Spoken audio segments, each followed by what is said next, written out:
Hey everyone, welcome to FanFic Canon. Thanks for hitting play. I'm thrilled to bring this fan-made story to life for you. If you enjoy the ride and want more narrated fanfics, smash, subscribe, and tap the bell so you never miss an episode. And if you want audiobook of a novel of your choice, join my Patreon. Request any title that's freely available online, and I'll produce a full narration just for you.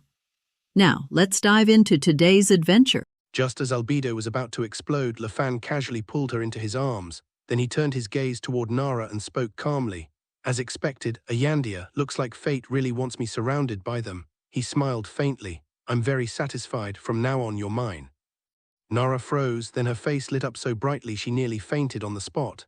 Did that mean she could see those eyes whenever she wanted? Those eyes, beautiful, perfect, endless, she could stare at them forever. What could possibly make her happier? Only after a moment did she realize her reaction was inappropriate, but it didn't matter. The moment her gaze met Lafan's eyes, her body refused to respond. Thought stopped. Reason dissolved. Then Nara collapsed again. Lafan didn't even bother looking. For any living being with blood, Lafan's eyes were irresistible. He was the ruler of blood itself. Vampires were masters of temptation, and his gaze carried that power to its absolute extreme. Even rulers were no exception. Seduction flowed naturally through his eyes. Of course, if one were to speak of absolute beauty, the human king's eyes stood above all else. Eyes that embodied rules, causality, and inevitability. Either way, to someone obsessed with eyes like Nara, this was perfection beyond measure. Albedo quietly enjoyed Lafan's embrace, while the human king, visibly uncomfortable, stepped forward to clean Nara up. Lafan tossed over a level 100 mage robe. That's enough. Albedo, take Nara away. The mission isn't finished yet. You know this isn't the time. Albedo nodded immediately, suppressing her emotions. We'll complete it. Once they left, the human king let out an awkward laugh. She looked so gentle and elegant, I really didn't expect her to be this twisted. Lafan smiled. Isn't that better? Besides, we're hardly normal ourselves. The human king shrugged. True, normal people can't survive around us. Enough talk, let's drink. As Albedo escorted Nara toward the palace, she spoke bluntly. You're lucky. Lord Lafan has taken a liking to you. Nara wasn't embarrassed in the slightest. Shame had never existed in her vocabulary. Yes, thank you, Albedo. I finally see how foolish it was to bind myself to a mortal life. To think something so beautiful existed in this world, it's wonderful. Albedo tossed her a robe. Put this on. And don't show yourself off in front of Lord Lafan again. Nara smiled sweetly. Why not? This is my purest and most precious love. Albedo scowled. You're disgusting. Ignoring her, Nara cheerfully changed into the magic robe. By the way, Albedo, you mentioned a task earlier. Do you need my help? Yes, Albedo replied. We're reorganizing the female empire. The same operation will be carried out in every city. You'll handle administration. Now get dressed properly. 9 days. If they succeeded, she could remain by Lord Lafan's side. Albedo considered it carefully. Nara's combat strength was lacking, but her intelligence was sharp, and as royalty she understood governance far better than most. Nara smiled brightly. Then I'll do my best. Dressed in pure white robes, she looked like an angel. Unfortunately, she was anything but. Under Albedo's lead, they returned to the mission site. Nara immediately began counting personnel and reorganizing resource distribution. Rensai noticed the robe at once. It was no ordinary item. Still, to be safe, she assigned 2 level 6,000 angels to guard Nara. As the group prepared to leave, Nara spoke up eagerly. Sisters, once you finish raiding a city, use teleportation magic to bring me along. I'll manage things on site. It'll save time. Rensai shook her head. You're still mortal. You can't handle that workload yet. Manage the capital. Rest. I'll come get you tomorrow. Nara looked down at her small hands. I really am just a mortal while they were gods and demons. Yes, kind sister. Aura smiled and added, don't worry. Once you follow us, you'll live forever. But the mission isn't complete yet. That's why you don't get that privilege now. Being called sister made Aura visibly happy. Nara stared at the petite, adorable girl, a child. No, never judge by appearances. For all she knew, this was a monster older than the empire itself. After the 6 departed and Nara formally took control, the nobles of the female empire collapsed in despair. Nara looked down at them with a gentle, twisted smile. You deserve everything that's happening. Don't beg, I won't save you. Her eyes darkened. Not even my own brothers. The new king and the second prince were horrified. They knew her. As her brothers, they understood better than anyone how monstrous she truly was. Humanity meant nothing to her. Everything she did served her own goals. Whatever her purpose was now, resisting was pointless. The second prince stared at her beautiful face, already calculating how to win her favor. That was his only chance to survive. The new king was broken. His reign had barely begun and his kingdom was already gone. Worse still, he had been enslaved by the very dancers he once owned. His sister now stood above him. That alone was unbearable, but what shattered him completely was seeing his son reduced to a slave to a mature woman. He recognized her. She had once belonged to his father-in-law's household. The thought of what awaited his son made him go numb. Nearby, his wife had already thrown herself at the woman's feet, begging through tears, insisting the child was innocent. The woman laughed softly. Innocent? Her voice trembled with restrained madness. Who was innocent? I was 6 when your father took me. Do you know how I lived these 20 years? From 10 onward she was forced to serve. From 15 she became a toy. Every day was worse than death. Do you know why I survived? Her smile widened. Because I waited for this moment. She leaned closer. I won't kill him. He's 6 now. I'll wait until he's 10. She laughed. The queen collapsed in terror, pounding her head against the ground. No one listened.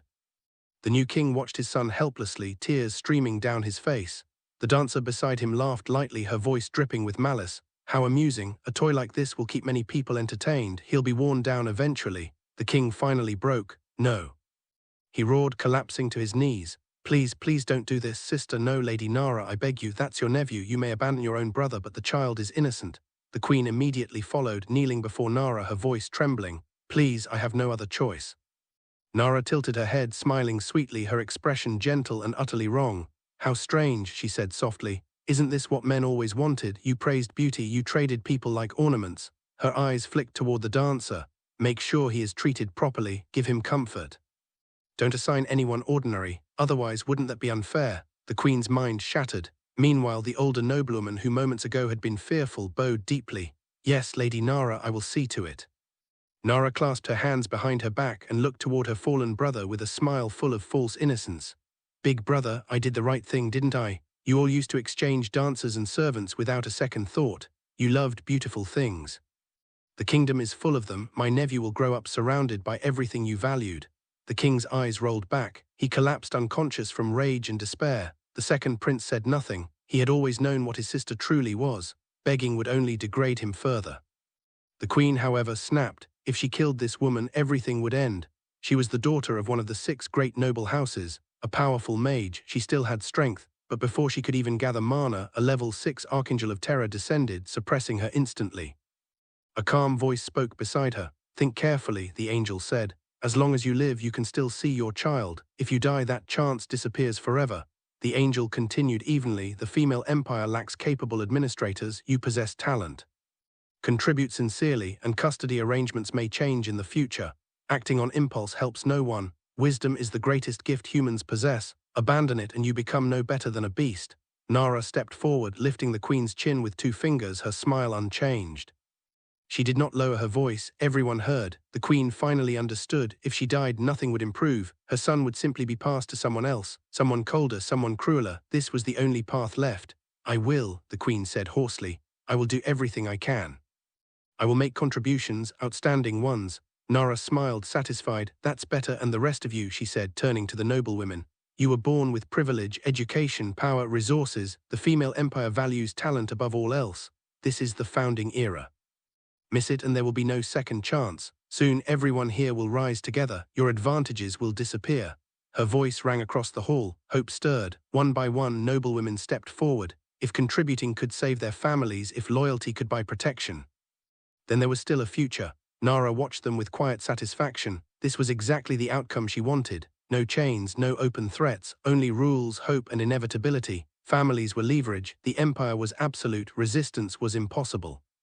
So when hope was offered, even as a faint light, people would cling to it desperately. Whether they were ultimately forgiven depended on their past sins. Some crimes could not be erased. Nara understood this balance perfectly. She recognized the female empire's guiding principle, mercy as law, justice as structure. That was why in the original story the Great Tomb had made an exception for her. She was granted entry. Her class was altered to demon. Even her companion, Cram, was elevated. Under Nara's governance, the capital slowly stabilized. Order returned, streets grew calm. Gazef and Clem watched in silence as chaos turned into something almost beautiful. Even Sergeant Gurji felt admiration. He could never sacrifice family for the greater good. That weakness was why the kingdom had rotted in the first place. Now all he could do was guard the sleeping girl in his arms. Clem felt the same. Nara was already protected by angels far beyond him, so he chose another purpose, to protect the one person he could. Far away, Lafan watched the unfolding scene through the system's projection. She's impressive, truly. Civil governance clearly isn't for Momoga and me. We're better off staying lazy. Momoga nodded, sipping his drink. Agreed, we're not scholars or heroes. We'll just enjoy our drinks. Lafan smirked. With Albedo, Demiurge, Gasnara and Rensai handling administration, and the Elemental and Creation Kings managing the military, we can afford to relax. Momoga leaned back. But Demiurge is moving pieces in Arantia, he said thoughtfully. That should be interesting. He took another sip, watching Yelantia slowly fall under human king control. The game, it seemed, was only just beginning. The city of Urantia, which Demiurge now controls and rules with absolute power. In his view, this test required adaptability, so he couldn't consider strength or other aspects. The appropriate means should be used to deal with the situation at the appropriate time. Rules are rules, but people are flexible. Currently, I'm racing against the 6 women. I need to establish the Ainz Ooal Gown kingdom as quickly as possible and create a kingdom without a king. This is something Demiurge just came up with. Only a kingdom without a king can better reduce national conflicts. Yes, there is no king, but there is a supreme executive officer who is elected by the various races. Of course, above the kingdom of God are judges, and we, the guardians, are the judges, responsible for supervising and inspecting the fairness and justice of the kingdom of God. This series of actions requires the strongest power to suppress it. Therefore, they had to reveal their strongest strength from the start, but most of the powerful girls in the Great Tomb were no longer there. Demiurge could only rely on Sebastian, Mare, and Cocytus to keep things under control. Demiurge's terrifying demonic summoning, along with the towering wall of flames, and the powerful Mare's aerial elemental magic, and there's Cocytus's terrifying martial arts skills, and Sebastian's formidable killing intent. Of course, more importantly, the massive deployment of the Great Tomb's forces instilled fear in everyone in the city. But humans see them as the real bosses, so there is still resistance. Demiurge's adaptability was also excellent, since it was impossible to rule the area without bloodshed. He had already planned to kill 70% of the population to rule the city and establish a kingdom. His initial idea was to not rely on humans. In his view, the numbers of other races were definitely not inferior to those of humans. If there are too many humans in the initial population, it will lead to difficulties in racial integration later, and the initial population will have an innate sense of superiority. The addition of other races would inevitably cause chaos, so he decided to use the most cruel methods to turn the tables. Anyone who resists will be killed. Conquer them by killing them, make them afraid, and let them know that the original inhabitants are not a reason for your arrogance. Although this is somewhat unfair to humans, their numbers are too large. Moreover, humans are the most greedy race, and Demiurge knew that without this method, there was no way to make the various races live in peace. This is not just a racial issue. Even within a single race, there are various conflicts, let alone in a country with so many mixed races. Moreover, Demiurge's ultimate idea was to finally eliminate violence by relying on systems to restrain the various races and let them naturally choose peace. Instead of the constant sword of judgment hanging over our heads, where wrongdoing always results in punishment, Demiurge's culture was so rich that his policies were constantly changing. Of course, all of this was guided by Lafan and Momoga. They themselves were unaware of the scene unfolding before them in Yelantil. They all had the same thought in their hearts. Demiurge was a kind-hearted man. Screams echoed throughout the city of Yelantil. Resistance meant death, compromise meant survival. This is a multiple-choice question with no real choice, regardless of whether one is a mithril-level expert, a king or a nobleman or an ordinary person. No matter who it is, they only have 2 paths: first, surrender; second, die. As one reckless youth after another went to their deaths, the entire city of Lantil began to calm down. Even the Adventurers Guild Master, the Mage Guild Master, and the Mayor all knelt down with their men to show their submission. They had no choice but to submit. Seeing Sebastian's punch blast the mithril-level adventurer into dust, they were already filled with despair. The last time I saw such terrifying combat power was during the Earthling Adventure Team's adventure. Knowing the strength of the Earthling Adventure Team, they naturally knew how strong this team composed of different races was. Yes, 5 hours of cleansing, either die or kneel in the innermost square of Yelantil. More than 200,000 people are kneeling here, which means that 100,000 people have already died. At this moment in the center of the square, there was a 4-person team consisting of humans, elves, orcs, and demons. Surrounding the humans were various monsters, all of which were extremely terrifying and powerful. No one dared to provoke these terrifying beings. They knelt and awaited the judgment of the 4 men on the platform, not knowing why such a day had come. This most ruthless and terrifying form of rule had actually appeared before them. There are only 2 options, death or submission. There are no other thoughts, and the only time to choose this is less than a second. Many people who wanted to submit were instantly killed before they even had a chance to do so. Such a terrifying existence makes people unable to think of resisting in the slightest. Because the disparity in power was too great, Demiurge looked at the more than 200,000 people kneeling on the ground, and then used his amplification skill to say with a smile, "So hello my people, I am Demiurge, one of the judges of Ainz Ooal Gown's divine kingdom. This time I represent the supreme being to establish a supreme divine kingdom in this world. In this divine kingdom, all races and all intelligent life will be treated equally. This divine kingdom has no king, only a supreme executive officer who is replaced every 3 years, each selected through a vote by the entire race. Of course, no race can vote for someone of their own race, and I'll talk about the various benefits later. This divine nation is constantly at war. Aside from the neighboring female empire and the invincible divine kingdom, our goal is to rule the world. Therefore, the people have a mission, to conquer the world, though we will not intervene. Because it would be far too easy for us to rule the world, but you don't need to worry. I will include the digging orcs, lizardmen, snow mountain dragons, and elves in Ainz Ooal Gown's divine realm. Only then will a nation be truly established, and only with such power can you defeat other nations. What you need to do is keep fighting, keep conquering, until you conquer the whole world. As for the welfare of God's kingdom, you need not worry at all. You will be treated equally, everyone will have food to eat and shelter to live in. The troops sent to war would enjoy higher benefits, such as advantages in power, money, and other areas. I will announce the detailed rules once the Elf Kingdom and other kingdoms are incorporated. Now we need to select the conscription troops.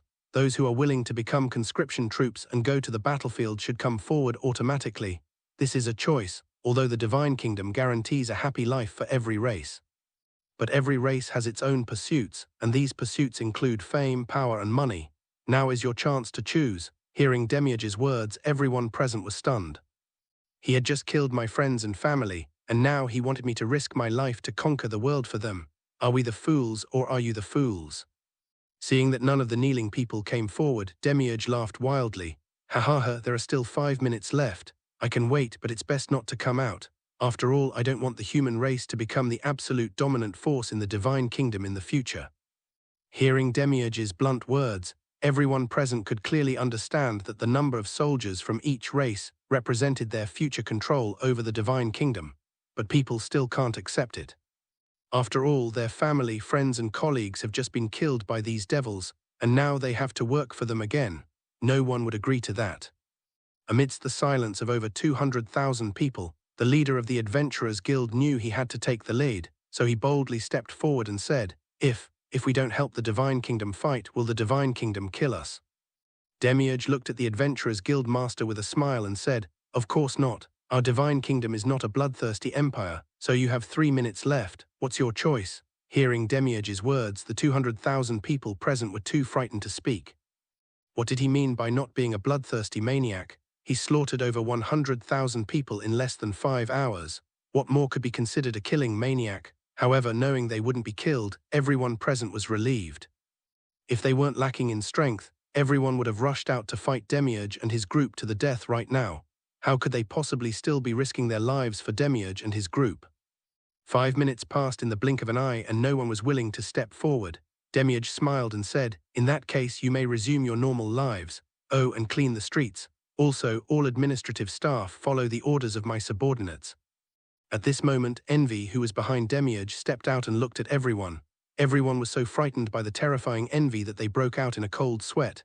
Demiurge looked at Sebastian. I've already given him a chance, don't call me cruel. Sebastian stared intently at Demiurge.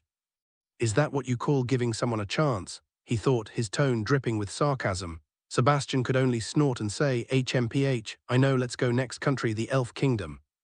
Cocytus shook his head as he looked at the two. These two seem to be on edge, neither of them can stand the other. But Mayor, why aren't you with Aura and the others? Marley blushed and said, Although I'm wearing a skirt, I'm a boy. I'm a cross-dresser and I can't have children. Oh, that's all right, let's go to the elves. Demiurge's plans keep changing, I'm starting to lose track of them. Luckily, I don't have to use my brain. Mayor, carrying a magic staff even larger than his own, said, "Yes, but the fact that Lord Leffen and Lord Momoga haven't spoken up means they've tacitly approved of Demiurge's plan." Demiurge was not disappointed, because he had never expected humans to join the battle. His hopes lay with the Dig-Dig orcs and elves, because their power is the strongest. The Elf Kingdom lost its Elf King a few days ago. If Mer were sent, he could subdue the Elf Kingdom in no time. Like the 4 heavenly kings, the 4 led a large number of demons and teleported towards the Elf Kingdom. The fact that Demiurge knew about the Elf King being captured by absolute death shows that Demiurge's intelligence network had long been infiltrated into the Elf Kingdom. Not to mention the Elven Kingdom, he probably has information about the Orc Kingdom in the far west. Aside from his role in Daihua, Tungagus was essentially a perfect strategist. The massive demon army, led by the 4 heavenly kings, marched to the capital of the Elf Kingdom. At this moment, even the elves who were repairing the terrifying chasm felt fear. This massive monster army numbers in the tens of thousands, and at least 1,000 of them are above level 50. The strongest general in the Elven Kingdom is only level 35. How could they not be afraid of such a being that surpasses even humans? Seeing the elves' terrified expressions, Demiurge smiled and said, "Don't be afraid, don't be nervous. We're not here to engage in pointless slaughter, but to announce that from today onwards, the Elven Kingdom will become the territory of the Ainz Ooal Gown Kingdom, and you will be its citizens." Demiurge's voice echoed throughout the entire Elven capital, causing all the elves to freeze in surprise. Another divine kingdom. All of this was caused by the invincible divine kingdom's absolute annihilation. Now, with another divine kingdom emerging, who can withstand it? Having witnessed the terrifying scene of being forced to give up their power in a life-or-death situation, the elves lost the will to resist. Demiurge didn't say anything more at this point, but instead nudged Mer next to him. Mer also came out shyly, then covered her skirt and said, My name is Mer, I'm a 76-year-old elf, one of the judges of the Divine Kingdom, and my strength is a tiny bit stronger than your elf king. As an elf, I have my own selfish reasons. If possible, please join Ainz Ooal Gown's kingdom, and for the sake of conquering the world for the Divine Kingdom, I will make the elves the supreme rulers of the world. Of course, the previous race, humans, refused. The next race was the orcs and then the dragons. So I hope you will consider this and not miss this opportunity like greedy and despicable humans. As he spoke, Mer raised his hand and used magic to completely fill in the ravine that stretched for several kilometers. This was a scene arranged by Demiurge for Mer, to let the elves know that Mer was an elf and a child who couldn't lie, and that he had selfish motives towards the elves. He demonstrated his absolute power, using 3 key factors, race, children, and strength, to persuade the elves to voluntarily join and contribute resources to the Divine Kingdom. The rulers of the Elven Kingdom have all come out. They all witnessed the earth-shaking tremors just now. Mer's terrifying magic is already at the level of a god. Why don't they join a Divine Kingdom ruled by elven gods? Having witnessed the power of the invincible Divine Kingdom, how could they not know that the entire world would revolve around it from now on? It's just unclear what the relationship is between the invincible Divine Kingdom and the other party. If they are enemies, then that's troublesome. After all, the invincible god was too terrifying, so terrifying that they were powerless to resist in the slightest. The great general of the elven race, currently the strongest among them, stepped forward and spoke in his most powerful voice. Since the goal of the Divine Kingdom is to conquer the world, will the god of Ainz Ooal Gown attack the invincible god kingdom? Hearing someone press him for answers of Noah's plans, Demiurge smiled, for everything was going according to plan. He had been waiting for the questions to be asked. Seeing the elven generals roar, many elves around him also snapped out of their daze in the face of Mer's divine power. Yes, their biggest concern is the invincible Divine Kingdom. No, the invincible Divine Kingdom, the female empire, and our Ainz Ooal Gown Divine Kingdom all belong to the Supreme Being's forces. The invincible Divine Kingdom is a paradise of peace and stability. The female empire is a nation where women reign supreme. And our Ainz Ooal Gown Divine Kingdom is a nation where all races are united and treated equally. Here, all races will be treated equally, and this country has no king, only a supreme executive. The first chief executive officer was chosen by us 4 judges. The next executive officer for the next 3 years will be chosen by a popular vote. Of course, the various races cannot vote for themselves, so there is no need to worry about the human race having a large and powerful population. Hearing Demiurge's words, the Elven High Command recalled Mare's words, "Were humans the first to be subdued? Could it be the neighboring Holy Kingdom or the Kingdom of Restige? But regardless of which one, it seems that humanity has no intention of fighting for the Divine Kingdom, so have they lost their qualification as the first executor?" The Elven High Command was also looking at the four judges, their voices belonging to humans, demons, elves, and orcs.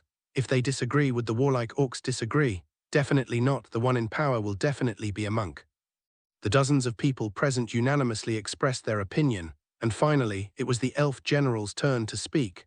"Our elven kingdom agrees to join the kingdom of Ainz Ooal Gown and is willing to fight for the kingdom throughout the world." Hearing this result, Demiurge was not surprised in the slightest.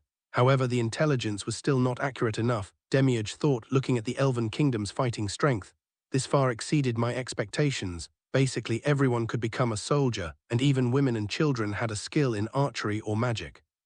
Perhaps the 230 orcs and dragons wouldn't need to intervene. The elven kingdom could handle it directly." Demiurge was thinking, after all, conquering the earth-digging orcs and dragons wouldn't be so easy. Moreover, Momoga and Lord Leffen's idea was to adapt to changing circumstances. Since the strength of the Elf Kingdom exceeded their expectations, why not let the Elf Kingdom wage war? However, we cannot interfere, so let arrogance lead them. This is to prevent the elves of the Elf Kingdom from slaughtering everyone without leaving a single survivor, as this would cause trouble for the future development of the Divine Kingdom. After all, this concerns the future of the race, and the enemy is not even of their own race, so they cannot show mercy. However, it's always best to consult your companions before making any sudden changes. Demiurge looked at the three people beside him. "The Elven Kingdom is much stronger than I expected. The digging orcs, lizardmen, and dragons don't need to join. Just start reorganizing the country and then launch a war." Hearing Demiurge's words, Cocytus said seriously, "Is it really enough? Should I step in and get the lizardmen to join?" Sebastian remained silent, and Mares followed Cordelius's method. Demiurge looked at Cocytus. "All right, it won't affect the plan. You can go by yourself then. We'll set the rules. First, we need a capital. Although the Elven Kingdom would be a good capital, it's a bit far from the great tomb of Nazarick. Let's just make Urantia the capital." Holy crap, Demiurge is so fickle. In the short time we've been watching, he's changed his act several times.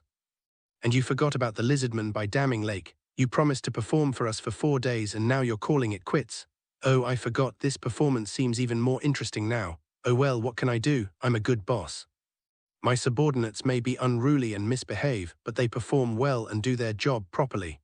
It seems there's nothing to complain about. However, this ability to change things up is truly remarkable. Every change is refreshing, and he actually came up with a way to subdue the Elf Kingdom in such a short time.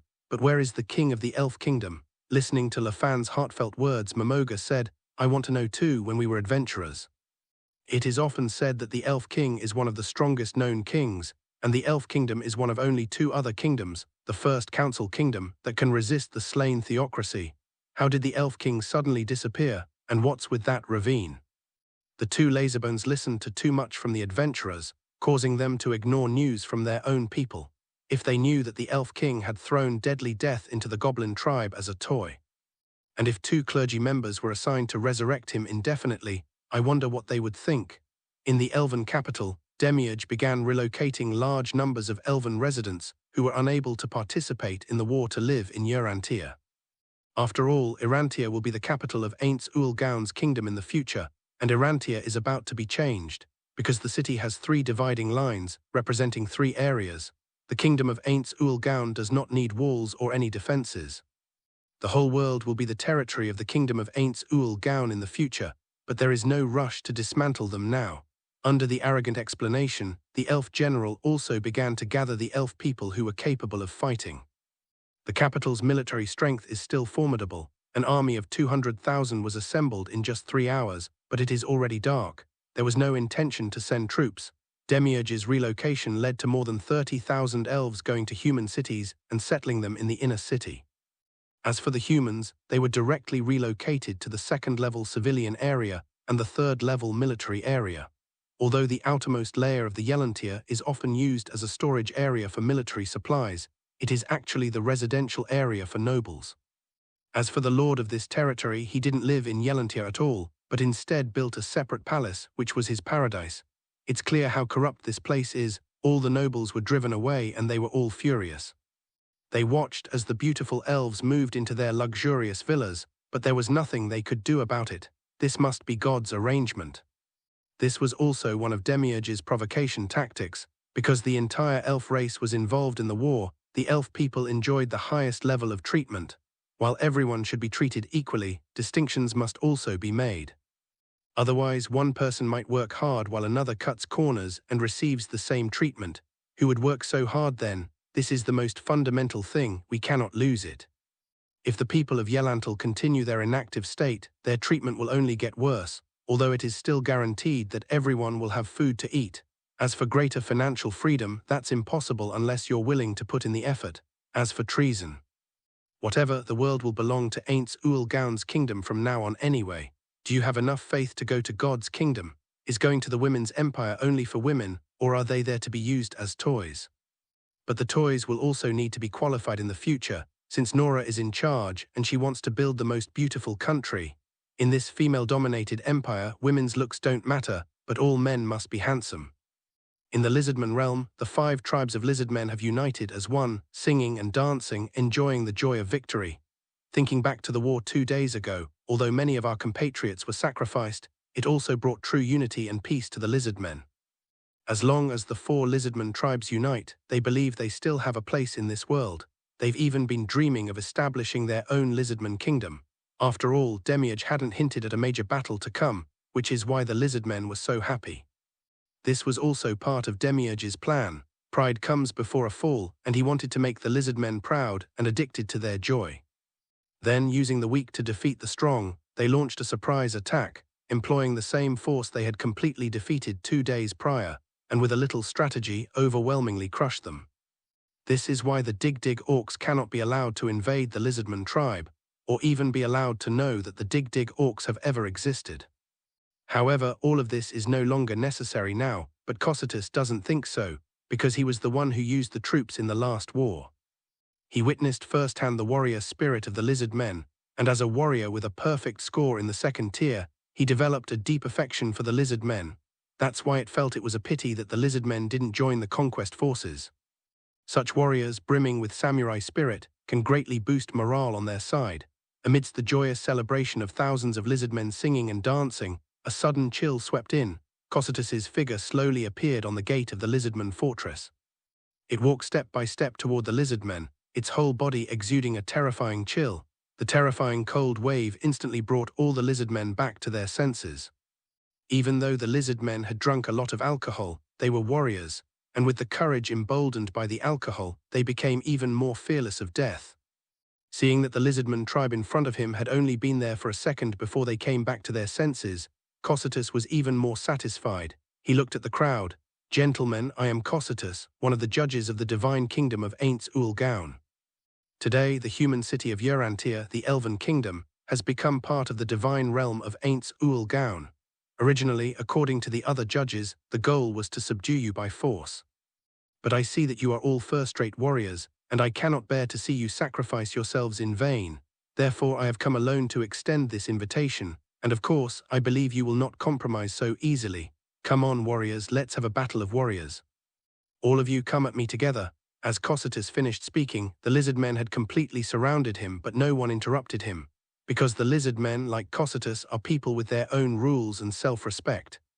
It's not like Demiurge, a realist writer who disregards martial ethics and resorts to sneak attacks. Therefore, Cocytus was incompatible with Demiurge in a sense, but very compatible with Sebastian, who is also a romantic. But romanticism cannot govern a country or manage a large tomb.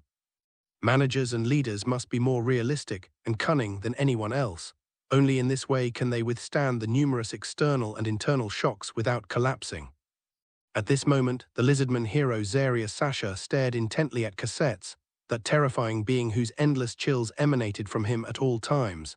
This was no force that the lizardman tribe could possibly defeat, because the ground within a 3-meter radius of him was completely frozen. Zaria Sasha was certain that if he charged in, his opponent could kill him in a single exchange. He was the strongest in the entire lizardman tribe, and if even he couldn't withstand a single blow from the opponent, then no one else could possibly survive. But he also knew that the powerful man before him was a true warrior, and surrendering without a fight was virtually impossible. No need for such trouble, just let me fight you. I am the strongest in the lizardman tribe. If I lose, we will agree to your demands. Zarius Sasha was now relieving the pain of having his frozen tooth pulled. However, the moment Zarius Sasha stepped out, its brother followed suit. Similarly, the other 4 clan leaders, seeing their loved ones emerge, Zarius Sasha frowned. Kurusha, go back. This is a battle between males.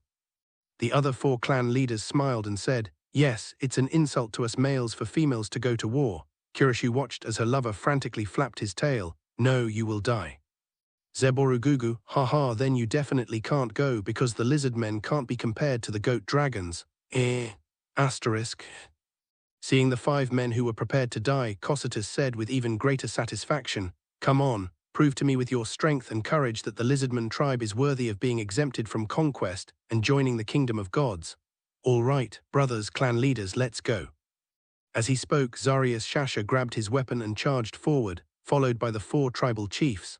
The 5 of them had ranged attackers, mages and melee fighters, and their teamwork was absolutely perfect, but all the attacks bombarded Cocytus without it dodging or causing any damage. It did this not to insult the 5 heroes, but to let the other lizardmen know the difference between them and the heroes. Let them know that submission is not shameful, it's a choice they had no other option but to make. The battle was swift. Cocytus remained motionless throughout, waiting for the 5 to approach. The 5 knew how terrifying Cocytus was from the moment it appeared, but they felt even more terrified when the battle began. Why is there such a powerful being? Even when Zarius Sasha used a hero-level weapon skill, it couldn't have the slightest effect on him. It's easy to imagine how powerful this monster was. As the 5 approached, Cocytus suddenly swung his hand. In an instant, the 5 people were blasted 20 meters away, fell to the ground, and coughed up several mouthfuls of blood. Cocytus was very satisfied to see the 5 men who were prepared to die, but unfortunately none of them could truly fight him.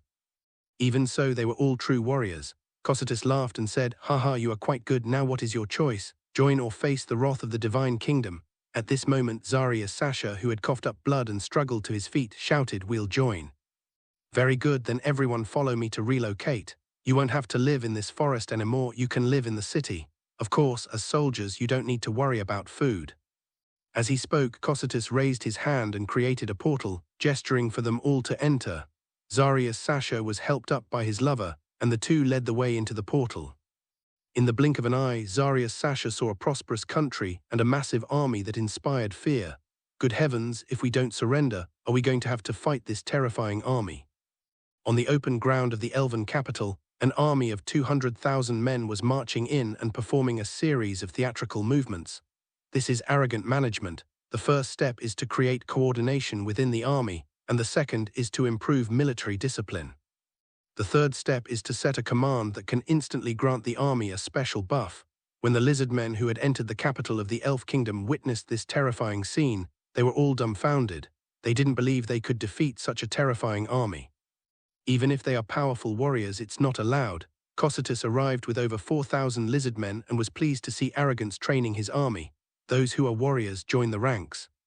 Children and the elderly can rest on the side. We'll help you move to the living quarters in Yelantal later so you can enjoy your 000 life. Cocytus's words surprised the lizard people once again. Enjoy the life you're supposed to have. What kind of life is this? By what standards is this being defined? You won't starve if you eat 1 meal a day, you'll be satisfied if you eat 2 meals a day, and you'll be happy if you eat 3 meals a day. The lizard people were curious, and then they learned that they had 3 meals a day and a luxurious house to live in. The lizards were astonished. Wasn't this the treatment reserved for royalty? Has this damned divine kingdom become so wealthy that everyone gets 3 meals a day? Are we dreaming? Is this some kind of welfare distribution?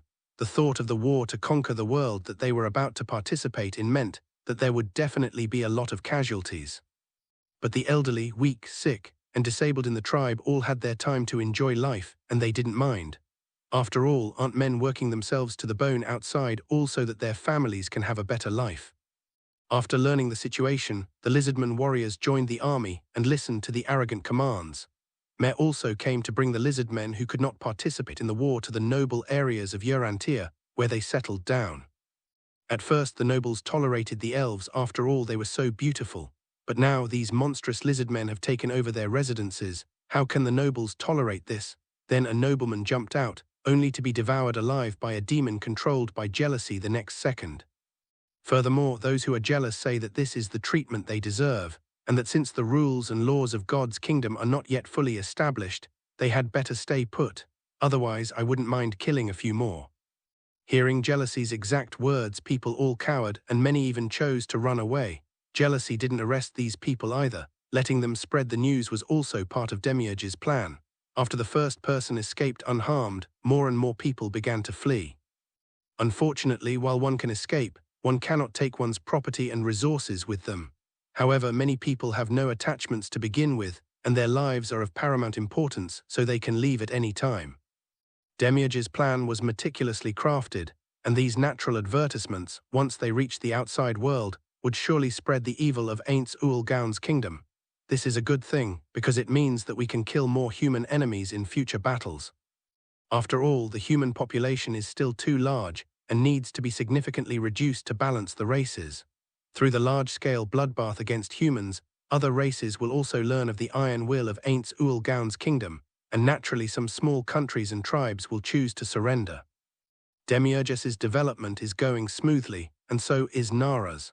She has now arranged all the positions, all the talented people have been given full play, and the various resources of the house have also begun to be recalculated and redistributed. Nora temporarily established a shared system where everyone had no wealth and everything was free. All daily necessities can be used, but waste must be avoided. If waste is found, a warning will be issued, and 3 warnings will result in the loss of the right to use the products for free.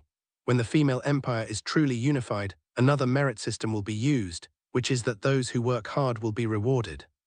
On the other side, the 6 crazy guys had already completed their punishment in the second city. Looking at the tens of thousands of slaves again, Le Fan felt nothing after drinking for most of the day. Le Fan was also a little tired.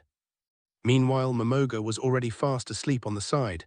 It has to be said that magic beer is really a good thing. Le Fan lay down on the king's lap as a pillow and fell asleep happily. The human king did not complain. In fact, she was quite happy about it. However, in order to keep an eye on the 6 people, she cannot sleep. For the king of men, going without sleep for several months is not a big problem. The next day arrived in the blink of an eye, and under the arrogant leadership, the divine kingdom of Ainz Ooal Gown ignited its first war. Demiurge and his 3 companions followed this army of 200,000 men the entire time.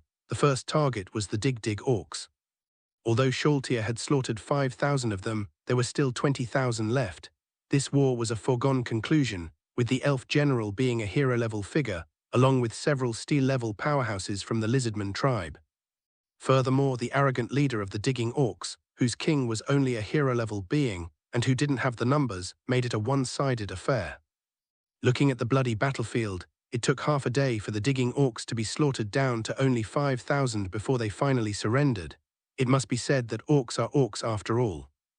When arrogantly asked if they were willing to fight for the Divine Kingdom, they did not hesitate to say yes. Then 3,000 burrowing orcs joined the army, even though they were mortal enemies just a moment ago. In that instant they became allies. The feeling was utterly absurd.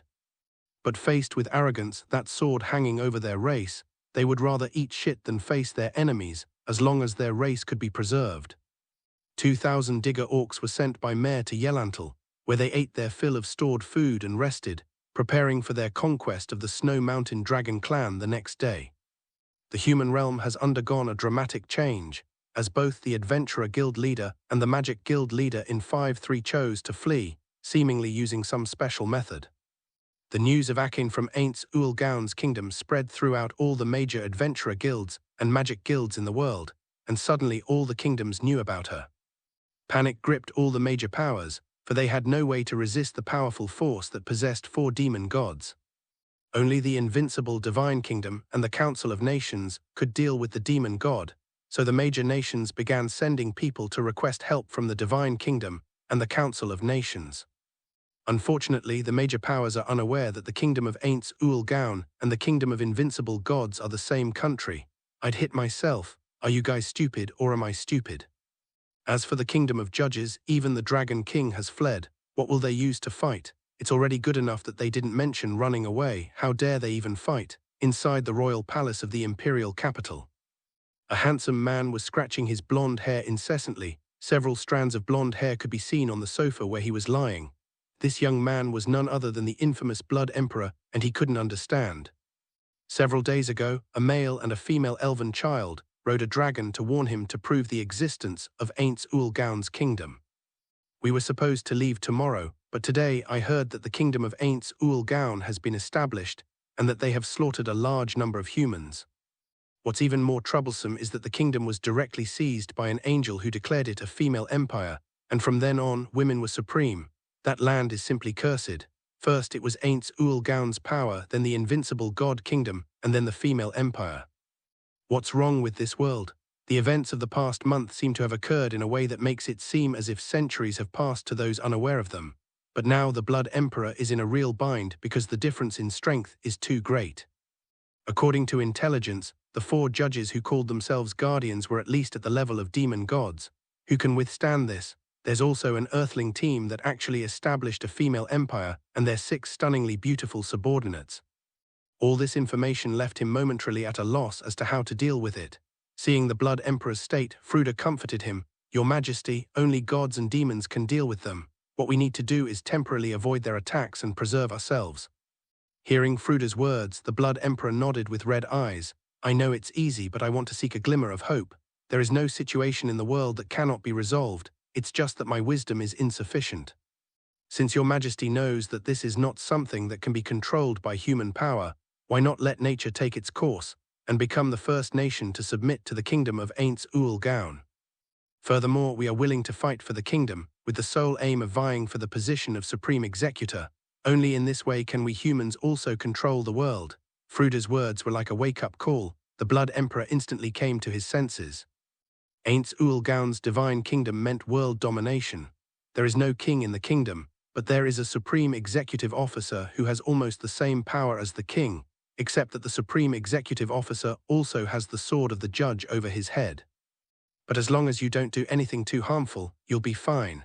If no other demon gods come to stop you, all the major races in the world will be under the rule of Ainz Ooal Gown's kingdom. The significance of this supreme executive officer will be immense. This position must be secured by humanity itself.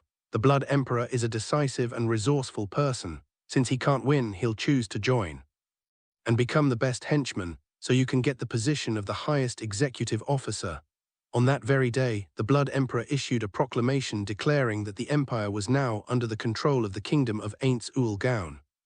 Furthermore, the Blood Emperor, accompanied by the 4 horsemen, an army of 300,000, and Fruda's magical army, personally headed towards the city of Urantia. The decisiveness of this action left neighboring countries bewildered and at a loss. Even the dragon tribe, which was preparing to attack the empire, was somewhat at a loss. Could they really attack a kingdom with a demon god? The Dragon Kingdom's lowly queen also received a message from the Adventurers Guild. She was somewhat bewildered. Such a kingdom possessed 4 powerful demon gods. If they truly intend to conquer the world, who, besides the invincible Divine Kingdom and the Council Kingdom, could withstand them? Although they sent people to the Divine Kingdom and the Council of Nations for help, it might not be effective, since the Divine Kingdom is invincible. Moreover, the Kingdom of God has already stated that it will not care about anything that happens outside, and there is still some hope as to the Council of God's isolation. But the chances are slim, because the Queen of the Dragon Kingdom is the great-granddaughter of the true Dragon King, and she can also use primal magic. He knew perfectly well that his ancestors were no longer in this world, and that seeking help was impossible. The entire Middle-earth is undergoing tremendous changes, with wars raging everywhere and Albedo and others carrying out purges. Demiurge and his followers slaughtered and conquered, and the Blood Emperor surrendered in a groveling manner. The Dragon Kingdom and the Holy Kingdom are in turmoil. There's also the internal strife in the Council of Nations, and the rebellion of the Orc kingdoms surrounding the Dragon Kingdom. Everything happened because of the news that spread yesterday. The culprits, the Adventurers Guild Master and the Mages Guild Master, are now locked in cages. Yes, you read that right. They fled overnight with buckets and arrived in the Kingdom City. They thought they could finally get some rest, but they ran into 6 women who were there for their 3rd cleansing. As for the area that underwent the 2nd cleanup, Nara and her team of experts have already joined in and begun to take control. Banara's persuasive abilities are extremely strong, and it is estimated that many more strong women will join the female empire to become officials serving the people. The 2 union leaders never dreamed that they would arrive in good health. only to wake up one day and never be able to return.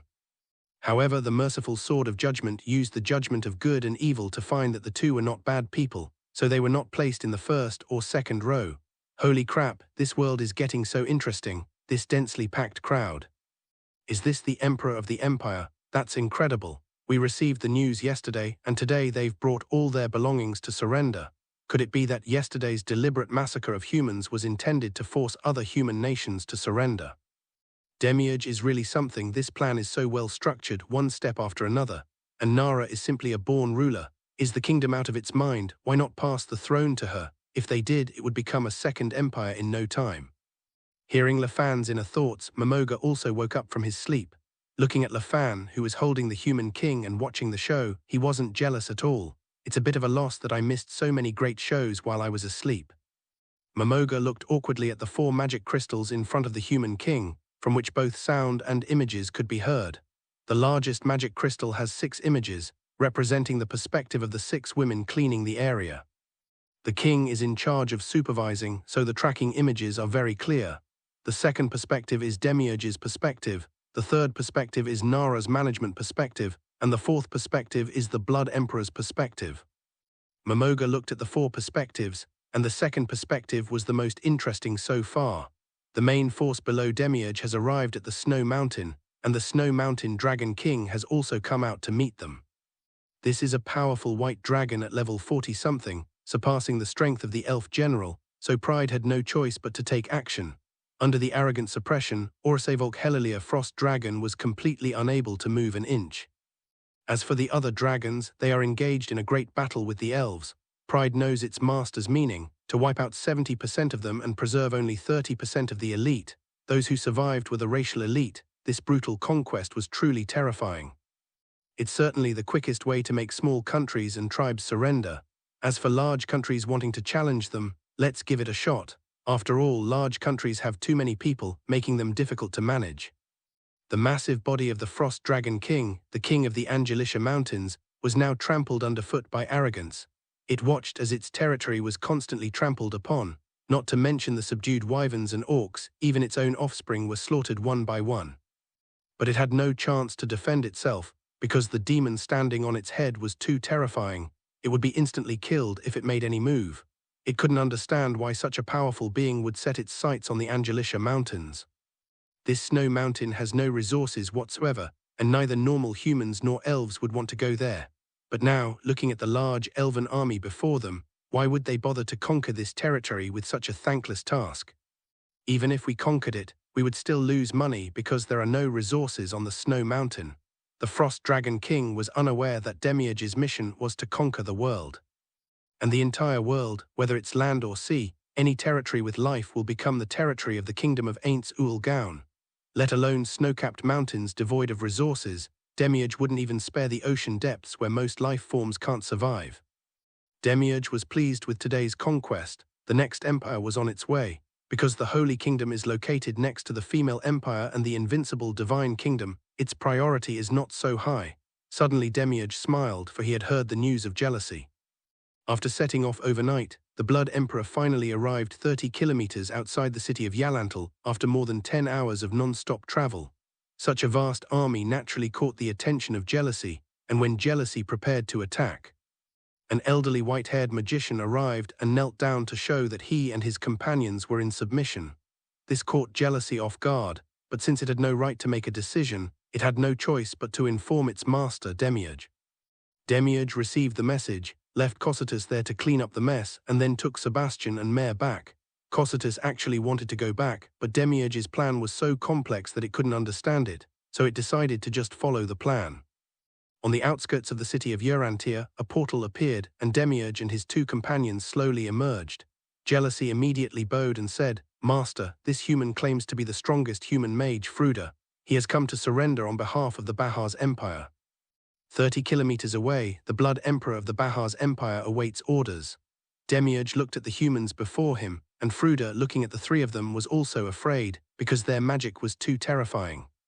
He knew that surrendering was the right thing to do. Faced with an enemy that was inhuman and could not be defeated, surrender was the only option. However, he didn't have the same fanaticism as Momoga in the original work. Even Mare's magic power was only 1,000, which was not on the same level as Momoga at all. Seeing Fruda kneeling on his own initiative, Demiurge was satisfied. It seemed that the expeditionary force could now take back his arrogance, and it would be good to let Fruda go into battle with the main force. Demiurge pushed up his glasses. "Let's go, take us to see the so-called blood seat." Fruda then stood up and waved his hand to activate the portal. The next second, the group arrived in front of the 300,000-strong army. At this moment, the handsome blonde man at the head of the group knelt down. The current emperor of the Bahar's empire, Gilkanif Rune Farodel, pays his respects to the judges. From this day forward, the Bahar's empire vanishes, becoming part of the divine kingdom. We beg the judges, let us serve the divine kingdom. We will give our all to accomplish the great feat of conquering the world. The Blood Emperor led the way by kneeling, followed by his 300,000-strong army, the 4 knights, and the magical forces. Even Demiurge was stunned by such a grand gesture before bursting into wild laughter.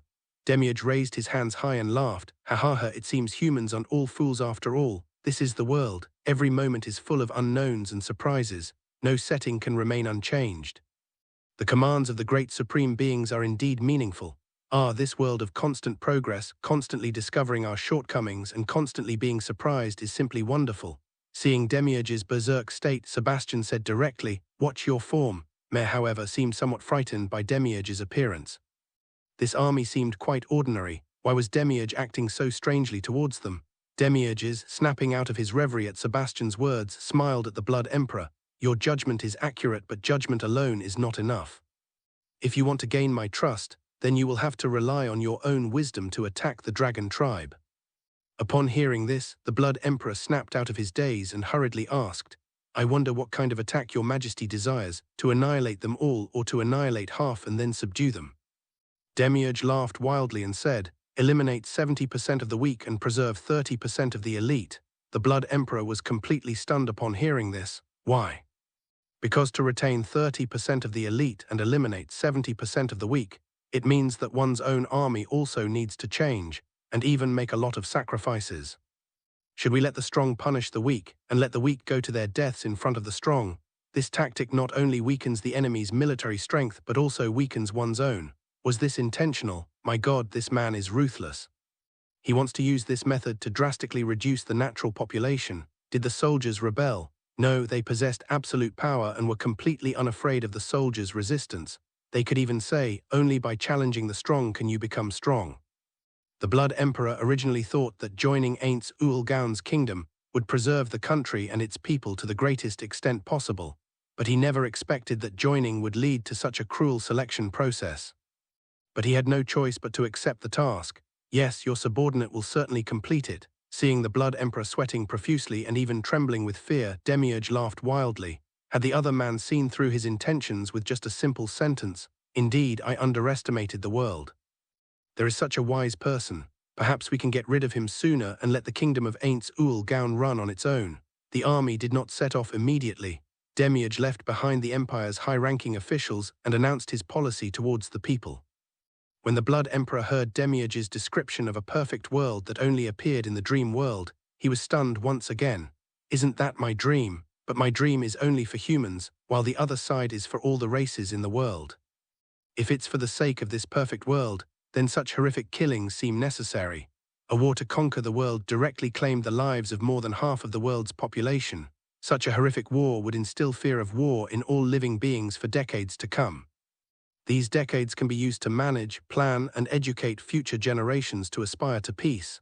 The Blood Emperor was now feeling a chill run down his spine, because the more he thought about it, the more immense the pressure became. It turned out that the wars and conquests ahead were just the beginning. The real challenge lies in the subsequent management and operation, a perfect world. He would become the supreme executive officer, managing the entire world and bringing peace and harmony to all races. What a magnificent goal this is. My God, I can actually achieve such a goal. Is there anything more meaningful in life than a goal like this? No. At this moment, the Blood Emperor also showed unprecedented fanaticism. Seeing the Blood Emperor's fanatical appearance, Demiurge's eyes lit up again. I knew I hadn't misjudged him. This person possesses wisdom equal to mine. Unexpectedly, such a lowly ant race could possess such intelligent beings. The two hit it off immediately, instantly understanding each other, and their previous prejudices vanished. At this moment, the Blood Emperor was proud to be a member of Ainz Ooal Gown's divine kingdom. Demiurge did not underestimate humanity or any living thing. He believed that some seemingly insignificant race might possess intelligence surpassing his own, because in the real world, anything could happen. Having understood the administrative plan, and with the Blood Emperor's fanatical performance, the Imperial Army officers no longer showed any resistance. As long as they fight, they can have everything. Instead of going on campaign that day, the Imperial Army was given time to rest. The next day they were to launch an attack on the Flying Dragon tribe. The elven army that was originally supposed to be recalled was instead ordered by Demiurge to attack the Holy Kingdom directly. Because the Bahajam Empire has become part of the realm of the god of Ainz Ooal Gown, with such a vast new territory suddenly appearing, it is necessary for Caius to go and manage it. Fueled by anger, he and Sebastian headed to the Imperial territory, leaving Sebastian to remain in the area. As for Mare, he followed the Imperial army. Demiurge believed that conquering this world would be far from simple. There might even be players lurking in the world, and the army would have no chance against them. That's why a guardian was sent to accompany them, so that if they encounter a player, the guardian would immediately take control of Lord Momoga and Lord Leffen, because the two adults are also looking for players. Sebastian's management was very benevolent, and Demiurge couldn't be bothered to look at it. Anyway, he was arrogant, issuing all sorts of orders, and everyone in each region had to carry them out. Those who do not comply will face death. All of this happened too quickly. In less than 3 days, the Elf Kingdom, the Digging Orc tribe, and the Crossing Kingdom all fell into chaos. 30% of the entire Midway continent was thus subjugated. At this rate, we could completely conquer the world in less than a year, right? Hundreds of thousands of light years away, creation found a planet with life. They were all dragons. There were no other life forms present. However, judging from the stark contrast of ice and fire inside the planet, only dragons could possibly survive there. She did not interfere with the planet and intended to devour the powerful star. It is estimated that it will take several years to devour this blue star, which is about twice the mass of the sun. Because her current power is still too weak, she doesn't understand why the worlds that were naturally born in this dimension are all led by dragons. To delve deeper into this world, an even greater amount of energy is needed, even though she has infinite rules. However, its own rules are not the rules of this world, and the crown of creation cannot become stronger as quickly as the elemental scepter. As soon as it plunges into the star, the speed of the rope increases by thousands per second. It is conceivable how terrifying the energy of a star is, and the idea that a person could concentrate all the energy of a star into themselves is itself an unscientific phenomenon. It's important to know that stellar explosions can produce black holes. After entering the star, Genesis continued with its first small goal, to observe the world using light as its vision. In stark contrast to the invincible and awesome performance here, Leffen and Momoga started drinking again, watching Demiurge and the others' performance. I have to say, this kind of laid-back life is really leisurely. The scene then shifts to the interior of the review. At this moment, representatives of the 20 races appeared at the council meeting. They had no other choice. Because countries all over the world have come to ask for help, all the true Dragon Kings of the council have gone to make contact, and even the Platinum Dragon King who was in the council's basement has disappeared. They wanted to help other countries, but unfortunately they lacked the strength. The purpose of this conference was not to help other countries, but rather to choose surrender. Yes, the Council of Nations intends to surrender to the kingdom of Ainz Ooal Gown. Although the Council of Nations has a large army, it is at most at the level of an empire. While there are indeed high-level powers, they are at most at the level of the Frost Dragon King, though there are a few Dragon Kings who are over level 40. However, the information sources of the reviewing countries are very fast. Although they have closed their borders, they also have their own special channels. Yesterday, the Frost Dragon King was crushed by the judge's minions. This news alone was enough to terrify them. It's important to understand that this isn't the judge, but rather the judge's subordinates who can crush the strongest fighting force in the current council. How can we fight this war? Not to mention, if the other side is even going so far as to invade and occupy resource-poor places like snow-capped mountains, do you really think they would give up such a lucrative opportunity? That's why we had today's meeting, where 8 of the reviewing states' representatives said they wanted to surrender, while the other 12 hesitated, because they are unwilling to relinquish their current status, and what would happen to other countries if they announced their withdrawal. In the final tens of minutes of struggle, 10 people declared they would fight to the death, 2 forfeited and 8 surrendered. The final assessment of the nation's policy is war. Because one of the 20 council members, an Orc representative, said, "We cannot give up our country and everything to others just because we are not as strong as them." If that were the case, this entire country would have been a council state or a slain state long ago. Why would there be so many countries? Because every country is everyone's home, and this is something that cannot be compromised. Even if it means fighting to the death, we must defend our territory. His passionate words ignited the fighting spirit of the 8 surrendering councillors. The world's rule has always been the survival of the fittest. However, the world is not a place where the strong can do whatever they want. If it's just a matter of handing over some resources, countries might agree, but would it directly lead to the loss of one's own country, civilization, and culture? Sorry, none of the major powers will compromise. Only a realist like the Blood Emperor would compromise, because this is a battlefield where defeat is inevitable. He thought it was fine for him to die, but there was no need to drag the entire country down with him. But this world is a world of human relationships and social customs, and not everyone is like the Blood Emperor, who is ignorant of human relationships and social customs. On the 3rd day after learning of Ainz Ooal Gown's kingdom, the Council of Nations declared war. Followed by the Dragon Kingdom, then the Holy Kingdom, the 3 great Orc kingdoms of the Western continent, the 8 Desire kingdoms of the South, and the island nations of the East, all expressing their intention to go to war. For a time, the military forces of the entire world were constantly advancing towards Middle-earth. There are other implications here, of course. Many foreign nations were plotting to conquer the kingdom of Ainz Ooal Gown in order to establish themselves in Middle-earth. As the core of the entire world, Middle-earth has its unique value. Whoever conquers Middle-earth will have the opportunity to conquer the entire world. This is why the Council of States and the Slain State have established themselves here, because they are keeping each other in check and preventing either from becoming too powerful. The Council of Nations declared war, and the entire army of the Holy Kingdom moved to defend the border. The Wyvern tribe invaded the territory of the God Kingdom of Ainz Ooal Gown, which was formerly the territory of the Bahatha Empire. The problems faced by the Kingdom of Ainz Ooal Gown on the 4th day after its founding. Demiurge did not command an army, he simply had Wrath defend the border, mercilessly killing any dragons that tried to cross it. In the realm of God, whoever dares to cause trouble, we will annihilate them. The Blood Emperor gathered his army at 5 in the morning and set off, and it would take 2 days to reach the area of the Flying Dragon tribe. Because the territory of the Flying Dragon tribe is in a neighboring area, there are too many cliffs and steep slopes, and the roads are difficult to travel. However, the Blood Emperor changed course, directing the main force to attack the Dragon Kingdom. Meanwhile, the 4 horsemen, together with Fruda and the Magic Legion, set off ahead of time to annihilate the Dragon tribe. Yes, the word used here is annihilation, without any reservation. The clever Blood Emperor devised this plan after learning from Mare that the Flying Dragon tribe had taken the initiative to invade the Divine Realm, to annihilate them all, leaving no survivors, although Demiurge didn't say it. But the Blood Emperor knew he had to make an example of someone to warn other nations.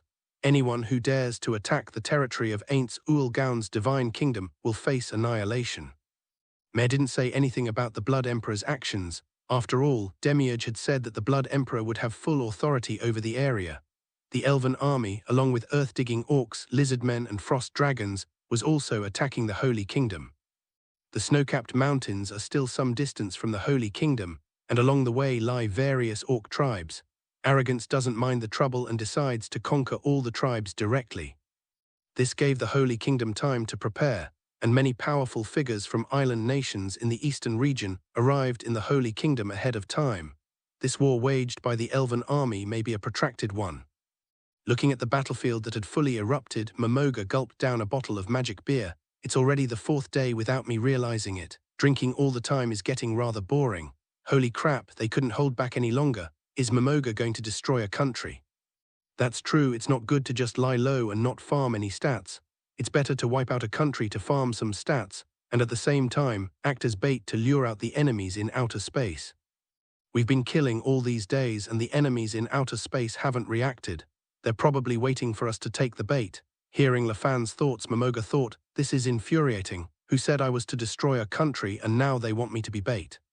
Forget it, if I don't go at least once, LaFan will probably be thinking about it every day. Demiurge and his gang killed so many and nothing happened, so how come I'm in trouble just because I went out and cast a spell?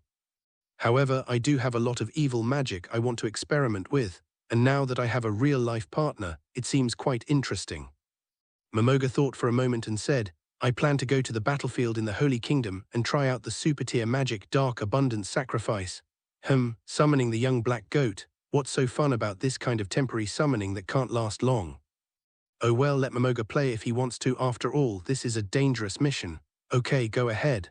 Momoga remembered that she needed to use magic, which meant she'd have to pay the other person's father a month in advance. Do you think I'd fall for that?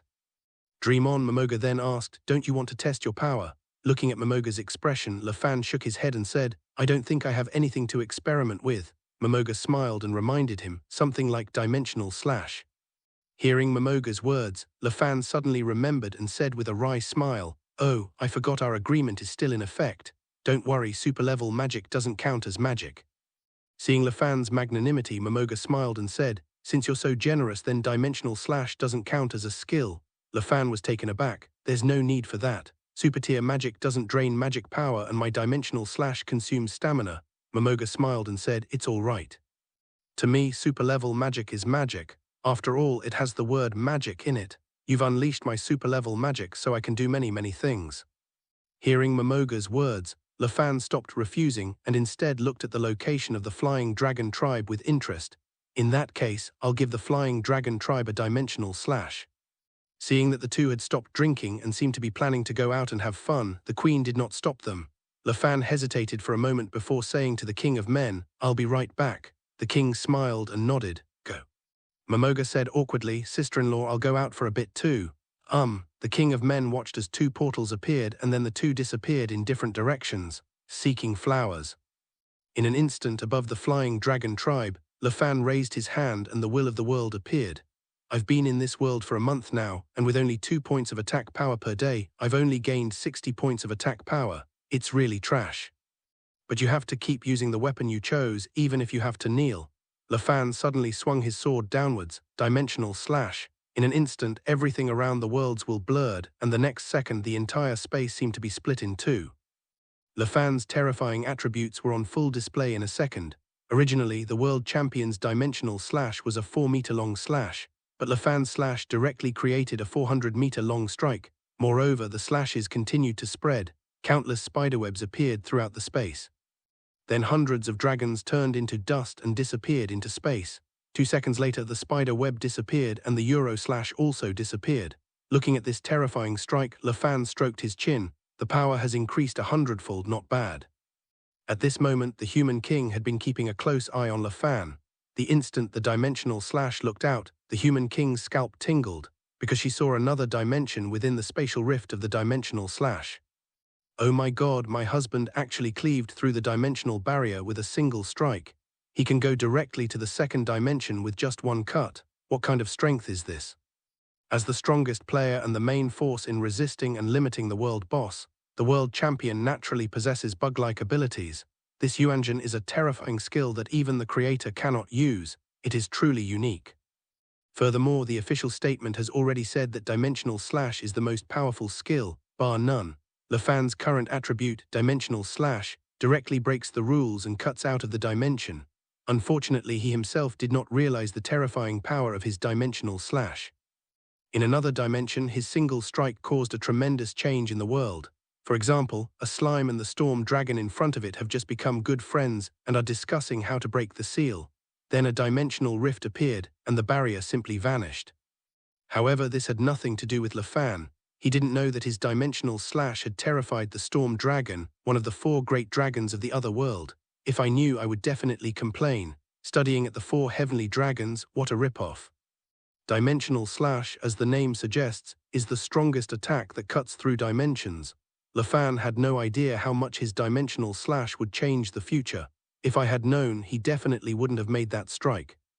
First, this strike cleaved through this dimension and then bombarded other dimensions. This created a connection between the 2 dimensions, causing them, which were originally infinitely far apart, to constantly attract each other. Years later, perhaps because of this connection, the 2 dimensions will collide and merge into a completely new dimension. This is one of the harms. its two-dimensional dimension is broken, and its dimensional aura will be exposed.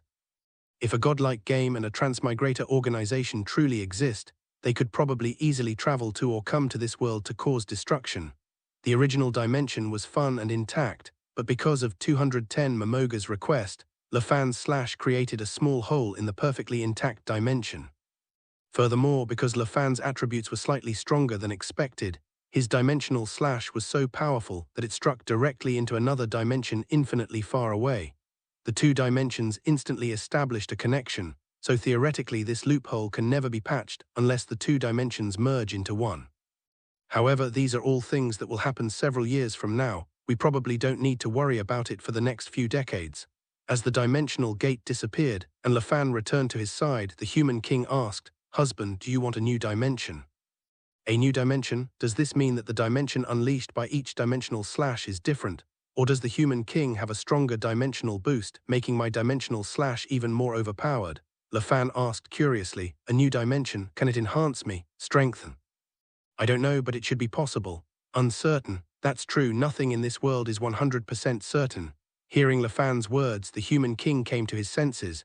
Was it because nothing is 100% certain that her husband wanted to explore unknown dimensions? Invincibility is only in one's own perception. Who knows, there might be something even more invincible beyond invincibility. Even the queen couldn't say there was anyone more powerful than her husband, since she considered him the most invincible. So change the topic to something even more powerful than yourself. Perhaps there are beings outside who are even more powerful than me. Holy crap, a new dimension. Is it that dangerous? Could it be that other beings in the universe also know how to perform dimensional slashes? Have they gained access to a new dimension? Is their new dimensional attack powerful enough to defeat the human king? You know, the human king is using the attribute-enhancing fruit every moment. His attributes are getting stronger without limit. Damn, this world is really dangerous. LaFan's 3 consecutive thoughts. Thank goodness Momoga isn't here, otherwise Momoga would have been provoked again. LaFan stopped thinking about it and simply embraced the human king, enjoying her beauty while he could. The king of men looked blissfully happy as he felt LaFan's embrace. The scene then shifts to Momoga's side. He had now arrived at the Great Wall, the border of the Holy Kingdom. After 2 days of troop mobilization, the Great Wall of the Holy Kingdom was filled with soldiers. Every soldier was holding a bow, ready to meet the enemies of Ainz Ooal Gown's kingdom. Looking at the army of over 300,000, Momoga smiled. Perhaps this was a very good experiment. He flew up to the city wall and all the soldiers spotted Momoga immediately. At this moment, Pavel Baraha frowned, looking at Momoga, who was suspended in the air and clad in black armor. "Who are you? Why have you come to our Holy Kingdom's border guard, Tot?" Momoga was a rather immature person, and upon hearing the other party's sincere greeting, he naturally responded in an equally immature manner. "I am Momoga, one of the 41 supreme beings, and also the supreme being of the Ainz Ooal Gown kingdom. I have come to Song to ask you to cooperate with me in conducting 10 small experiments." Upon hearing Momoga's words, everyone present immediately went on alert, as they had all heard of the Ainz Ooal Gown kingdom. The ranks after the Divine Kingdom are Supreme Executive Officer, Judge, and above the Judge is the legendary Supreme Being. It's important to understand that each of the 4 judges was a demon god-level being, and just how terrifying was the Supreme Being above the judges. And there were a full 41 of them, which is absolutely terrifying. Now that the other party had actually come to the border wall of the Holy Kingdom alone, Pavel Baraha boldly said, "Since you are the supreme ruler of the Ainz Ooal Gown kingdom, why have you come in person? If it's just an experiment, you could have had your subordinates carry it out." Momoga looked at the trembling soldiers below and said with a smile, "Haha, are you all afraid? Yes, your excellency's existence may have reached the level of a god. It would be a lie to say we are not afraid of such a powerful being descending upon us. But behind us lies our homeland, our loved ones. Even if it means death, we cannot retreat a single step. If you can leave, that would be best. Otherwise, we'll have no choice but to risk our lives to leave scars on your armor," Pavel Baraha then said with respect. Because Momoga came alone and treated the 300,000-strong army as nothing, Pavel Baraha would not want to fight such a terrifying being if he could. Even knowing that battles were inevitable, Pavel Baraha wanted to fight the enemy's army. Neither the 4 judges nor the legendary supreme being before them were their targets. He wanted to stall for time until the heroes of the various countries in the East Daxia Sea arrived. at which point his high-end combat forces would be able to put up a fight. After all, the three strongest warriors of the Holy Kingdom have gone to the invincible Divine Kingdom, such as the Holy Princess, the Holy Maiden, and the Holy Knight Commander, who can rival the strongest warrior commander in the kingdom. Momoga heard that the other party's tone was still consistent with 5-1 and laughed loudly. Ha ha ha, very good. Since that's the case, I will give you all a chance. Those who don't want to die leave the city directly. I'll give you 5 minutes. Hearing Momoga's mocking words, all the soldiers present were stunned. Pavel Baraha frowned. Your Excellency, while we fear death, we also know the importance of morale. We won't use that rhetoric. If you insist on not leaving, then we have no choice but to fight. Then I will repay you with my strongest might. Let us witness your final dance of death. Momoga's Tunabu adolescent delusions of grandeur suddenly surged, and he landed outside the Great Wall, instantly changing into the extreme speed armor set given to him by Lafan. In an instant, Momoga's entire body radiated a silvery white light, looking so handsome and powerful. Pavel Baraha took a deep breath, just looking at Momoga's full platinum armor and that terrifyingly sharp blade that seemed capable of cutting through space. He couldn't help but want to run away. But he had nowhere to run. He mustered his courage, drew his bow and said, "Brothers, we have no way back, for behind us are our homes, our families, our country. Even if our opponent is God or the devil, we can only fight, attack." As Pavel Baraha finished speaking, hundreds of thousands of arrows suddenly bombarded Momoga. Momoga smiled as he watched the volley of arrows hurtling towards him and suddenly swung his weapon. In an instant, a terrifying sword aura emerged, shattering all the arrows within a 20-meter radius into dust. Momoga laughed loudly, his voice thick with youthful exuberance. "All right, haha, then I'll mercifully show you what speed and what a warrior truly are." In an instant, Momoga transformed into silver light, and in an instant, hundreds of meters of the Great Wall, spanning 250 kilometers, were cut down by the terrifying sword energy. Momoga did not stop. What he wanted to do was destroy the entire Great Wall, then gather all the enemies on the ground to surround him, and use super-level magic. This can be considered Momoga's mercy. Dark Abundance Sacrifice is an instant death magic. The enemy will not feel anything the moment they are hit and will die instantly. This could be considered merciful to these soldiers. As for taking a step back and letting them go, sorry, Momoga's justice value is -500. In short, death is the greatest mercy in his eyes. A painless, instantaneous death is the highest form of respect for one's opponent. The battlefield is ever-changing. A flash of silver light, moving at a speed beyond human comprehension, slices through the enemy with incredible speed. In just 2 minutes, the Great Wall, stretching for tens of kilometers, was destroyed. Many of the hundreds of thousands of soldiers had fled the ground, and their faces were filled with terror. This speed, this power, is simply beyond human capability to overcome. It wasn't until this moment that they came to their senses. They had no idea why they were engaged in this unanimous battle. Because this wasn't a battle at all, it was a one-sided massacre, no different from sending someone to their death.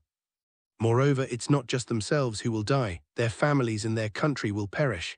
My God, why can't we just abandon that so-called dignity and surrender like an empire? This was the thought that flashed through everyone's minds in an instant, and the silver light finally stopped. In that instant, everyone was once again aroused in their final resistance, bombarding with magic, arrows, catapults, boulders, and all sorts of other means. Among these bombardments, a terrifying magic arrow shot towards the silver armor. This was Pavel Baraha's strongest magical armor-piercing arrow, a strike he put all his effort into, and arguably the strongest arrow of his life. But such an arrow, when it struck the silver armor, was like an egg hitting a rock. The arrow was destroyed in an instant, not to mention the attacks from the surrounding soldiers and adventurers. Pavel Baraha, his face ashen, threw away his bow and arrows. He was in despair. Victory is impossible against such an enemy. Momoga stood there, feeling the final blows from the crowd, and smiled. Ha ha ha, let me tell you a truth, I'm not actually a warrior, I'm a magic caster.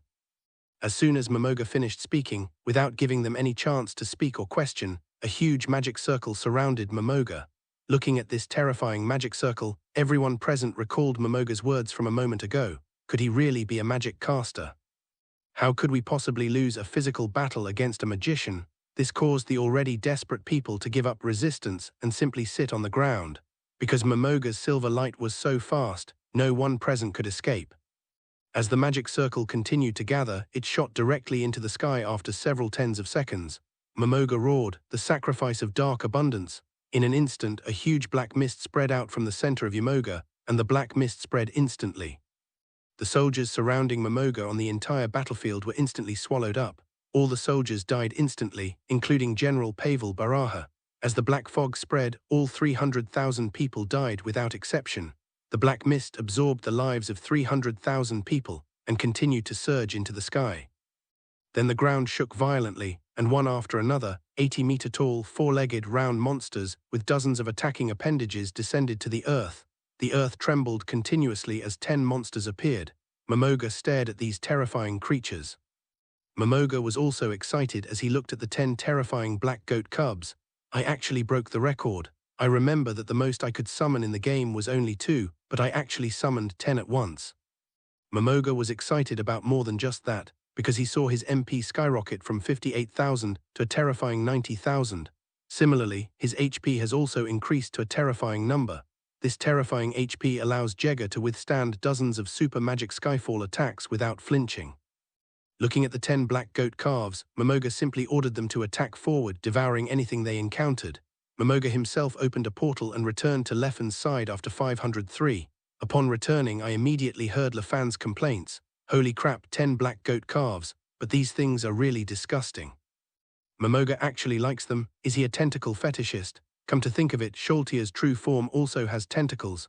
Well, it's a skeleton after all, so it's normal that her aesthetic sense is a little different from mine. I really feel bad for Aura. But anyway, I'm not a lizard lover. Lefan hugged the human king and smiled, saying, "You're back, how are you feeling?" Looking at the lazy Lefan and the stunningly beautiful king of men, Momoga thought to herself, "You're the one with bad taste. My sister-in-law is the most perfect woman in my heart. What am I thinking? However, my aesthetic sense is perfectly fine." Momoga also took out a bottle of magic beer and said while drinking, "Well, let those 10 black goat calves wreak havoc. If there really are foreign enemies, we can avoid a direct confrontation. What a clever fool. If there were a real enemy, wouldn't they have discovered us? But it's fine this way, since the black goat's calf is causing trouble. Even if they find us, they'll attack the calf first." Momoga was furious upon hearing Lefan's thoughts. What did he mean by being self-righteous? And then he agreed with my actions, double standards. Momoga looked at the 5 magical monitoring mirrors in front of him and said calmly, "The matter of the Holy Kingdom should be pretty much settled. Little Yellow Hair's side is quite strong. They're using a feint attack, making it seem like they're attacking the Flying Dragon tribe, but actually they're launching a sneak attack on the Dragon Kingdom." Lefan affirmed, "Indeed, this little blondie has some intelligence. I wonder what kind of show he can put on." The King of Men had grown accustomed to their conversations, and the 2 men truly possessed the power to look down upon all living beings as if they were gods. When Fruda's Magic Legion arrived at the Dragon tribe in their flying magic devices, there was nothing there. Yes, nothing is left. The Dragon tribe's lair and the mountains have all vanished, leaving only a flat plain. As for the thousands of members of the Flying Dragon tribe, they also disappeared along with everything else. Because of Lefan's terrifying dimensional slash, life is directly cut out of the dimension, which is true death, and there is no possibility of it even becoming nourishment for the world. The mysterious disappearance of the Dragon tribe greatly surprised Fruda, and he eventually boldly imagined that it was Demiurge who was responsible. After all, the kingdom of Ainz Ooal Gown is a supreme kingdom, and the Wyvern tribe, as the first to invade it, must be punished. Fruda sighed that he and his group were still a step too slow, and then used teleportation magic to teleport to the side of the Blood Emperor's main force. As for the Blood Emperor, he was unaware that he was referred to as Little Yellow Hair by Lefan and Momo Gia. The fact that the magic crystal behind them was flashing proved that Fruda and his group had completed their mission and returned. Then the battle to conquer the Dragon Kingdom can begin. As the portal appeared, looking at the returning Fruda, the Blood Emperor asked, "How was it?" With a look of awe, Fruda said, "We were a step too late. By the time we arrived, the Flying Dragon tribe had already been wiped out.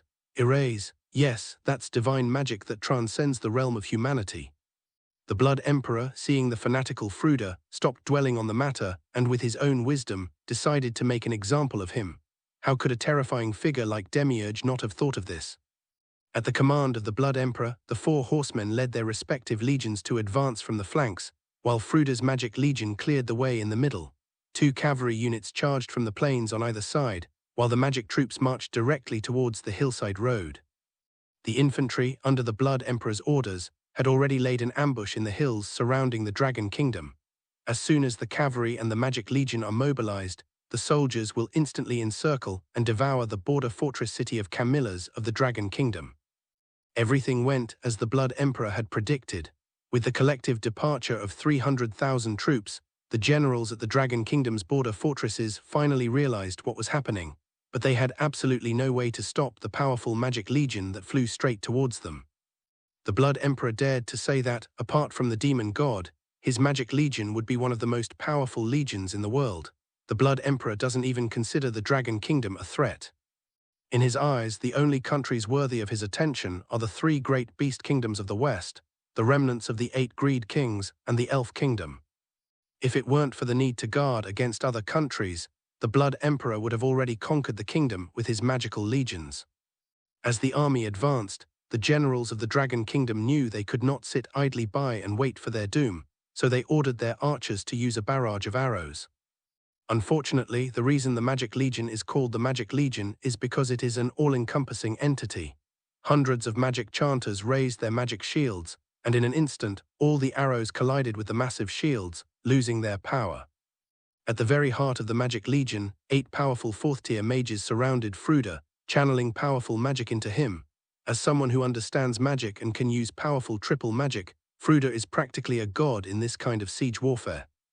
With the combined magic of his 4 disciples, Fruda easily summoned a powerful 6th-tier spell, triple tier 6 magic explosive flame bullet. In an instant, 3 enormous fireballs, each 10 meters in size, appeared in front of the Magic Legion, hurtling towards the city wall like meteors. Although the two sides were only 1 kilometer apart, the entire Magic Legion was flying in the air using magical items.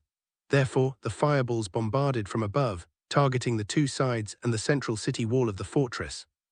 The Dragon Kingdom's generals were powerless to stop this terrifying attack, because it was 6th-tier magic. Ordinary 3rd-tier magic shields simply cannot withstand this terrifying attack. As several seconds passed, 3 enormous fireballs struck the city wall precisely, causing massive explosions. In an instant, a 10-meter-wide breach was blasted into the city wall. As the magic took effect, the 4 horsemen led their 4 cavalry regiments in a fierce charge toward the fortress. If these cavalrymen were allowed into Yeershai, it would be like wolves entering a sheepfold running rampant. General Marquis Borg of Camillus also shouted loudly, "All troops attack! We must not allow the enemy to enter the city or there will be widespread bloodshed. My men, charge with me." With a powerful shout, all the soldiers and adventurers charged out of the city walls and onto the flat ground. Facing such a powerful cavalry, this was clearly at a great disadvantage for them, but there was no other way. If the cavalry were allowed to storm the city, they would use their superior mobility to avoid direct combat and instead massacre the civilians. They simply cannot afford such a price, so they must confront them head-on. The two armies clashed instantly. Weapons, blood, screams, all sorts of sounds rang out continuously. Momoga and Leffen did not feel nauseous looking at the battlefield. After all, they are not human either. The magic legions in this world are something else. They have an outer magic shield and an inner magic supply, allowing the strongest to gather the magic power of the surrounding mages and unleash powerful spells. This is a true magic turret. Listening to Lefan's words, the human king shook his head. Humans are such life forms, they can exert their greatest strength by working together as a group. Momoga asked curiously, sister-in-law, you're called the human king and you're human too. Seeing so many human casualties, don't you feel sad? Apart from annihilation, I will not disturb the human race for even a minute. Hearing the human king's words, Momoga said no more. The name human king was given by Lefan, a Chunabiu, a person with delusions of grandeur, and in reality, the human king had no relation to the human race whatsoever. Lefan naturally understood the concept of the human king and knew its mechanisms. She knew that after the human race was wiped out, she would restart the world. This setting is so cringeworthy, it's almost embarrassing for Lefan to argue about it. But he didn't know that Momoga could overhear his thoughts, which made Momoga barely suppress her laughter and almost suffocate. Under the combined aerial bombardment of the Magic Legion, the charge of the 4 knights, and the mowing down of the infantry, the Dragon Kingdom's border fortress, Camillus, collapsed in less than 3 hours. Both sides suffered heavy casualties in this battle. The Empire lost 8% of its soldiers, while the Camillus fortress suffered a terrifying 70% casualty rate. As for those who did not die in battle, they were taken prisoner and tied up in the square to await the arrival of the Blood Emperor. With the war over, the Blood Emperor arrived in the city of Camillus. Looking at the 100,000 elite soldiers before him, he said, I will only say this once. Are you willing to surrender or die? Hearing the Blood Emperor's words, General Marquis Borg of Camillas spat out a mouthful of blood. Bah, if you have the guts, then kill us all, just like you slaughtered the unarmed civilians you just did. If I even flinch, I'll take your surname. Looking at Marquis Borg's appearance, the Blood Emperor smiled. Why bother? This is the price of resistance, and it is also the rule of our Ainz Ooal Gown kingdom. All nations that resist will become the people of the kingdom with 70% sacrifice and 30% joining. Another bald adventurer, his veins bulging, roared desperately, a bunch of executioners. All you know how to do is bully the common people. What kind of skill is that? If you're so capable, kill us all. The Blood Emperor looked at the angry warriors and said without any hesitation, I apologize, but as a human being I feel I have to do this. The law of the jungle prevails, that's the rule. They died because they were weak and you survived because you are strong. Do you even know you're human? What's the difference between you and a devil? You slaughter people like this, you deserve a terrible death. Executioner, devil, butcher. A barrage of curses rang out, but the Blood Emperor, far from looking miserable, wore a smile. Ha ha ha, well said, well said. So your choice is death or to become executioners like us, slaughtering the weak in the next city. You devil, you won't get away with this. I'd rather die than agree to it. Looking at the fearful and resentful eyes of the crowd, the Blood Emperor smiled again and said, you have already crossed the threshold, but there are two directions. One is revenge and the other is fear. In the future, people will definitely fear war, but as it stands, you are not fearful yet, so it doesn't matter. Someone will deal with you soon. Marquis Borg laughed wildly and said, ha ha, just you wait for our queen to annihilate you. CFCH, annihilate us. With your dragon kingdom, no problem, I'm waiting. Ha ha, just wait to face the wrath of the dragon kingdom. The Blood Emperor looked at the prisoners and immediately ordered them all to be imprisoned in jail. Since they were unwilling to surrender, then so be it. After settling in and resting for 2 hours, the Blood Emperor looked at the internal map of the Dragon Kingdom. Here's a detailed route map. He stroked his chin. We didn't surround Camilla's city before, so there must have been adventurers who escaped. Now the nearest cities must know about this. In that case, why not go all the way and march directly towards the capital? Fruda pondered for a moment as he looked at the route the Blood Emperor pointed out. Isn't the risk too great? If the Dragon Kingdom reacts and uses fire to encircle us, what if they take this route? Although our magic legion is strong, the danger level on land is not low either. It's all right. With Camilla's providing cover, the Dragon Kingdom can't possibly remain indifferent to Camilla's fall. They will definitely send troops to scout, and after scouting, they will surely discover the tragic state of Camilla's and the prisoners. Even though they were furious, the prisoners had to be taken care of, and the country couldn't ignore the city of Camilla's. Coupled with the Dragon Kingdom's misplaced compassion, the first policy was a nationwide defense model, with all Western military forces concentrated in the capital. Southern forces rushed to Camilla's to settle the prisoners. As for the encirclement tactic, they're willing to use it. What we need to do is exploit this time difference and break through while they hesitate. The Blood Emperor, completely unfazed, pointed to a spot on the map and spoke. Looking at the map, Fruda saw that the route bypassed the ruined city of Gran and the great forest to the west of Camilla's, and instead chose to take a detour through the Wangbei Plain and advance straight for 30 miles before turning around to attack the capital. The Dragon Kingdom would never choose to go through the plains because the disparity in strength is too great. They couldn't win even with city walls for defense, so it would be even more impossible for them to win on the plains. However, it's not to say that the Dragon Kingdom is completely hopeless. If they abandon the capital, use an empty city strategy, and launch a pincer attack with fire, they still have a chance of winning. However, the Blood Emperor stated that the Dragon Kingdom's compassion would absolutely prevent them from using this method, a sentiment echoed by Fruda. Unfortunately, the Blood Emperor was unaware that the Dragon Kingdom's lowly queen possessed primordial magic. If she is truly willing to sacrifice millions of people to activate the primal magic, then the Blood Emperor will still do it anyway. Everything was in progress. Demiurge was still managing the Empire's vast territory. Because the Empire was so large, even if he only managed one city for an hour, it would take him more than 10 hours. In the capital of the Dragon King Kingdom, the lowly Queen Dradelong Oraclus trembled as she looked at the information in her hand. That despicable Blood Emperor, why did you do this? Those were lives lost. The mature female minister looked at the lowly queen and said, Your Majesty, the people and soldiers of Pogran have already evacuated, and 10,000 troops have been sent to the city of Camilla's. However, the Blood Emperor's troops did not leave the Great Forest. Our strategy has failed. The middle-aged, obese minister, looking at the map, said seriously, "The Blood Emperor is one of the most intelligent men in the world. Although taking the direct route through the Great Forest would be faster to reach the capital, they will definitely not choose the Great Forest. They may have already taken the plains. Your Majesty, if they really do take the 30-mile detour through the plains to attack the capital, we might be in trouble. I don't know what to do.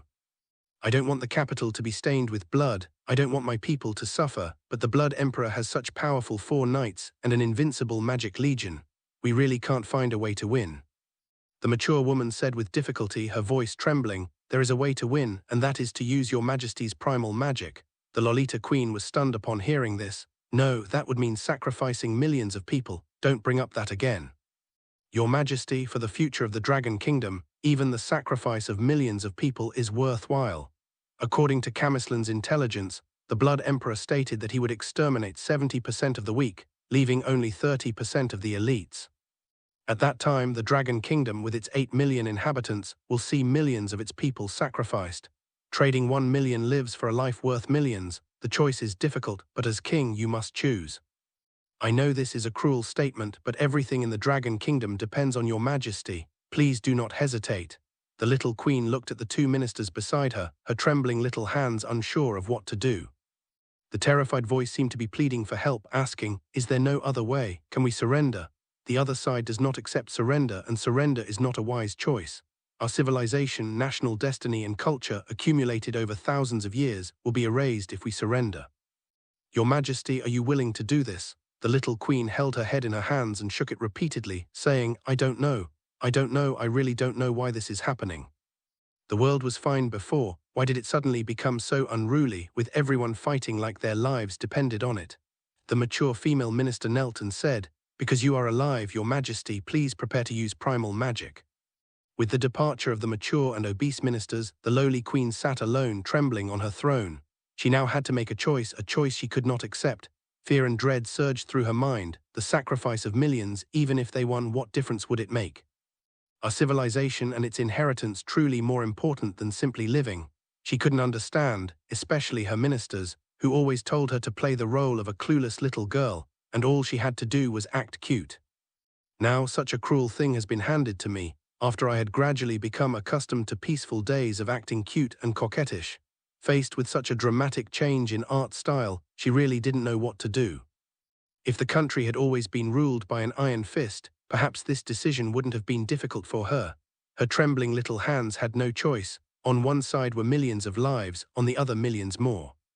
She couldn't understand this matter no matter how hard she thought about it, this cruel truth. Her eyes turned red, and tears streamed down her face involuntarily. I am indeed an incompetent king. If I were as powerful as my great-grandfather, I wouldn't have needed to sacrifice the lives of millions of people to use primordial magic. If I had the wisdom of the Blood Emperor, I would have surrendered to Ainz Ooal Gown's kingdom immediately, and perhaps I wouldn't be in such a passive position. Is it really impossible to surrender? Is there no other choice but to sacrifice millions of lives? Who can answer me? I really don't know what to do. The Lolita Queen sat blankly on her throne, waiting for someone to answer her, but all that awaited her was the cold air. Perhaps this is the king's loneliness. Fearful, she stood up, seemingly making a decision. Though I am the queen, these millions who have sacrificed themselves are not me but the people. I need to ask the people's demands. Yes, as long as they all disagree, I can stop using this kind of magic. At that time, I'll kneel down and beg for mercy, or perhaps sacrifice myself to finally join Ainz Ooal Gown's divine kingdom. The massacre in Camislan was too horrific. Camislan was a border city of the Dragon Kingdom, known as a city with the strongest fighting force in the Dragon Kingdom. If such a city could not withstand it for more than a few hours, other cities would be even less likely to be able to endure it. This is not even in the same league as the combat power. As for the Flying Dragon tribe, the 4th-tier mage of the Magic Guild had already contacted them an hour ago, but the Flying Dragon tribe has completely disappeared. As for the surrounding Orc kingdoms, they have no diplomatic relations whatsoever, and it's even less likely that they will come to help in the short term. No one will choose to surrender before facing despair. Once someone chooses to surrender, it's because they're desperate, like when Momoga chose to massacre 9 million people in the kingdom in the original story. The king chose to surrender in an attempt to save the lives of his people, but to no avail. Momoga refused to surrender, and only at Sebastian's request were 1 million people spared. The slaughter of 8 million people was a truly horrific sight. Before facing despair, people believe they can fight, that they are capable of fighting, but when despair arrives, people knew that everything was in vain. At that moment, dignity and the inheritance of civilization were no longer important. Survival was the most important thing. Unfortunately, one wrong step led to another, and the Dragon Kingdom missed the opportunity to surrender, meaning that only 70% of its forces would be sacrificed. The lowly queen walked out of the king's hall and looked at the ministers who were waiting outside. "I want to convene a meeting of the people. They have the right to know about this matter."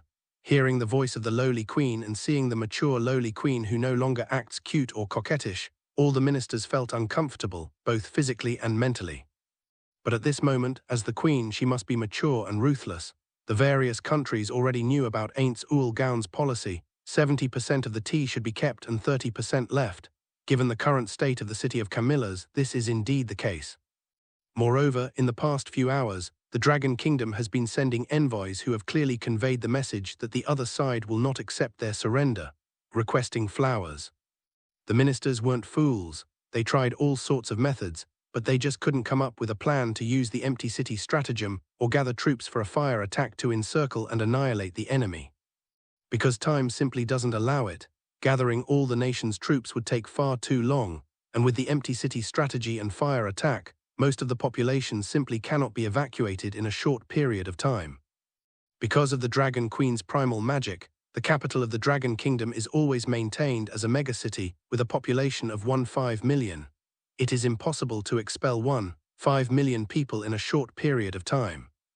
Since sacrifices are inevitable anyway, why not let the Queen use primordial magic to defeat the enemy? Although they knew that a powerful army would continue to attack, the Dragon Kingdom had already formed alliances with neighboring countries. Since they won't accept surrender, then let's defend and resist. In the minister's view, even the strongest power in the world could not resist the combined forces of the entire world. This is the world of Japanese anime, where people fundamentally believe that it is impossible for someone with great power to defeat the masses of the world. This is basically the case in all Japanese anime. The strongest characters are those who listen to ordinary people. For example, a hero has to obey the orders of a weakling king, and someone with the power to destroy and change the world has to listen to a bunch of weak, despicable old men. In the world of Japanese anime, the strongest characters seem to be fools who misunderstand the orders of the weak. Even if one's ideal is a perfect and peaceful world, one has the ability to achieve it. But they're just like fools who obey orders from weaklings and don't care if the world continues to go against their dreams. There are far too many examples. After all, Japanese comics, European comics, and American comics all follow this system. Superman is always a naive and innocent character, witches are always brain-dead, and gods are always mentally challenged.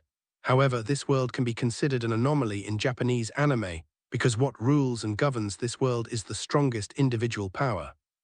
For example, in the previous slain theocracy, Zetsu Zetsume was the big sister, and in the Council of the Platinum Dragon King, he was the absolute one. Human kingdoms obey the slain cult, while non-human kingdoms obey the council. These two absolute individuals are the kind of beings who have no interest in ruling the world. It's a relatively rational world, which is why so many nations have been destroyed. There were also so many pronouncements about one person destroying a country over a single disagreement.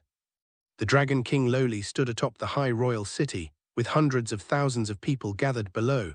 Because the Dragon King's capital is so vast, it's impossible for him to gather millions of lives all at once. These hundreds of thousands of people will become representatives of the entire capital city's population. The ministers rejected the idea of the Dragon King Lolita, believing that allowing the people to be chosen in ignorance was the best way to treat them fairly. However, since it was the Dragon King Loli herself who used the primal magic, they could not force her to do so and could only agree to the Dragon King Loli's request. Hundreds of thousands of people gathered, but they were unaware of the seriousness of the situation. After all, although they knew about Ainz Ooal Gown's kingdom these days, they continued with their lives as usual and didn't feel too much tension. Who would have thought that the divine kingdom that emerged just a few days ago would now be attacking the Dragon Kingdom? At this moment, the lowly queen, aided by magical artifacts, said, "Fellow citizens, 740, this speech may be some terrible news. The Blood Emperor is currently leading an army of 300,000 men and a powerful magic legion toward our capital. It is estimated that they will reach the capital in a few hours. As the Lolita Queen paused, hundreds of thousands of people in the square were stunned. Had they heard correctly? The Blood Emperor is already attacking the capital. Hey, when did this happen? Your Majesty, you're not joking with us, are you? Your Majesty, please don't joke with us. Seeing the fear on the faces of her people, the lowly queen took a deep breath and said again, I'm sorry, I wasn't joking.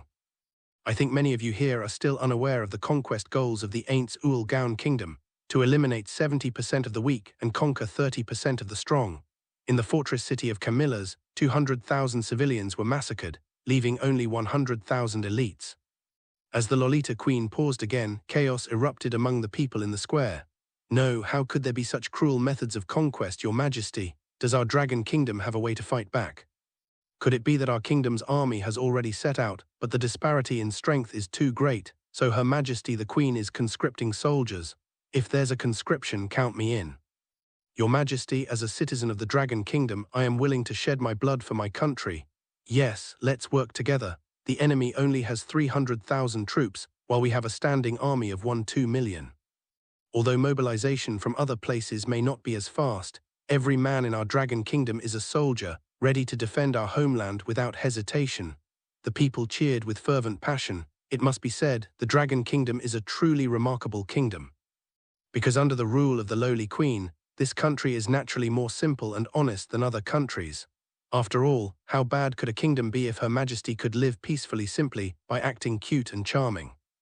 Looking at the passionate citizens, the lowly queen paused for a moment, despite her lowly appearance. However, she possesses the bloodline of the true Dragon King, which is why her growth is slow. In fact, she is already in her 20s.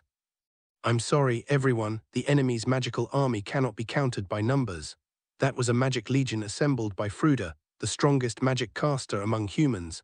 Under the leadership of such a legion, even legendary hero-level powerhouses could not face them head-on. Only a demon god could defeat such an army, but our country has no demon god-level beings. Hearing the words of the lowly queen, the citizens present were even more stunned. Your Majesty, please do not be afraid. Defending the country inevitably involves sacrifices. I have faith in General Kemmer and Chief Minister Dureka Kwang. That's right. With the hero-level General Kamen and the hero-level Mage Dureka, we still have a chance to win. After all, the enemy only has 300,000 men. Your Majesty, please rest assured and wait for our return after the re-election. It has to be said that in the Dragon Kingdom, with the lowly queen's constant cuteness and coquetry, everyone is a lowly lover, and they adore the queen 100%. Rather than calling the Dragon Kingdom a country, it's more like an idol club, and Queen Yao Li is their idol. Looking at the cheerful citizens, the Lolita Queen couldn't bear to continue. But she had to say that it was simply impossible to defeat such a powerful army under normal military force. Although the Lolita Queen is an idol queen, her understanding of the national situation is no less than that of any of the ministers present. She knew the nation's strength best. It simply couldn't handle a magical army as terrifying as Fruda's. In the original work, Fruda is known as the Guardian of the Empire. This title is not just a rumor, but something he earned through his own hard work. Otherwise, why would the nobles willingly give up their interests after the Blood Emperor's reforms affected the entire empire? The empire was once just as corrupt as the kingdom. The reason it has become so incorruptible, so ruthless, and so powerful is entirely due to the bloodshed it has endured. The path to royalty is inherently bloody, and the Blood Emperor's current achievements are due not only to his wisdom, but most importantly, to the support of the powerful figure of Fruda. He is the foundation of the empire, and he is the reason why countries around the world fear the empire. Apart from the slain theocracy and the Council of Nations, no other nation dares to guarantee that it can defeat a magical legion as powerful as the god of war, Fruda. This terrifying army is now within the Dragon Kingdom and is heading towards the capital. The Lolita Queen took a deep breath, forcing back tears, and said in a trembling voice, I'm sorry, I'm so sorry. As a queen, I'm utterly incompetent. Because of my incompetence, I have no other choice. That was a vast magical army composed of humanity's strongest magic chanters and the world's top magic chanters. No matter how many of us there are, we cannot defeat them, so I have no choice but to use my primordial magic. MJU4 ND8 NTC 3 ODM 1 MZU2 ND MX OJ E equals. The price of primal magic is the sacrifice of millions of citizens. I have no other choice. I ask you to make your choice here. I hope you can refuse me, but I also don't want you to refuse me. The sacrifice of 70% of the nation, the sacrifice of millions of citizens. I can't accept it. Number, I can't accept either of them, but I am the king of the Dragon Kingdom, I must make a choice. The lowly queen blurted out a choice that terrified her. She had always known that her rise to power was due to her primordial magic. 3-7 She also knew that when the Dragon Kingdom faced an absolute crisis, she would use her primal magic. Although she had always known this, looking at the kind and simple people, she really couldn't bear to use them. But as the queen, she had no choice, and this feeling made her very uncomfortable. It also terrified her greatly. She feared that the people would agree to her, easily destroying the lives of those who loved her. But she was also afraid that the people would refuse, in which case she would have no choice but to kneel and beg the Blood Emperor to spare the Dragon Kingdom, but the other party might not listen. The worst-case scenario is that 70% of the population will be eliminated, a fact she cannot accept. The entire square was eerily silent. The entire nation could not believe why things had suddenly turned out this way. Has the enemy really become that powerful? Are we so powerful that we can only choose between sacrificing 12% and 70%? Your Majesty, is there even a need to choose? Even a fool would know that sacrificing 12% is definitely better than sacrificing 70%. Yes, Your Majesty, don't speak in that tearful voice, don't look so dejected, smile and regain your spirits. Yes, restore our familiar Her Majesty, restore that lovely smile, restore that energetic voice, and just talk to us in a cute and charming way. But I don't want to die, you bunch of lolican freaks. If you want to die, then die. Why should I die with you? Can't I just surrender? Foolish woman, if surrender were an option, Her Majesty the Queen would have surrendered long ago. Don't let your ignorance undermine the morale of the army. Your Majesty, please don't be sad. Could you sing us one last song? Yes, give us our national anthem. As people of the Dragon Kingdom, we are very proud. No, you bunch of perverts, you lolican. I don't want to die with you. Of the hundreds of thousands of people, 60,000 to 70,000 fled, wanting to escape the Dragon Kingdom. More than 100,000 people stayed behind, chanting in unison, Queen Elizabeth is the best, Queen Monry is the best. The Lolita Queen looked at the scene below, and her tear ducts finally gave way and she burst into tears. I'm sorry, the public began chanting collectively, smile, it'll revitalize us. At this moment, a stunningly beautiful, mature woman approached the lowly queen. She was Dureka, the nation's strongest magic chanter, who smiled and said, Your Majesty, responding to your people with a smile, restoring their vitality and comforting them with the national anthem are all very important. General Cayman, who was maintaining order around the square, clenched his fists tightly. He was actually a hardcore nymphomaniac. However, he has a duty as God to maintain order and ensure that citizens who want to flee can leave in an orderly manner. Otherwise, he would have excitedly shouted like the people. He also knew the Dragon Kingdom's current predicament. It was a decision made out of necessity. Knowing that this was a decision made out of necessity, he understood the immense pain Her Majesty the Queen had endured. As a staunch supporter of Her Majesty the Queen, Cayman believes that Her Majesty is not wrong, the enemy is. Encouraged by Dureka, the Dragon Queen regained her spirits. Unable to repay the people's trust, she could only offer her energy and her songs. This queen is quite nice, should I add her to my collection and use her as a body pillow? But I'm curious about what primal magic is. Sacrificing millions of people, this magic must be incredibly powerful. I wonder if that blonde-haired henchman can hold out. Oh well, I have resurrection magic, a simple resurrection will do the trick. The Dragon Kingdom is also quite nice, such simple and honest people, it seems a bit of a waste to kill them. Delugus is truly cold-blooded. Forget it, why bother with all that? Just enjoy the show, interfering isn't a virtue for a spectator. Hearing LaFan's string of inner thoughts, Momoga thought to herself, holy crap, I just realized my brother's a hardcore lolican. Does he like Aura too?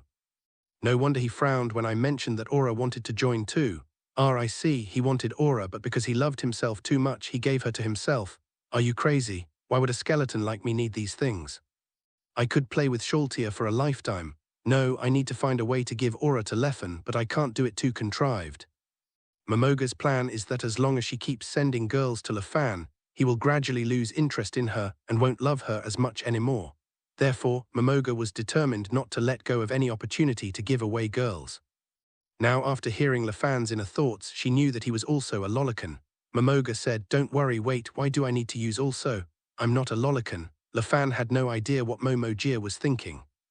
If he did, he would definitely yell at her, you're the one who's a lolican, your whole family are lolicans.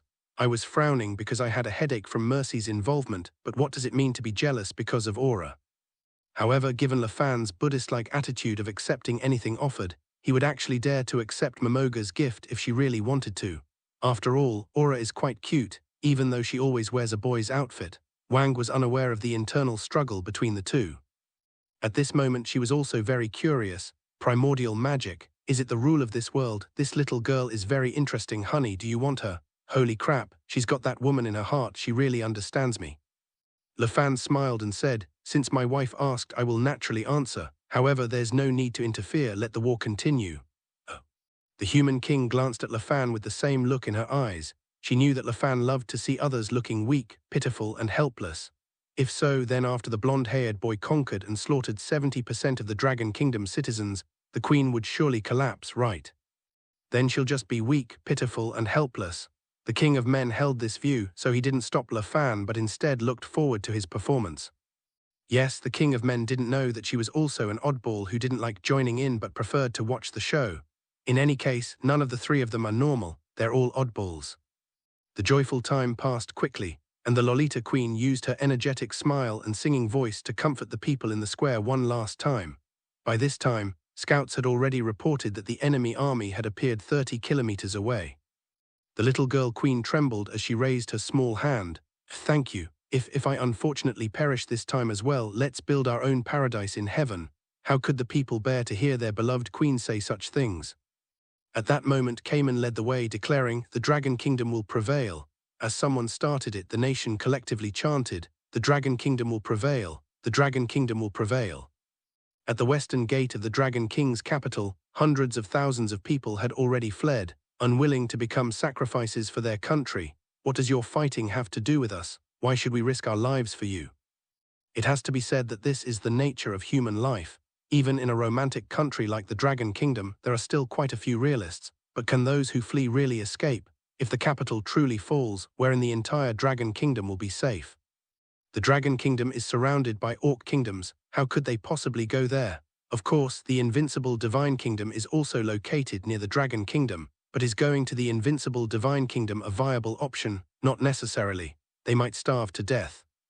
There aren't many places around the invincible Divine Kingdom of the Supreme Realm that can be replenished with supplies.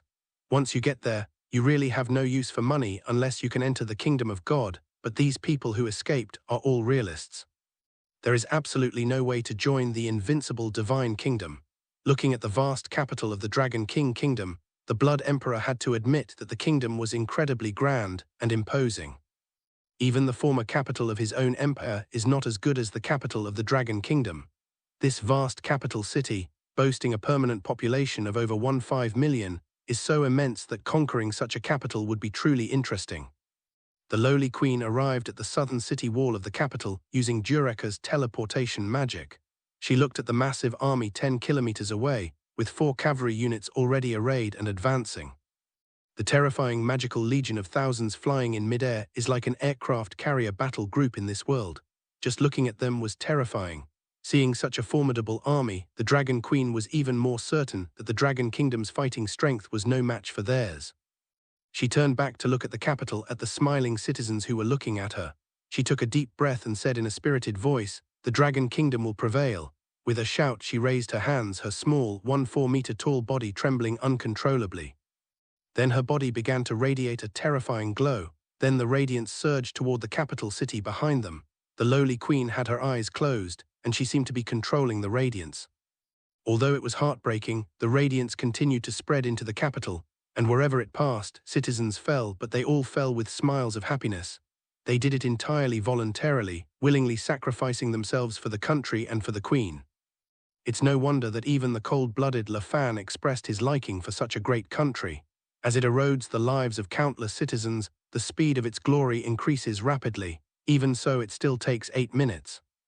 At this moment, Fruda, who was attacking the capital, was only about 5 kilometers away from the capital. His eyes were shining, but the next second he froze, because that lowly queen was bursting with terrifying magic power, and her magic power level was constantly increasing. At this moment, his magic level had surpassed his own and even surpassed Lord Demiurge's, and his magic was still increasing. They will soon surpass Lord Mayor. My God, why does the Dragon Kingdom have such a being? Fruda sensed the danger signal, and by then the army had already set off. Fruda immediately shouted, "The entire army must retreat, do not advance." Then, relying on the immense magical power of the Magic Legion, Fruda opened several portals and led the Magic Legion through them to leave. In the command center 15 kilometers away, the Blood Emperor frowned as he looked at Fruda, who had returned to his side. "Old man, what's going on? This is bad. The enemy is using strange magic that keeps getting stronger. We can't withstand this attack. If we get hit, we might be wiped out. I've already ordered all troops to retreat, but I don't know if it'll be in time."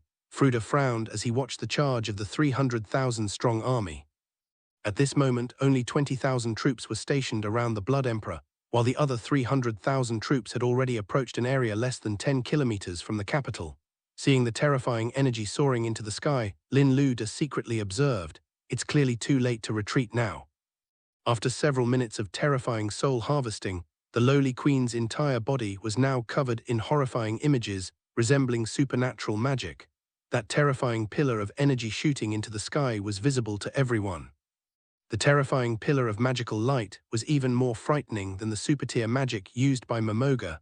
However, the army is still several kilometers away from the capital, which should allow them to avoid concentrating their forces on key targets.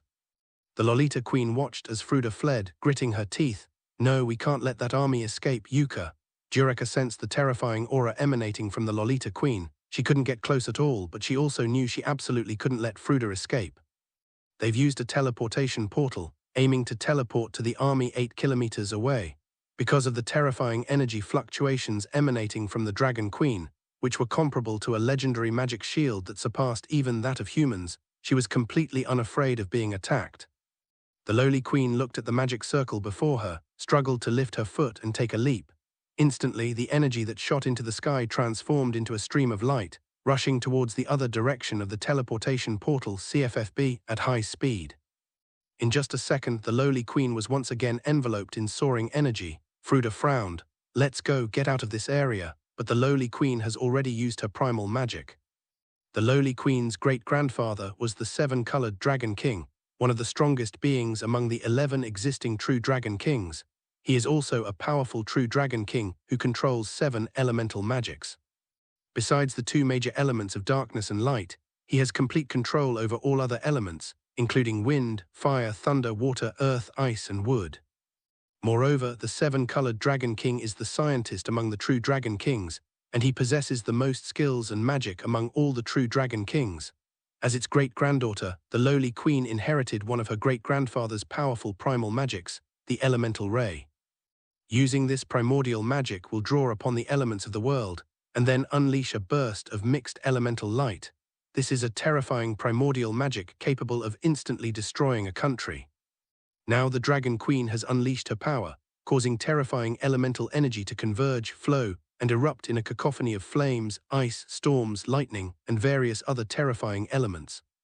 The 20-kilometer high pillar of light, under the explosion of various elements, suddenly increased in radius from 10 meters to 50 meters. In an instant, the Dragon King's daughter forcefully dragged her trembling little hand, which had been raised high downwards. What followed was a 20-kilometer-long pillar of elemental light. Although this primordial magic is called Elemental Ray, it is not a ranged spell. This is real, hardcore magic, using its own energy as a pillar to summon the world's energy to gather and form a terrifyingly massive weapon 20 kilometers in length. The caster can then control the weapon to frantically cut and destroy everything. Unfortunately, because the Dragon King's daughter's body was too weak, all she could do was simple slashing and sweeping. If it were her great-grandfather, perhaps he could control this beam of light while flying and cut across a huge area of the map. If used by the 7-colored Dragon King, this would be a genuine spell to destroy a nation. But if used by the Dragon Queen, she would be unable to move at all and could only spin around in place. At most, it could only cut a destructive area with a diameter of 40 kilometers, but of course, its weak size might not be able to accomplish that. For now, all that's needed is to bombard the enemies in front of her. Although this is difficult for the Dragon Queen, she can manage it if she grits her teeth. As she used all her strength to throw herself down, the massive elemental beam, stretching 20 kilometers, slammed down fiercely. "This is primordial magic, you've got some skills. I'll let you run 5 kilometers first, then see if my 20-kilometer-long sword can even touch you. That's some really cool magic. I wonder if 20 kilometers is the limit. If not, could it be 100 kilometers or 1,000 kilometers? If it could be 10,000 kilometers, could I slice through planets? However, the cost is quite high, sacrificing millions of lives, and it relies too much on external elements, requiring such a long preparation time. Even the most advanced magic only takes 5 minutes to prepare. This thing takes 8 minutes. It's too impractical. The destructive power of this thing is also a mystery. For people like us with tens of thousands of defense, if we just stand there and let it hack away, I don't know if it will even make me lose any health. But it looks cool, and it's really fast at mowing down enemies. Hearing LaFan's sarcastic remarks, Momoga came to his senses. He too had longed for such magic. After all, what man wouldn't want to wield a terrifying 20-kilometer-long sword? But after listening to LaFan's list of drawbacks, he lost interest, because such a broadsword wasn't very powerful, but it looked really cool. Seeing that LaFan and Momoga remained silent, the human king began to explain. It absorbs the energy of millions of souls to support the Pillar of Light, and gathers surrounding elements around the Pillar of Light as its core. The so-called primordial magic is actually the original rules of this world. Most importantly, the beam of light was quite remarkable. It incorporated so many rules and regulations. Listening to the king's explanation, LaFan got excited. Primitive rules. Momoga asked simply and directly, "Sister-in-law, what are primitive rules?" The human king explained simply and directly, "It is filled with the rules of this dimension. Although the rules of this world have been modified to the rules we are familiar with, the rules of the dimension have not been modified. The world is just one of the countless worlds in the dimension." Momoga was completely confused. What is a dimension? The king smiled and said, "What we live in is called a world, and what lies outside the world is called a dimension. Within a dimension, there are countless worlds. Alternatively, we can say that the place we live in is called a planet, and beyond planets lies the universe. Within the universe, there are countless planets, and all of these planets operate according to the rules of the universe. However, some planets are special cases, having been terraformed, so their rules differ. But this doesn't mean the rules of the universe are unusable." After listening to the human king's detailed explanation, the bewildered Momoga instantly understood. He then asked, "So the original rules are the strongest in this world?" The king of men shook his head. "Not necessarily. The rules of this world follow the extreme surface, while our rules follow the infinite breadth. If we only consider destructive power, the rules of this world are slightly better. But if we talk about combat power, functionality, and other aspects, our rules completely crush the rules of this world." Upon hearing the human king's explanation, Momoga instantly transformed into a curious child, asking, "Sister-in-law, what is the ultimate watch?" Something seems off about Momoga's words, but I can't quite put my finger on it. Momoga, listening to LaFan's inner thoughts, also thought to herself, "You shameless jerk, you always act all high and mighty without asking about the king. If you won't ask, can't I? Is it interesting to pretend to know what you don't?" LaFan was actually embarrassed to reveal that he knew nothing in front of the human king, since the human king's character setting described him as omniscient and omnipotent. If you ask the king of men about certain questions yourself, wouldn't that be changing the game's established rules? Will the king of men think he's a fake LaFan then? This is troublesome, but of course, LaFan isn't just trying to save face. Looking at the curious Momoga, the human king said again, "The ultimate expression, how can it be just the same energy? If our rules allow us to obtain new energy, we will manifest it in a new form, something different. But the energy in this world is different. When they acquire new energy, they concentrate it on the old energy sources, causing the energy volume to increase and become increasingly singular." The king of men threw out 2 energy orbs from his hand, and the 2 orbs continuously increased in energy. The last energy orb formed a huge sphere, and the other energy orb formed thousands of smaller energy orbs. The energy orbs constantly combined and changed, and could transform into various different forms.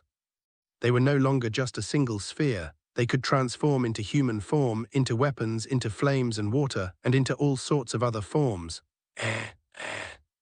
Seeing this, Momoga understood something. So the original rules were very simple, without our diversity. The king nodded and said, "Yes, this original rule has no time magic or life and death magic, while our rule has time, resurrection, and all sorts of special magic."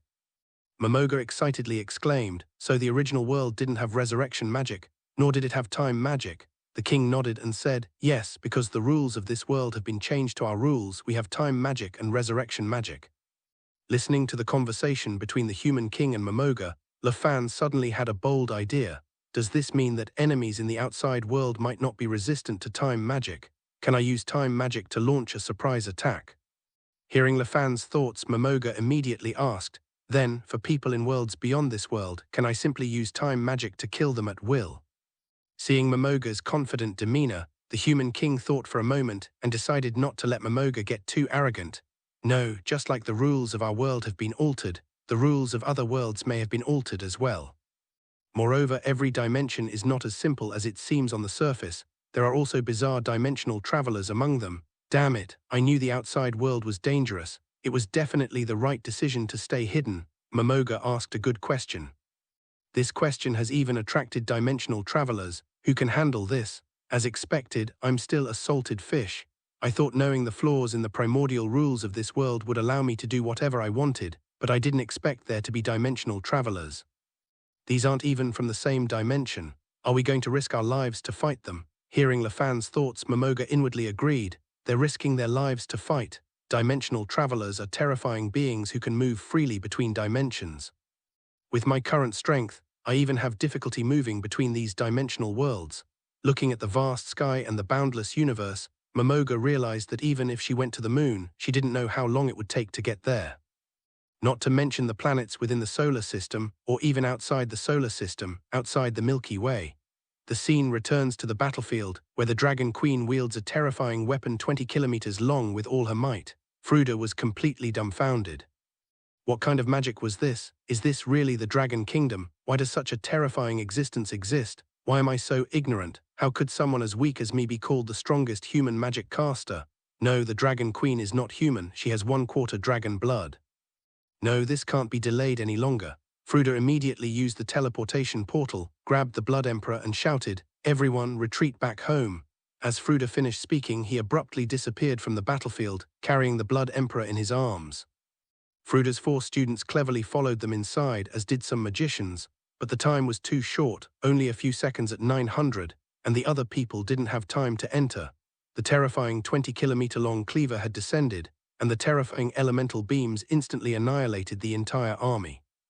The Dragon Queen watched as most of the magic members were annihilated, but the 2 culprits, Fruda and the Blood Emperor, were spared. But she could no longer do what the others did. She could only wave her little hand forcefully again, and the terrifying elemental rays moved once more. The rest of the army was swept away. In just 10 seconds, the Dragon Queen collapsed to the ground. At this moment, Jureka teleported over, and the Dragon Kingdom's Steel Adventurer team, General Cayman, and other powerful figures all arrived to protect the Dragon Queen. Looking at the terrifying fan-shaped area of ground swept across by elemental beams, the Dragon Queen, pale-faced, said, "I did it. I protected my people." Jureka picked up the Dragon Queen sitting on the ground and said with a smile, "Yes, Your Majesty, you did a great job. After this battle, I believe the kingdom of Ainz Ooal Gown will not attack for the time being. We can also use this battle to win over more allies, who can provide the personnel needed for the next battle, and in return, we can fight together against the kingdom of Ainz Ooal Gown." The Dragon Queen, her adorable face etched with exhaustion, smiled bitterly and said, "Yes, we absolutely cannot sacrifice our nation's citizens next time. I'm sleepy, Jureka, can I go to sleep?" Jureka smiled and said, "Of course, Your Majesty." That enormous pillar of light, shooting into the sky 20 kilometers high, naturally attracted the attention of the entire world. When the Dragon Kingdom heard the news that the Dragon Queen had annihilated 320,000 enemy troops, the people were both saddened and overjoyed, because the Dragon Kingdom had suffered enormous losses in this battle. The victory, achieved at the cost of 1.2 million lives, is something the people of the Dragon Kingdom would never have wanted. But this victory brought good news to other countries, proving that the invincible kingdom of Ainz Ooal Gown could indeed be defeated. All the surrounding countries will quickly gravitate towards the Dragon Kingdom and seek alliances. Demiurges in the old city of Landsman, Sebas in the old capital of Oventa, and Cocytus in the Elven army preparing to enter the country. In the city of Yelantal, Mare watched as the 20-kilometer-long pillar of light disappeared into the distance. They were astonished. What power had erupted from that direction? Sebastian, who was observing the strange celestial phenomenon in the palace of Orenthal, suddenly frowned. Dozens of people appeared in the Hall of Kings, including the Blood Emperor, who was sweating profusely, and various mages who looked terrified. Sebastian frowned. "What's going on?" Upon hearing this, the Blood Emperor immediately knelt down. "I'm sorry, Lord Sebastian, we have failed." The Dragon Queen of the Dragon Kingdom used the legendary primal magic to annihilate our army of 320,000.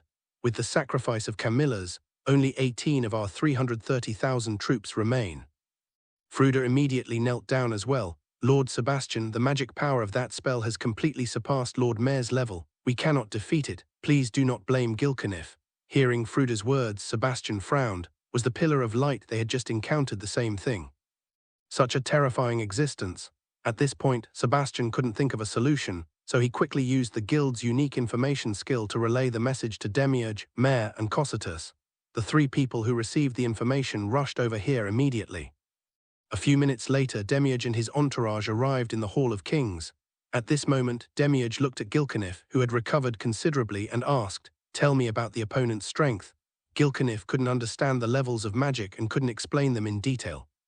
At this point, Fruda said, "That's a powerful spell, but it has a fatal flaw. It requires 8 minutes of preparation time. Moreover, it would require sacrificing a large number of lives. To deal with that kind of magic, the only option is to launch a sneak attack and prevent the Dragon Queen from completing the magic gathering." Listening to Fruda's explanation, the four began to analyze. Demiurge stroked his chin. "Surpasses Mayor's magic. But there's a drawback, the 8-minute gathering time. It's worth noting that among the Guardians, Mayor is not considered a bug. He is arguably the second strongest character. Such a powerful being was actually surpassed by the natives." Demiurge suddenly realized that his mission to conquer the world was not so simple. But he couldn't draw on any more power. Was he going to abandon the Dragon Kingdom region? Must we wait for mercy to return? No, based on the current intelligence, the magic used by the opponent should have a flaw. Since the enemy cannot wage a protracted war, why don't we change our strategy? Why fight a team battle against the other side? I now represent the kingdom of Ainz Ooal Gown, a guild comprised of 41 supreme beings. This is a matter of face for 41 supreme beings. How could I allow this lowly native to humiliate them? No, absolutely not. First, we need to wear down the enemy by 5. 8. Observe their movements, and then launch a final assault to eliminate them. Yes, this country must not be allowed to live. It must be completely annihilated. This country has caused the reputation of Ainz Ooal Gown to be tarnished. No, it's not the country's problem, it's my problem. I was too arrogant. Lord Momoga and Lord Leffen have already warned me. The world holds infinite possibilities, so why could I be so arrogant as to send Gilknefer on his way? So you arrogantly relinquish power to the Blood Emperor, although my orders were to purge the Dragon Tribe. But the other side had also finished, so after wiping out the Dragon Tribe, they naturally had to conquer the neighboring Dragon Kingdom. This is not a problem I can shift the blame onto, it's my problem, not his. As expected, my wisdom is insufficient. I still have a long way to go.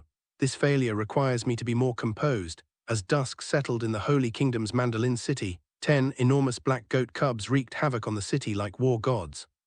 Buildings collapsed and flames engulfed everything. This place was hell on earth. This is 5 hours since Momoga left the Holy Kingdom.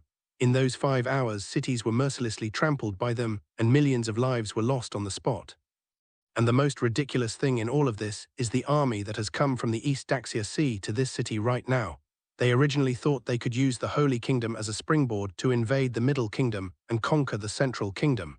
And the result? No sooner had they arrived and settled in the city than 10 terrifying black goat cubs pounced upon them. Although black goat calves may appear to run slowly, they are actually quite fast. A terrifying running speed of over 200 kilometers per hour is already incredibly fast in a world without airplanes or high-speed trains. Even the fastest cavalry can only travel at 60 kilometers per hour, and they cannot run such long distances. Fortunately, the young black goats have a limited lifespan. They will disappear within a maximum of 25 hours, but only 5 hours have passed, and this is already the 5th city to be affected. This city is the stronghold of the major legions of the East Daxia Sea. Each legion sent several thousand people, totaling 16 legions and 80,000 foreign troops. These legions were unlucky. Looking at such monsters, they felt despair and might even curse in secret, wondering if this Middle-earth was a place fit for humans. Black goat calves have no concept of affection for humans. They are ruthless killing machines. Momoga had no idea that his black goat cubs would lead to the complete annihilation of the East Daxia Sea's vanguard. Furthermore, thanks to the spread of the magic information scroll, the existence of the black goat cub became known to all nations.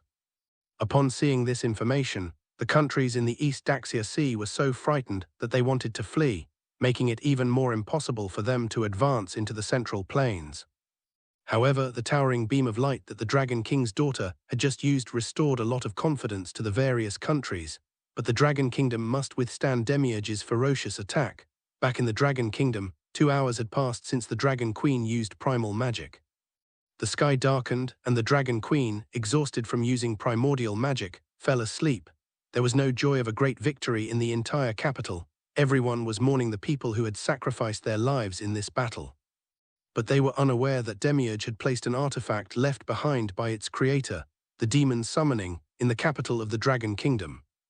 This is a powerful item that can summon a large number of demons, even when you know you might not be able to win in a direct confrontation. Demiurge chose to launch a sneak attack. For Demiurge, the most intolerable thing was to damage the reputation of the Supreme Gate. He was waiting for the right moment, waiting for Mare to unleash his most powerful destructive magic, Roar of the Earth. This is a terrifying magic spell that causes the earth within a radius of several kilometers to crack open, centered on Mare. Although this magic is weak against powerful opponents, it is one of the strongest 10th-tier magics for harvesting resources and destroying buildings. As soon as Mare begins his operation, a massive influx of demons will emerge, allowing Sebastian and Cocytus to execute their decapitation plan and prevent the Dragon Queen from using such terrifying magic. Mare and his men will then exterminate all the soldiers and residents of the city. Demiurge, meanwhile, was hiding in the shadows. If he discovered anything amiss, he would quickly lead the others, including Mare, away. This plan lacks any real wisdom. It simply demonstrates one thing: audacity, a lack of martial ethics, and a reliance on surprise attacks. Taking advantage of the nightfall and the moment when the Dragon Kingdom's people were off guard, Demiurge and his companions unleashed their maximum combat power to catch their opponents off guard. Momoga and Leffen naturally saw Demiurge's plan. Demiurge has no sense of martial ethics. He actually ordered Sebastian and Cocytus to carry out an assassination attempt. Unfortunately, the human king was prepared, so my new body pillow will be unharmed, but she will watch her country and her people be annihilated. The king's actions were too cruel. The other person was just a little girl. Why did he have to make her cry? But why am I so excited? Momoga, upon hearing Leffan's inner thoughts, thought to herself, "You perverted lolicon, you just love watching others look weak, helpless, pitiful, and crying." The ruler was unaware of the inner world of the two individuals, but as the Dragon Kingdom's crust cracked, a visible shockwave spread out from Mare. As the shockwave spread, the Earth's crust, which was originally hundreds of meters long, cracked open, and the Earth shook violently, with the impact extending 3 kilometers away. And this thing didn't just send out one shockwave, a second and a third shockwave have already been unleashed. In an instant, screams echoed throughout the capital of the Dragon Kingdom, and houses collapsed one after another. Then one demon after another emerged, including a giant blue demon 3 meters tall, a small imp demon 1 meter short, and even a strangely shaped beast demon. All the people who wanted to escape had nowhere to run, and this was just the beginning. Because it's more dangerous outside the capital, Plan 257 took over an hour to complete because Mare spent time teleporting the elven army. The moment the earthquake struck, the elf general led his army to begin a bloodbath in the Dragon Kingdom. Everything happened so suddenly for the Dragon Kingdom. The Dragon King's daughter, who was fast asleep, suddenly felt an immense pressure. When she opened her eyes, she saw the ceiling had risen considerably, and her eyes were filled with fear, for the fist of an elderly man with white hair in front of her was glowing. Sebastian was filled with disbelief. He had thought the lowly queen was asleep and was about to use his strongest punch, the dragon fist, to kill her instantly. As a result, when this punch landed, the lowly queen was completely unharmed, and a 10-meter-wide crater was even blasted out of the area centered on her. How is that possible? The dragon fist is the most lethal punch, focusing on penetrating power, so it's impossible for it to affect the surrounding area. Does she possess defensive magic that can automatically amplify damage she receives?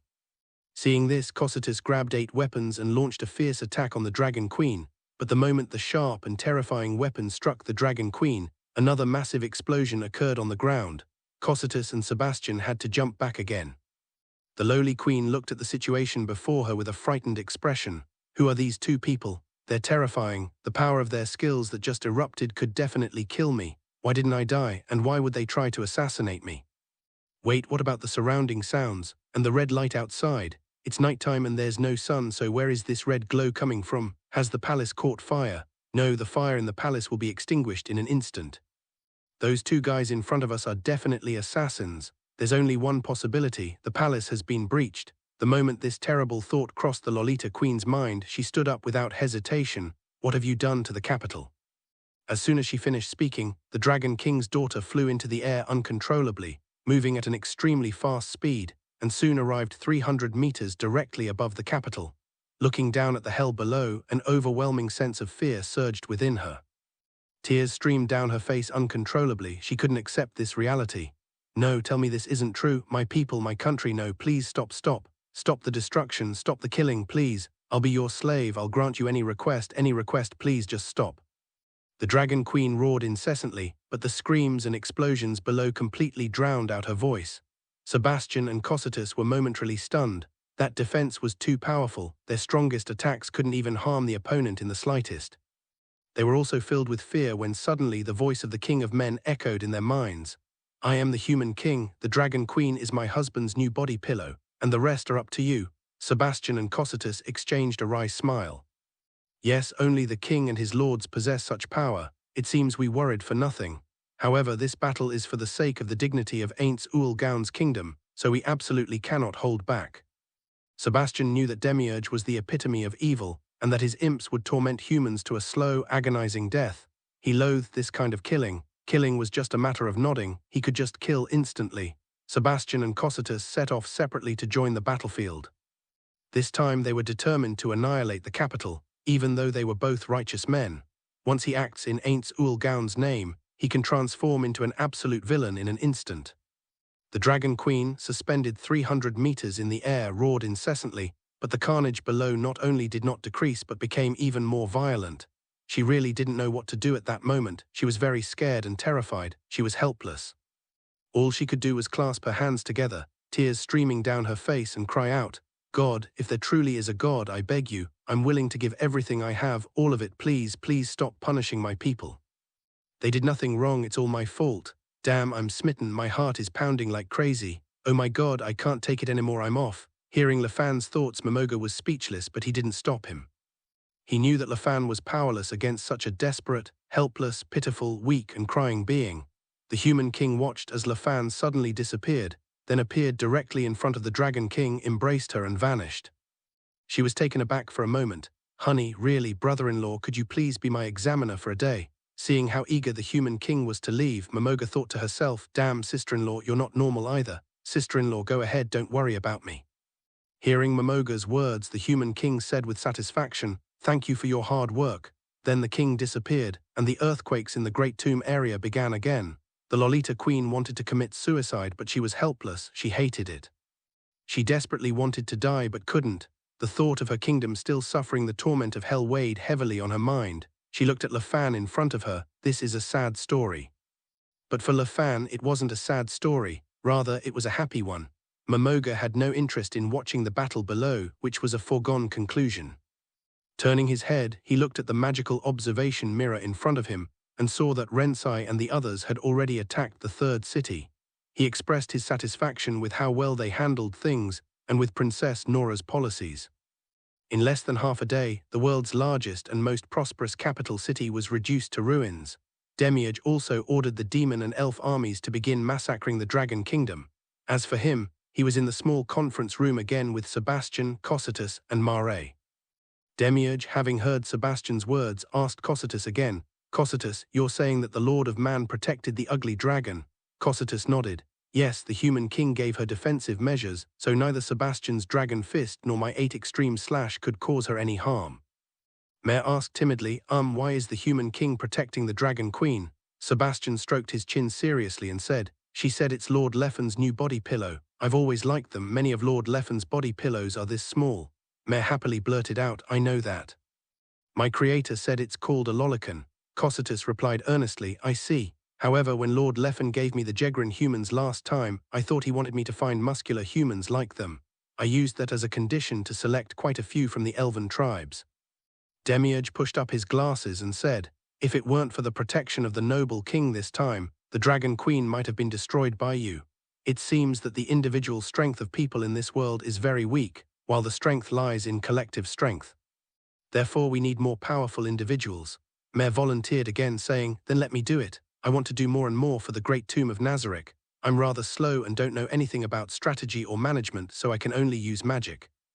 Looking at Mare's adorable appearance, Demiurge shook his head. "No, we can launch a sneak attack, but a head-on battle is unnecessary. Now we know that this world possesses primal magic, and each primal magic spell could potentially kill us instantly." Ko Wang Li Zhao Seth asked curiously, "Then what should we do?" Demiurge chuckled, "Manage the city, send little yellow hair and Fruda out to fight. If they run into trouble, we'll step in and launch a sneak attack." Sebastian agreed, saying, "A sneak attack. That's definitely the best method, because even with the combined power of a nation, it's impossible for a country to use magic of that scale twice in a short period of time." "Sebastian, I know you hate killing, but we must change. We can't stop just because we hate it. If we stay the same, we'll fall behind Lord Leffen and Lord Momoga. I know I will change. Adaptability, constant change and continuous growth, this is what Lord Leffen and Lord Momoga want us to do. We must become stronger through seeking change. This incident with the Dragon Queen has directly shattered our understanding. We still have many shortcomings. Let's work together." Hearing Demiurge's words, everyone agreed to buy, progress and chain. "The Guardians think so much, but Lefan and I are still just salted fish. What's the point of your progress? I wonder how Lefan is doing and how the Dragon Queen is doing." Half a day had passed inside the Great Tomb, and Lefan had finally let the Dragon King's daughter go. Because the Dragon King's daughter went from crying and whimpering at the beginning to becoming like a vegetable in less than 2 hours. It seemed as if his soul had already died, and Lefan lost interest in it. Seeing the Dragon King's daughter like this, the human king became interested. The three of them then returned to Momoga's side. Momoga looked at the Dragon King's daughter, who seemed to have lost her soul in Renwang's arms, and then at Lefan. "Aren't you going too far?" Lefan nodded. "That is indeed a bit too much. How about this, you name a condition, and I'll help you fulfill it, okay?" The Dragon King's daughter remained silent. She had already died during the past half-day. Whenever she was happy, she would think of her people and her country, and she would suddenly want to die. But no matter how he tries to die, he can't die. In the end, he loses even his last will to live. Right now, she knows nothing and can't think of anything. This is a state of extreme autism, which is precisely what makes Wang interested. The human king looked at the Dragon Queen in 13's arms and said calmly, "It's all right, feel free to make your request. Even reviving the Dragon Kingdom is acceptable." Lefan looked at the unresponsive Dragon Queen. "What's going on? Even her most cherished wish isn't responding." "Is her heart dead?" Momoga said awkwardly. "That's why I said you went too far. Not everyone is like Zetsu Shitsume." The King of Men shook his head and said, "She's not dead, but she has completely sealed off her soul and become completely withdrawn." Lefan still had feelings for the Dragon King's daughter. After all, she was one of his own. He wasn't a heartless person. "Does your wife have a solution?" Hearing Lefan's words, Momoga gave him a disdainful look and then asked, "Sister-in-law, yes, she's quite pitiful." "Of course I do. I do have some knowledge of the soul, but I don't want to help her unravel it, because in her withdrawn world, it's a perfect paradise where she's so happy." Momoga then said, "How about we help her revive the Dragon Kingdom?" "That's certainly possible, but such a large-scale resurrection might consume a lot of the world's essence. This is troublesome, honey, you choose." Lefan said, "That's awesome. How could I know she'd become withdrawn? But since it involves a great deal of the fundamental nature of the world, I'll let it go. At least she's happy in her autistic world." "No, that sounds like I'm shirking my responsibility. Why can't I give her happiness? When it comes to saving face and fulfilling one's sense of responsibility, what's wrong with taking a little risk? Why don't we just revive them? But I'm afraid of dying. Is it worth it for a woman? But she's mine, I'm so conflicted." Hearing Lefan's heartfelt words, Momo Jia frowned. For a man, if he couldn't even protect his own wife, it seemed like there was no point in living. But Momoga was puzzled. How could she become your wife without any emotional foundation? Momoga couldn't say it directly either. Perhaps Lefan was just a sentimental person who would cause trouble. "Forget it, whatever. At worst, we can just pack up our buckets and run away. Will the enemies in outer space keep chasing us forever? So what if I use a little bit of the world's essence? Having lived for countless billions of years, do we really care about this little bit of the world's origin?" After thinking it over, Momoga said to Lefan, "I support your choice." Hearing Momoga's support, Lefan smiled and said, "Then let's revive the capital. Revive all the people who sacrificed themselves in the entire Dragon Kingdom. Even though the Dragon King's daughter is just my body pillow, I want to prove to her that being my body pillow is definitely not a bad thing." I want her to know that being my body pillow is the happiest thing in the world." Renwang smiled as he listened to Lefan's words. "Husband, you're right. Being favored by your husband is the greatest happiness. How can we let her feel that being isolated in a fantasy world is happier than being by your side?" As the human king finished speaking, he placed his small hand on the dragon queen's forehead, and then a terrifying burst of energy erupted, forcibly waking her up. The dragon king's daughter, who had been expressionless, suddenly burst into tears. "No, no." The dragon king's daughter instinctively wanted to run away, to escape Lefan's clutches. Lefan looked at the dragon queen. "We've decided. We'll help you revive everyone in the dragon kingdom. Of course, the dragon kingdom will cease to exist and will become the domain of Ainz Ooal Gown's kingdom. If you want to continue managing this domain, that's fine with you. Just know that you belong to me." Hearing Lefan's voice, the dragon queen stopped waving her little hand, and her cute little face, filled with tears and fear, froze. For a moment she was at a loss. Summer event, was it really possible? The dragon king's daughter looked in the mirror. It reflected only ruins, the nation's territory utterly destroyed. How can someone be resurrected when even the bodies of the deceased have vanished? Can the dragon kingdom be restored under these circumstances? The king of men, looking at Demiurge and the others who had not yet left, said calmly, "Soldiers of the kingdom of Ainz Ooal Gown, because the dragon queen has been fortunate enough to win the favor of the supreme being, the dragon kingdom will be resurrected. However, the dragon kingdom will cease to exist. Only the territory of the kingdom of Ainz Ooal Gown will remain. This territory will still be under the dragon queen's jurisdiction. You must not commit any more killings." The sound spread throughout the entire dragon kingdom, and everyone was saved. What does this mean, resurrect everyone? How could such a thing be possible? At this moment, the human king released the dragon king's daughter, and Lefan hugged her tightly. The dragon queen was still terrified, but her large eyes were fixed on the human king and the magic mirror below. If it were truly possible to resurrect her people and her kingdom, she would be willing. She would agree to become Lefan's pillow and toy. Demiurge and his companions, who were about to leave, were stunned when they heard the king of men's voice. Did all four of them waste their efforts in their relationship? Thankfully, the Blood Emperor and Fruda weren't there. Otherwise, they would have been furious enough to vomit blood. Did we sacrifice 330,000 soldiers of the old empire in vain? Those are our hard work, our trusted confidants, our subordinates. It has to be said that having power allows one to do whatever one wants. The lizard men and elves in the elven army were all stunned. What was going on? Listen to this. Is this something a human being would say? What does it mean to resurrect the entire dragon kingdom? Even if you're a god, isn't this going too far? Could he be the strongest creator god among all gods? A series of questions kept arising in the minds of everyone in the dragon kingdom. The dragon kingdom is vast. It's impossible to completely wipe them out in just half a day. Therefore, there are still 3 cities in the dragon kingdom that have not been completely destroyed. The people from the 3 cities were completely bewildered upon hearing this news, as news often takes longer for ordinary people to receive it. After all, it hasn't been 24 hours since the Blood Emperor marched in. However, some people in the 3 cities still knew about it, and they were all astonished.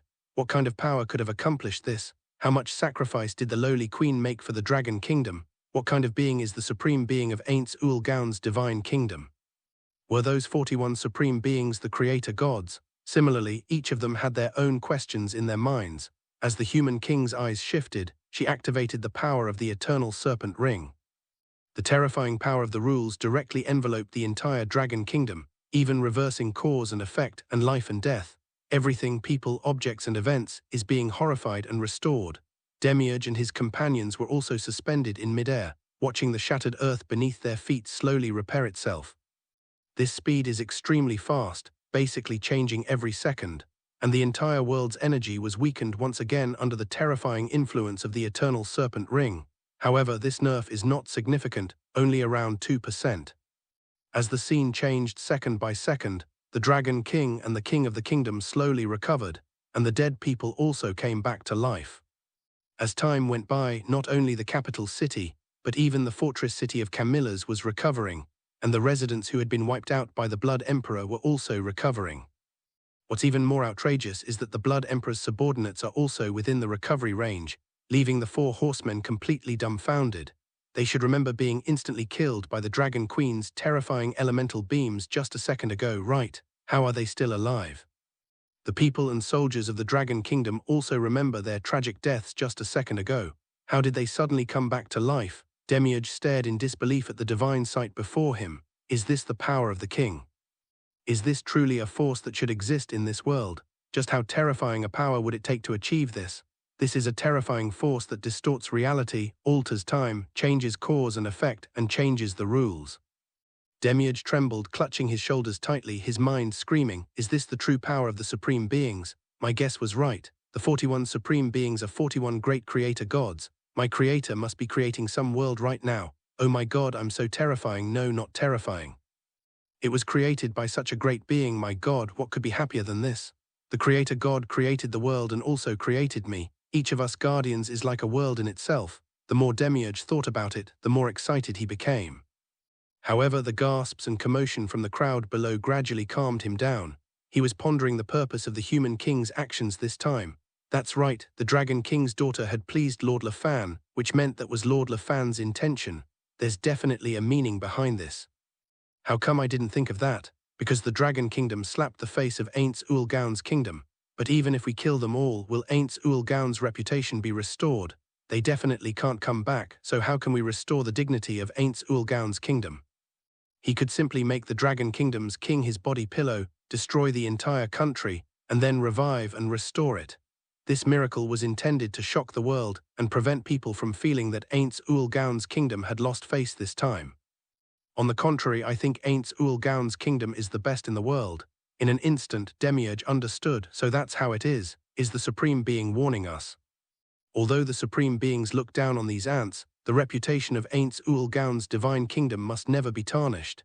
This time they failed, so the Supreme Being had no choice but to take action. Damn it, how could I not have thought of that? Even a lion uses its full strength to hunt a rabbit. I now bear the weight of the glorious name of Ainz Ooal Gown's divine kingdom. How can I allow myself to tarnish that name? Demiurge knew he needed to revise his offensive strategy again. Now every attack had to be launched with full force, the entire power of the great tomb of Nazareth. Moreover, one-sided reckless advances are not acceptable. A multi-pronged attack is necessary. Infiltrate, orchestrate, subvert, instigate internal strife. Every nation must be dealt with all its might. We absolutely cannot afford to fail like this time, lest we disgrace the kingdom of Ainz Ooal Gown. Zir. Those were the faces of 41 supreme beings. Damn it, I really am a sinner. I am guilty. Demiurge was eager to see Momoga and Lefan and then kneel down to beg the two lords for punishment. Looking down at the completely restored kingdom, the Dragon Queen could hardly believe her eyes. What kind of divine power had brought this upon her? My God, I finally know why my great-grandfather and his kind disappeared. Such powerful beings were destined to lead this world. Did my great-grandfather and his companions know they were no match for them and therefore choose to leave? How could I be so foolish as to challenge an opponent that even my great-grandfather feared? How could I not surrender? Why am I so weak? Because my stupidity has caused immense suffering to the people of the nation. If it weren't for this man taking a liking to me, my country and my people would be gone. I am a sinner. I have failed my country and my people. I am neither good at literature nor martial arts. I am not qualified to govern this land or its people. The Dragon King's daughter, consumed by self-reproach, nestled in Lafan's arms. Looking at the Dragon King's daughter, who neither cried nor smiled, but instead wore a face full of self-reproach, Song Fan had no interest. What do you want to do now? The Dragon King's daughter is also a person who keeps her promises. Although it was only a vow in her heart, Lafan helped her revive her country and her people, so she must keep her promise. From now on I will be your servant, your toy. Whatever you want, I will do my best to accommodate you. Hearing what the dragon girl said, Lafan didn't say much, but just patted her cute little head. It's not interesting for now, but I don't want you to continue managing the country. You can go and be with the Azure Rose and the others. After all, they are all older lowlies and have common topics with Everlu.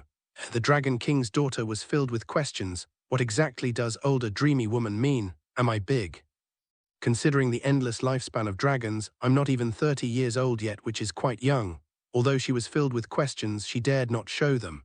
Because she didn't appear crying, weak, helpless, or pitiful, Lafan lost interest in the Dragon King's daughter. They immediately sent her back to the Great Tomb and arranged for her to be with the 4 women of Aoi Miyabi. Watching the Dragon King's daughter being tossed home by Lafan to be used as a decorative object, Momoga thought to herself, damn, if you're going to just toss her away anyway, why did you even bother reviving her? Don't you know it's very risky? Bro, have you gotten a little cocky lately? I get the feeling you're getting more and more reckless. This won't do. Are we just going to play it safe and forget our survival strategies? The Queen didn't think Lafan's actions were excessive. After all, she believed that Lafan was invincible and could do whatever he wanted without considering the consequences. Inside the great tomb of Nazareth, the Dragon Queen was teleported to Evolu's side.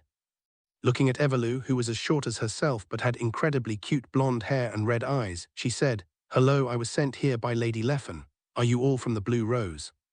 The four of them, having recovered from playing, looked at the adorable Dragon Queen and asked, "A new little sister?" The Dragon Queen didn't mind Tia calling her sister. "My name is Drodolin Oriclus.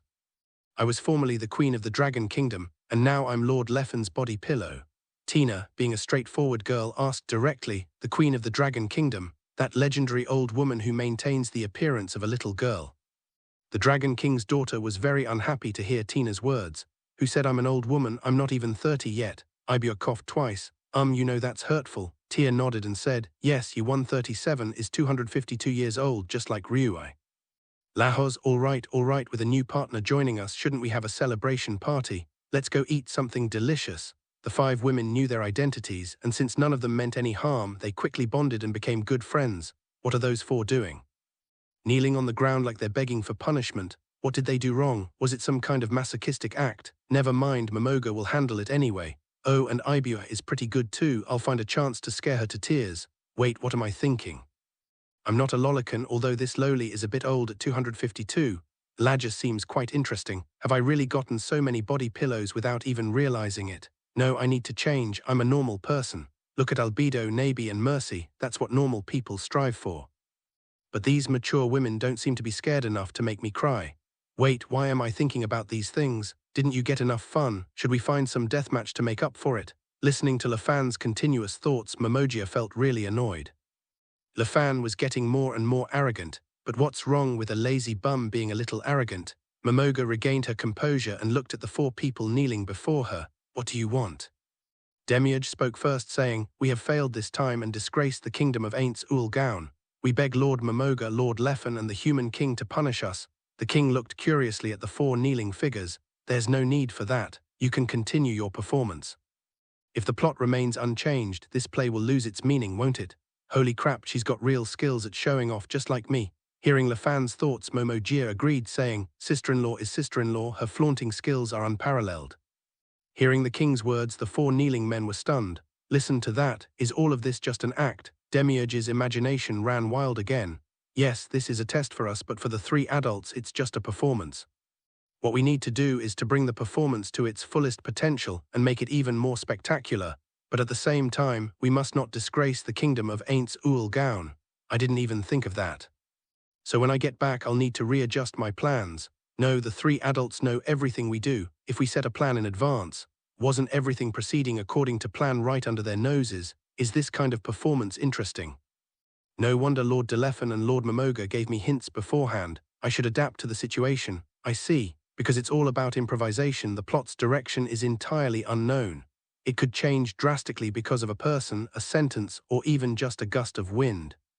What could be more interesting than watching an unknown, yet thrilling and respectable storyline? Demiurge's imagination ran wild once again. He couldn't wait to conquer the world and put on a show to satisfy the three adults. Also, so that I can continue to follow the supreme beings in the future, and perhaps even, if I'm lucky, meet my creator. You guys must be tired too. 10 bottles of magic cola each. If you're not busy, you can go down now." Lafan watched as the four of them each threw 10 bottles of magic cola as a gesture of goodwill, and the four of them accepted the magic cola with happy expressions. As Lafan drove them away, the four bowed and left. At this moment, Demiurge looked at the 10 bottles of magic cola that the other three were also holding in their arms. "This is the most amazing drink ever. We absolutely cannot let them waste it." Soon the four arrived at the royal palace in the capital of the old Dragon King kingdom, where all the ministers were once again waiting for their little princess queen to return. But the lowly queen will not return. As the portal appeared, the four figures materialized in the king's hall. Everyone was surprised, but no one dared to make a move, because they also remembered the words of the King of Men. They knew they had indeed died once, and that it was the sacrifice of the lowly queen that brought them back to life. I also know that there will be no more dragon kingdoms, only the Dragon King province of Ainz Ooal Gown's kingdom. The four ignored the ministers, and Demiurge clutched the 10 bottles of magic cola tightly in his hands. Ah, what a merciful supreme being to bestow upon me such precious magic cola. Marley didn't care about any of that. He had drunk it before, so he just popped open a bottle of magic cola with a click and chugged it down. Seeing Mare wasting such a precious item, Demiurge exclaimed, "Mare, this is a rare and invigorating tonic. How could you drink it so easily?" Mare chugged his cola, let out a satisfied burp, but looking at the angry Demiurge beside him, he weakly said, "But Lord Lefan said that drinks are for drinking." "I see, that's what Lord Lefan meant, but is such a small bottle enough to drink?" As Cocytus looked at the small bottle of magic cola in his palm, he thought for a moment, and not wanting to waste it, he tossed the bottle and all into his mouth and began to chew. With a crunching sound from the bottle, Cocytus exclaimed with satisfaction, "My God, what a delicious treat! There is such a delicacy in the world." Demiurge, watching Cocytus eat, suddenly realized that drinking the magic cola himself and keeping the bottle as a treasure in his room was disrespectful to the magic cola. "I should eat it along with the Coke bottle just like Cocytus, but now is not the time." The sound of a magic cola being opened came from next door again. Sebastian downed his drink in one gulp. "Delicious indeed, but it's a little inferior to the magic beer I had before. I really hope I can drink Lord Lefan's magic beer again someday in my lifetime." Hearing Sebastian's words, Mare, Cocytus and Demiurge were all envious. Meanwhile, the ministers present watched as the four powerful judges actually argued over bottles of beverages and wine. This made them very curious. What exactly were magic cola and magic beer? Are there really no problems with four judges leading Ainz Ooal Gown's divine kingdom? The ministers of Dragon King province were overthinking things. After arguing for 10 minutes, Demiurge regained his composure. Under his strong policies and wise allocation of resources, all the ministers were won over. Demiurge's wisdom completely overwhelmed all the ministers present. At Demiurge's request, the Dragon King province also assembled an army. Half a day passed in the blink of an eye, and Demiurge once again summoned the Blood Emperor Fluda to the future. They were incredibly excited as they looked at the resurrected army of 330,000. After learning the whole story, they were even more excited. What a terrifying existence the Supreme Being was. Are they all legendary creator gods? Not only can the people who have been killed be resurrected, but even the destroyed capital city and the collapsed Earth's crust can be restored. This is definitely not a force that humans can adjust. Having demonstrated such terrifying power, can the people of the world still resist? It's impossible. Perhaps in a few days, a large number of countries and tribes will come to surrender, and at most, the whole world will be unified within 6 months. Is the world finally going to be unified? For the first time, the Blood Emperor was so close to his ultimate goal, and he declared that surrendering to the kingdom of Ainz Ooal Gown was the best decision he had ever made. As the army gathered, the soldiers of Dragon King province were very dissatisfied because they had to team up with the army of Baja's province. The soldiers in the city of Camillas, in particular, vaguely remembered how they had died a horrible death. But there's no way around it. They're all soldiers of the Ainz Ooal Gown kingdom now, and they can't afford to have conflicts. The elven army was also gathered, and it took a full day for the entire army of 1.33 million to assemble. At this moment, Demiurge did not come out to support the cause, but instead sent out the Blood Emperor to give a speech. Beside him were Fruda, the elf general, the Dragon King province general Cayman, the Dragon King province's strongest magic chanter Dureka, the Digging Orc King, the Lizardman Hero, and the Frost Dragon King. The Blood Emperor directly announced the next target for conquest, all the small orc kingdoms of the Dragon Kingdom. After conquering everything, he would begin his march towards the main orc kingdom in the west. The conquest criteria remain the same this time. The weak challenge the strong, and the strong eliminate the weak, striving to eliminate 70% of the weak enemies and preserve 30% of the strong individuals. The soldiers of Dragon King province looked miserable after learning about the tactics, but fortunately the weak could team up with each other. They were furious. What were they trying to achieve with such a suicidal tactic? But they had no choice, they were the weak ones. This spurred all the weak soldiers to strive to become stronger. Moreover, they can only team up. Although they may not be able to defeat strong opponents in a one-on-one fight, we have a large number of people, a million-strong army which can completely crush them. The terrifying scale of the million-strong army also frightened the Blood Emperor. Because the military force was too large for him to manage alone, he reformed the military's power structure. The units were divided according to the specifications of the 3 services, the 9 divisions, and the 27th regiments. The three armies are the human army, the elf army, and the orc army. The leaders of the three armies are the Grand General of Dragon King Province, the Grand General of Elf Kingdom, and the King of the Bureau. In addition to these three armies, there are two special forces, the Magic Legion and the Frost Dragon Legion. They are respectively managed by Fruda and the Frost Dragon King. As for the beautiful magic chanter Dureka, after the Blood Emperor learned that she was still pure, he directly allowed her to stay in Dragon King Province to manage the province, and she was told to prepare herself for going to the female empire. In the Blood Emperor's view, the female empire is the only way to join the tomb and become the supreme body pillow. The beautiful and mature Dureka is pure, and with her looks and status being among the world's top, she is fully qualified to compete for the opportunity to obtain the supreme body pillow. If she succeeds, even if I don't achieve anything, I will still have contributed, which will greatly help my future status in the kingdom of Ainz Ooal Gown. Moreover, Durex is human, and the more humans there are, the more beneficial it is to the human race. The Blood Emperor was very clever. He also noticed that many of the pure, muscular, beautiful tomboys and lowlies in the elven army had disappeared. After making some inquiries, I learned that Cocytus had taken the muscular woman, and Yor had taken the elf Yao Li. They're probably training a guarantee for the Supreme Being. Although it's just speculation, it's worth taking action for.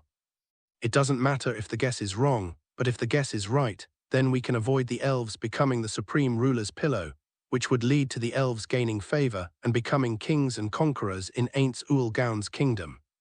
The Blood Emperor still clings to the idea of human supremacy, even if Ainz Ooal Gown's divine kingdom were to later contain countless races.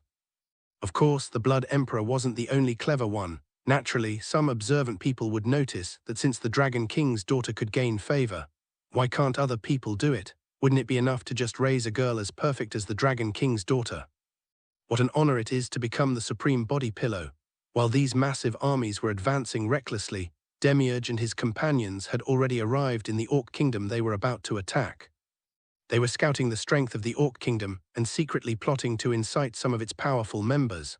Let them coordinate from within and without during the great battle, planting portals within the Orc Kingdom so that the demon army will annihilate the city the moment the battle begins. Everything was so cruel, so insidious. Even with a million-strong army crushing them, this small Orc Kingdom was already overwhelmed. Even though Fruda alone could annihilate this weak Orc Kingdom, Demiurge still went all out. Various bets were added to end the war as soon as it began. Even a lion uses its full strength to hunt a rabbit. The Beast Kingdom would never have imagined that such a powerful enemy would resort to sneak attacks and sow discord. They clearly have the strength to overwhelm everyone, yet they resort to strategy and trickery. Who can withstand that? A day and a half later, Demiurge had already laid an ambush.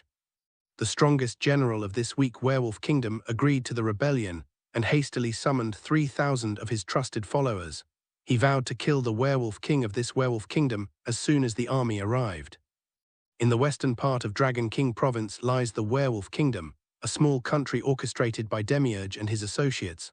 With a population of 960,000 and a permanent military force of 300,000, the country is essentially a nation of warriors, as it is an orcish kingdom. The fighting population could reach 600,000 or even higher, but even so it would be of no use, because the number of troops dispatched from Longwang Province has reached 1.33 million. This time, the three armies will attack the Werewolf Kingdom from three directions. This was a competition system created by the Blood Emperor. Initially, all three armies were treated equally. 3 points are randomly assigned for attack. Wherever the attack lands, that's where it goes. Whoever completes the task first will have priority in choosing the next country. Having the option to choose is a good thing. It allows you to avoid powerful opponents and prevent your race's army from suffering too many casualties. The armies of all three races are vying for this right, and the sacrifices made to preserve their races will not be too great. Currently, the human race has the greatest advantage because their army size has reached 820,000. Then came the elves, numbering 300,000, 200,000 orcs. After purging the orc tribes from the plains, the orc population increased significantly, no longer consisting of 5,000 burrowing orcs and 5,000 lizardmen. Now that goblins, ogres, blue demons, and various other races have joined, the combined fighting power of 200,000 orcs is definitely very strong. As for absolute fairness, it is impossible to achieve absolute fairness in the world. Although the human race has a large population, their combat strength is generally low. If we're talking about cheating, the elven army is actually the strongest, because it's the army that has been fighting against the slain theocracy for a long time. Their strength is absolutely incomparable to that of these orcs and humans. As for Fruda and Frost Dragon King, these two cheat codes are not within the scope of reference. As the great battle began, the three armies separated, their hearts filled with longing. The Blood Emperor was watching all this from his rear camp, protected by 10,000 elite troops, awaiting a swift battle. Because the Blood Emperor knew that the four judges had already joined the battle, they would make arrangements in the warring nations in advance. Just a day earlier, when Demiurge met with him, he said, "Make sure your performance is truly impressive. The Supreme Beings are watching us every moment." It was because of this statement that the Blood Emperor implemented various reforms and systems, all to let the Supreme Beings know that he was not an incompetent person. As the war began, General Cam of the Werewolf Kingdom suddenly led 3,000 personal guards in a surprise attack, surrounding and killing the Wolf King. This design is very strange. Many strong people cannot become kings, while most kings are weak people. In fact, the establishment of the Wolf Kingdom was supported by the Beast Kingdom, one of the three great beast kingdoms, so the king of the Wolf Kingdom was also chosen by the Beast Kingdom. It's not something that can be done just by being strong. In a world like the Orc Kingdom where the strong are respected, Cam had long been dissatisfied with this king. Now that he has the chance, he'll definitely be the first to act. Moreover, with Demiurge and his group arriving, Cam knew he had no choice. The opponent was simply too strong. With the riots breaking out in the capital of the Werewolf Kingdom, and the general not leading troops to defend against the enemy, the situation worsened. The Werewolf Kingdom was naturally in disarray, and the three major legions of humans, elves, and orcs began to crush them. Fruda's magical army and the Frost Dragon King's dragon army have arrived in the capital and begun widespread destruction. Cam, the werewolf general in the royal palace area, watched all this with fear, but there was nothing he could do. It was all beyond his control. The Werewolf Kingdom had to sacrifice 70% of its inhabitants. As an orc, he understood the law of the jungle. It is also reasonable that in order to better manage the population, it is necessary to eliminate a large number of unnecessary people. After all, there is still a food crisis in this world. There are too many people, and some people are destined to go hungry. People who go hungry are destined to cause trouble. If they knew that Ainz Ooal Gown's kingdom didn't lack food, they would probably be surprised. If there's no shortage of food to feed so many people, why bother with a selection process? However, those without great wisdom would not know that the main goal of doing this is to make everyone in the world afraid. Fear of war will lead to a truly peaceful world in the future. The meaning of Ainz Ooal Gown's kingdom is perpetual peaceful rule, not temporary peace. Demiurge had even planned to disappear from Ainz Ooal Gown's kingdom decades later, and then secretly observe it. If the kingdom of Ainz Ooal Gown can develop peacefully for the next 100 years, then his peace plan will be realized. If war and civil strife break out again within a century after they leave, then this system has failed. However, all of this happened after the world was conquered. The war continues today. Sebastian and Cocytus were taken by Mare and Demiurge to the skies above the capital of the Wolf Kingdom, where they watched the werewolves being slaughtered below. To be honest, they were very upset. As people full of a sense of justice, they couldn't bear to see such scenes. But Demiurge forced them to watch and to endure it, while he himself did not go to save people. The Werewolf Kingdom is not large, with only 4 cities and a population of just over 900,000. It took less than half a day to reach it. The entire Werewolf Kingdom was wiped out, and this time the competition among the 3 major armies was just as the Blood Emperor had predicted. The elves came in first, the humans second, and the Lu people third. So when the next attack on the Ape Kingdom comes, the elf army will have limited options, followed by the human army, while the orc army will have no options at all. But the countries they will attack next are all orc kingdoms, and the orcs will continue to grow stronger. There are many human kingdoms, which is unfair to the elves. Therefore, the demi-human kingdom was also arranged to be part of the elven race. In any case, everything was to be as fair as possible. This was the first step that the Blood Emperor wanted to take. He could gain the submission of all races and become the first supreme executive officer. In the following years, he could provide some minor benefits to humans without harming other races. When the elven army learned that their next target was the Ape Kingdom, they dispatched scouts to investigate beforehand and chose their direction of attack. The humans and orcs followed suit, sending scouts ahead to investigate. Although the orders are issued from the highest level, everyone in the middle and lower levels has a great deal of freedom. The High Command had only one goal: conquest and war. As for how to conquer, how to wage war, and what methods to use, each soldier could decide based on his own methods. As long as you don't run away, being a deserter is acceptable. For example, in this conquest by the elves, by Zhao De, the casualties were less than 10,000. Why can the casualties be reduced so little? Because the elves know how to use ranged interference, melee distraction, and mid-range magic kills. The King of Men wasn't paying attention to the battlefield. What was the point of a bunch of ants fighting? She paid more attention to Rensai and the others. After all, she loved watching her husband fight. Honey, we're almost done in Rensai. This is the last city. Nara's management skills are very strong, but unfortunately she's just a mortal. Hearing the king's words, Lafan also stopped drinking with Momoga, looking at the magic crystal. Are these the last 10 cities? It seems we can finish tomorrow. Momoga knew the time was right and quickly said, yes, by the way, Aura will give you a cold. Lafan looked at Momoga and asked, what's going on? Momoga calmly said, Sholtia is enough. Unlike you, I have many other things to do. Is Sholtia enough? There's still so much to do. What else could it be? Wait, after Albedo and I got together, it seems like the great tomb of Nazarick was left unattended. Oh, I see, was Momoga thinking of me? In that case, Sholtia alone is indeed enough. It wouldn't be good for Aura to live a life of widowhood with him. As for Shiz, she seems to be a puppet and can't be used. She's truly a good brother. In that case, I can't let my good brother's good intentions go to waste. Listening to Lafan's string of inner thoughts, Momoga was furious. What did he mean by, I like managing the great tomb? I'm just keeping myself occupied, you know. Is life still interesting for someone like you who spends all day eating, drinking, and hanging out with your body pillow? Lafan patted Momoga on the shoulder and said with a smile, all right, I quite like Aura. Since you're reluctantly parting with her, how can I refuse? The last city, it should be here soon. Half a day passed in the blink of an eye, and the last city was wiped out, thus erasing the kingdom of Yeristija from history. From then on, the female empire rose to power. At this time, the entire population of the country gathered in the capital, which was achieved by using teleportation magic to bring all the people of the country there. Looking down at the 6 million people, 4 million were women and 2 million were men. Because of the large-scale cleanup these past few days, the proportion of men has decreased significantly. There would be even fewer men if it weren't for the large number of men from Urantia fleeing there. Despite such a dense population, there were no images of overcrowding. Because of Nora's excellent management, the number of official staff in the female empire has now reached 720,000. This demonstrates Nora's high level of management skills, especially considering that less than 7 days have passed. Mercy stood atop the newly built palace, which stood 300 meters tall, with a vast plaza in front of it. This enormous square could hold 10 million people, and at this moment the entire female empire was gathered in the square. Rensai began his founding speech, outlining the nation's rules, laws, and various issues related to people's livelihoods. He spoke them aloud.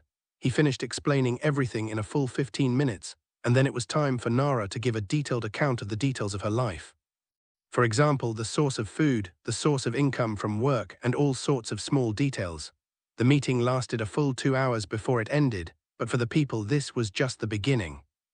Because the 390,000 official personnel will be managed through a personnel system, with each city and each community having a team of about 7 people, who will then manage 100 people, and so on, according to this arrangement.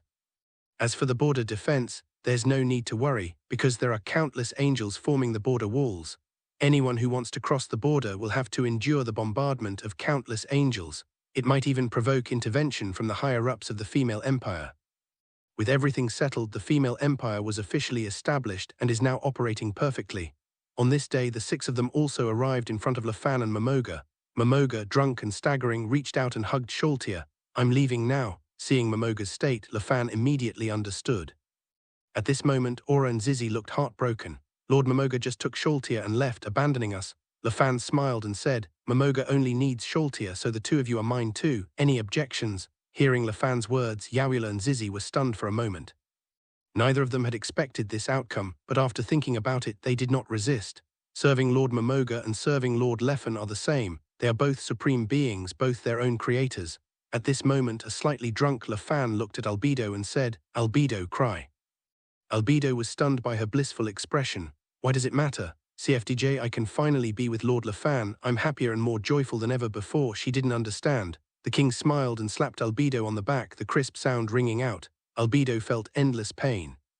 What was happening? Why was the king of men hitting me? It hurts so much. Why does it hurt so much? It feels like she's hitting my very soul. Because of the endless pain, Albedo unconsciously shed tears. Upon seeing this, Lafan immediately gave him a hug, and then the great tomb began to shake again. The king of men also led the other four to witness this grand battle. Earthquakes from the great tomb are something the creatures living in it are already used to. At this moment, on the 9th floor, in the boudoir of the Hidden Roses, all four of them were very curious about the earthquake, as earthquakes had been happening quite frequently lately. Evelou munched on a delicious blood cake. There are many vampires in the great tomb of Nazareth, so there is research on the foods vampires like to eat. Here we go again. I really don't know what the masters are up to. Why is there an earthquake every time?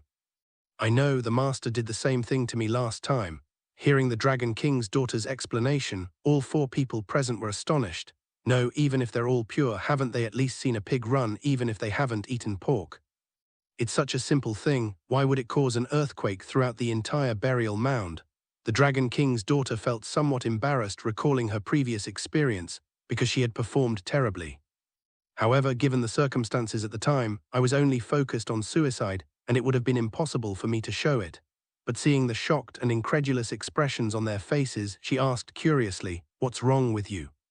Tia took a deep breath and said, "No, Dragon Queen, how come you're so lucky?" Tina nodded and added, "That's right, we've been in the Great Tomb for so long and we've met the master less than 20 times. I'm so jealous. Why does my master only pay attention to me after I've been here for so long? I want that too," Lajas said awkwardly. Maybe it was time that master gave us." After listening to the four people's words, the Dragon King's daughter realized that she had said the wrong thing. She had thought that these four people were like her, but it turned out that she was the one who had misunderstood.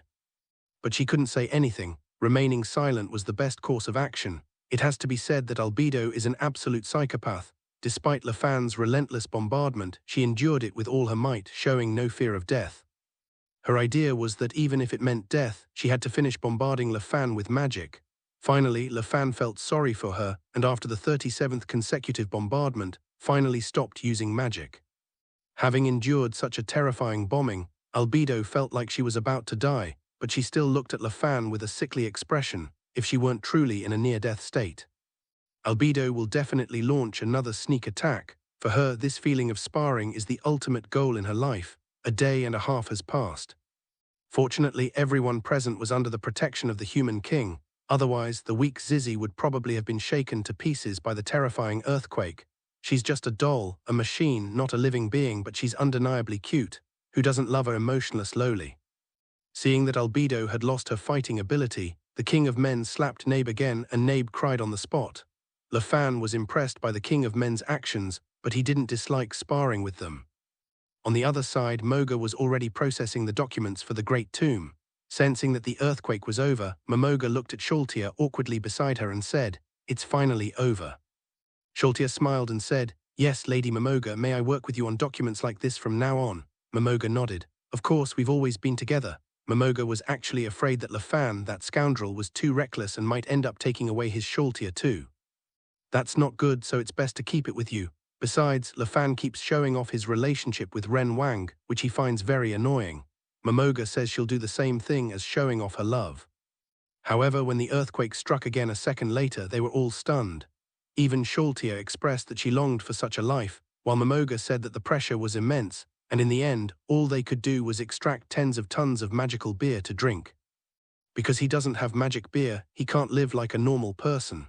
Yes, Momoga is now devouring tens of tons of magic beer because the 10 black goat calves have destroyed the entire Holy Kingdom and even entered the sea to begin devouring it. No matter which planet it is, the land area can never be larger than the ocean, because the ocean is the most crucial source of the atmosphere. The number of life forms in the ocean is definitely dozens of times greater than that on land.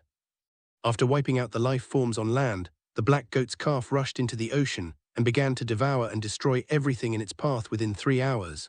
This forcefully increased Momoga's magic power to a staggering 140,000, and her life points reached an even more terrifying level. Therefore, the quantity of magic beer also needs to be increased. Sholtia also knew that Momoga needed to drink the magic beer to return to normal, and she smiled as she looked forward to Momoga finishing the beer. Both Lafan and Momoga were extremely busy, so naturally they were unaware of the progress of the external battlefield. In the past 2 days, Demiurge and his companions have conquered the werewolf kingdom and the ape kingdom, and are now beginning to lay the groundwork in the cat kingdom. Cat kingdom is not a kingdom of beastmen, but a kingdom of demi-humans. Orcs and demi-humans are easy to distinguish. Orcs have human form but look like wild beasts. For example, there are lizard men who are called orcs.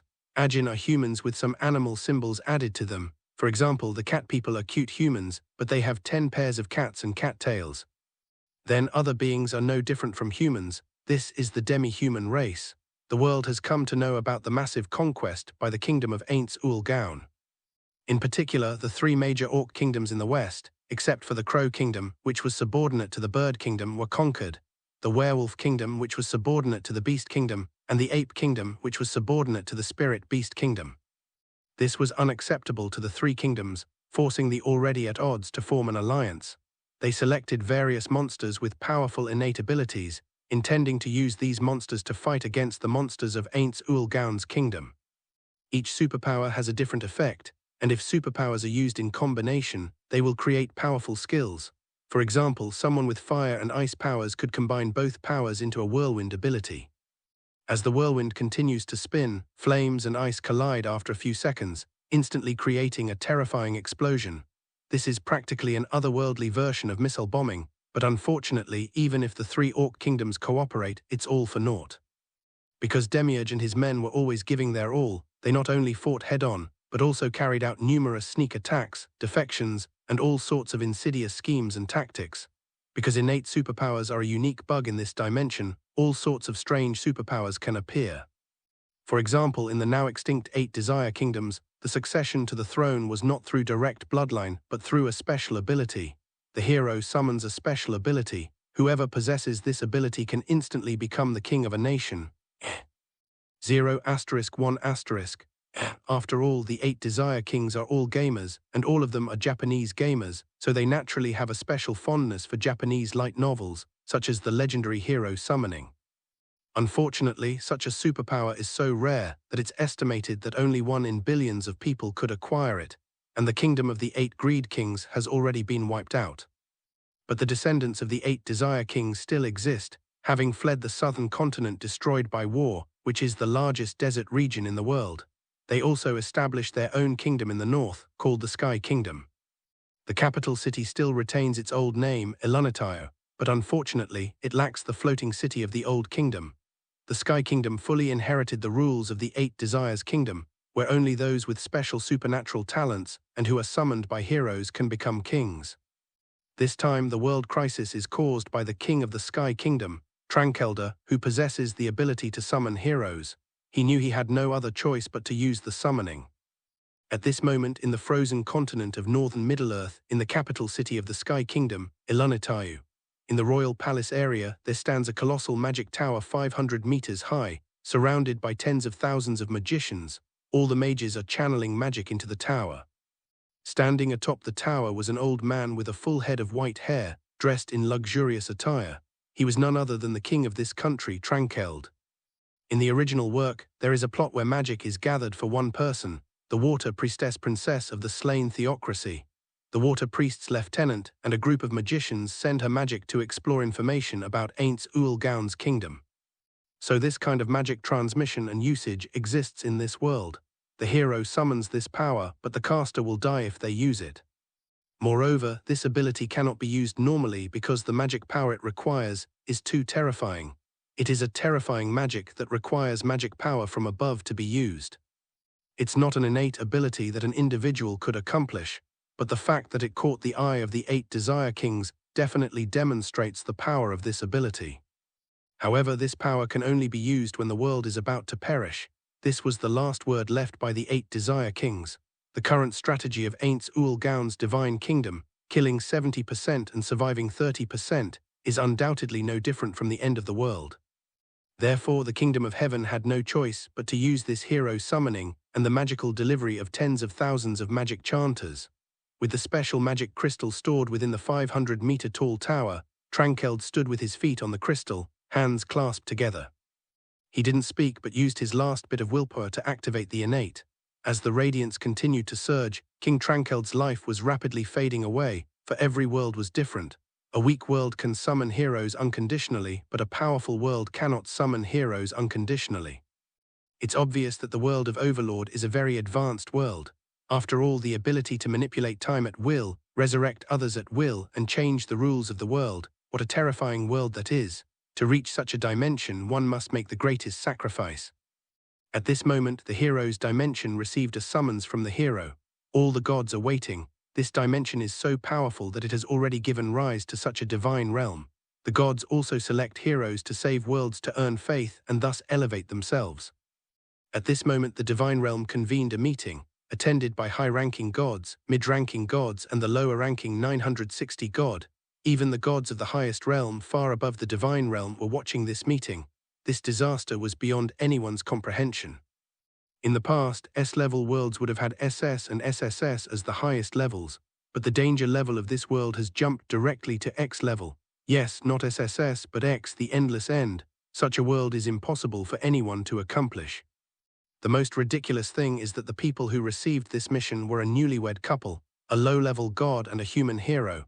Good heavens, can they really complete such a task? A beautiful, mature woman with red hair, wearing a purple dress, looked at the countless gods in the meeting, then at the blonde girl god before her. Ristade, you have drawn an X-rank world. This is a world unlike any other. Are you sure you want to take this mission? The blonde girl stared blankly at the red-haired older woman in front of her, then frantically shook her head. No, no, no, no, I absolutely refuse. As a goddess who has saved over 300 worlds, Ariadne knows that this X-level world is dangerous, not to mention the girl before her. Even the strongest evil god combined with the heroes of the divine realm would be in danger if they went there. Only a creator god could save such a world, right? However, because this hero's passage has always existed, it will never close unless the god realm sends people there. If the demon king from that side were to invade the god realm might not be able to protect itself. All the gods share the same idea. Send Ristart, who was chosen for this world, and her human hero to close the passage quickly. They're all going to their deaths anyway, so why send a high-ranking god or even a supreme god? Besides, they were the ones who drew the winning number, so it's their responsibility. How can they shirk their responsibility? Alia Doya knew about their affair, and she couldn't bear to send the poor couple to their deaths, but the words of the creator god echoed in her mind once more. Give her 10 seconds to decide. Ariadne sighed and shook her head, saying, I'm sorry, this is the mission you drew, so you and your hero must go. I'll teleport you there now. At this moment, the handsome black-haired man frowned. Wait, I need time to turn into a bloody substance. Ariadne sighed, then tossed the strongest weapons and armor she had saved from over 300 worlds to the man before her, saying, I'm sorry, this is also not allowed, Ruguin Saya. In return, I can give you the strongest divine sword and armor from the divine realm. Looking at the divine sword and armor in his hands, Ruguin Saya frowned. Damn it, you gods, how can you decide other people's lives so easily? Going to a world like this is just suicide. Ristart cried out, Why, I don't want to. I've only been a god for a short time, I don't want to die. Unfortunately, the gods wouldn't give them a chance. The next second they vanished along with the tunnel. Meanwhile, the creator, light years away, frowned. Someone has opened a dimensional portal. Who is it? Could it be Master? Last time Master also opened a dimensional barrier. Was it to find a dimensional portal? As expected of Master, he could have used brute force to open a dimension, but instead chose to research and use a complicated and useless method. The element of the blue sun, also slumbering, gazed towards Earth. A dimensional portal, forget it, just a few ants. Even the king of the great tomb noticed her fixed gaze on the eastern continent. Her eyes seemed to see through everything in the world. She saw the old man sacrifice himself, and then a pair of people appeared on the tower, one with blonde hair and the other with black hair. Transmigrators, but why are they so weak? How did they manage to cross the dimensional portal if they're so weak? Are they spies sent from another world? Oh well, these ants will just make things a little harder for Xiao Dai and the others. The king had absolutely no interest in Shen Yong's arrival. Yes, one should be cautious about using the world's highest combat power to create a world, which the human king can do. However, one should also be cautious about using the world's highest combat power to destroy a world, which means destroying a planet, which the human king can easily do with a single strike. The combat strength between the two is completely unequal. It's not that the world tree's power level is higher, but rather that the levels of these external cheats are higher. After all, Demiurge and the others are the normal forces of the world tree. Bugs like LaFan are simply game vulnerabilities, no different from cheats. There's no comparison to these bugs since they're getting stronger every moment. Especially her elemental power, it has increased exponentially, and in terms of attack power it has now reached the millions. Destroying an entire planet with a single punch is no different from crushing an ant. That's the terrifying power of bugs and vulnerabilities. Fortunately, the creator, the elements, and the human king weren't interested in dimensional portals.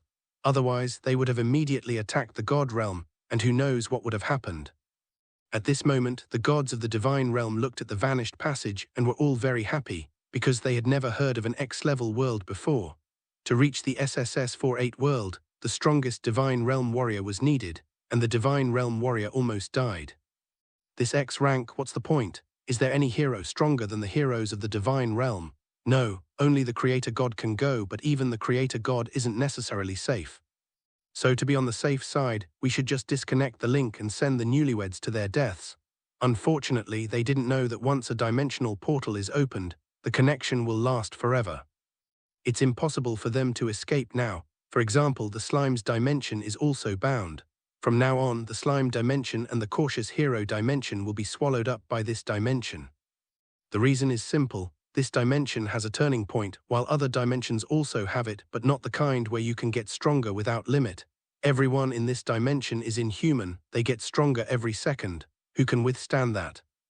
On the hero's tower in the Sky Kingdom of the Eastern Continent, a black-haired man stood wearing armor that radiated endless brilliance and wielding an infinitely sharp divine sword. The handsome, dark-haired man looked at the blonde girl beside him. The girl was crouching to the side, hugging her knees, crying and repeatedly saying, "I don't want to die, I don't want to die, why me, why me?" Ruguin Saya sighed and shook his head, saying, "Hey, you stupid goddess over there, if you don't want to die, pull yourself together and explain the information about the new world to me." This is a unique ability of the goddesses. Every time they descend upon the world, they can obtain information about the world's villains. Ristart stood up tearfully and activated the goddess's power, receiving world information and saying, "The strongest demon king in this world is called Momoga, and then there are his subordinates called the Guardians. Our mission is to eliminate them." Ruguin Saya didn't look at the blonde goddess, but instead stared at the king's corpse beside him. "Do you know their true strength?" Listadai shook her head repeatedly and said, "I don't know, our goddess isn't omnipotent either. She can only roughly know the information about the demon king of this world, and that's all she knows. As expected, she's a useless goddess, but is this our summoner? How did he die?" Ruguin Saya, carrying Ristart, retreated 10 meters away and used magic to examine the corpse remotely. "What are you doing?" "I'm afraid he died from some kind of virus. If we get infected, we'll be in big trouble. Why are you being so cautious?" "This is the highest level X world, we're already doomed. If there were no symptoms of poisoning, how did they die?" Ruguin Saya ignored Ristart's words. After all, this foolish goddess was unreliable and he had to rely on himself for everything. At this moment, several men and women dressed in magnificent attire arrived, and they were also surprised to see the armor and divine sword on Ruguin Saya's body. A beautiful, mature woman with red hair gracefully approached, bowed and said, "Are you the hero?" "No." "Yes, he is the hero and I am the goddess." Ruguin Saya listened to the stupid goddess beside him and wanted to slap her to death, but she was the woman he loved most, so he couldn't bear to do it. The silly goddess instantly regained her energy because she thought of a way to survive or escape. Now she's trying to find a god to worship in this world. Perhaps she can escape through faith in that god. What is the situation in this world? Why is this world called the most terrifying world by the divine realm? And who is the god worshipped in this world? The beautiful, red-haired woman grasped Ristart's small hand and said earnestly, "You're a goddess. My goodness, a god has descended. I wonder if you know the invincible god. If possible, only the invincible god can save our world." Ruguin Saya frowned. "An invincible god? If there is an invincible god, why allow the demon king to do as he pleases?" "That's because after the invincible god descended upon this world, he established his divine kingdom, and he no longer interfered in any affairs of the world. All who believe in his existence join the kingdom of God, where they can find peace, grow stronger, and even attain eternal life." "Your Majesty, you also came from the realm of gods with the invincible god, right? You must be very powerful too. Please protect our nation. Ainz Ooal Gown's divine kingdom is now conquering the world, and its conquests involve the slaughter of 70% of the population." Hearing the beautiful older woman's words, Ruguin Saya frowned, not quite believing it.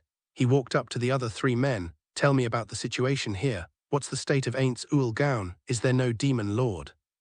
Lysita looked bewildered at the beautiful woman kneeling before her and scratched her head sheepishly, saying, I'm sorry, I'm just a lower-level god and I don't have my own faith, so my divine power cannot be fully utilized. That invincible god is probably a supreme god, perhaps from the realm of supreme gods. I'm just a lower-ranking god in the divine realm, so I might not know him, but I'll try my best to find out. Hearing the stupid goddess's words, Ruguin Saya wished he could slap her to death. Are you really that stupid?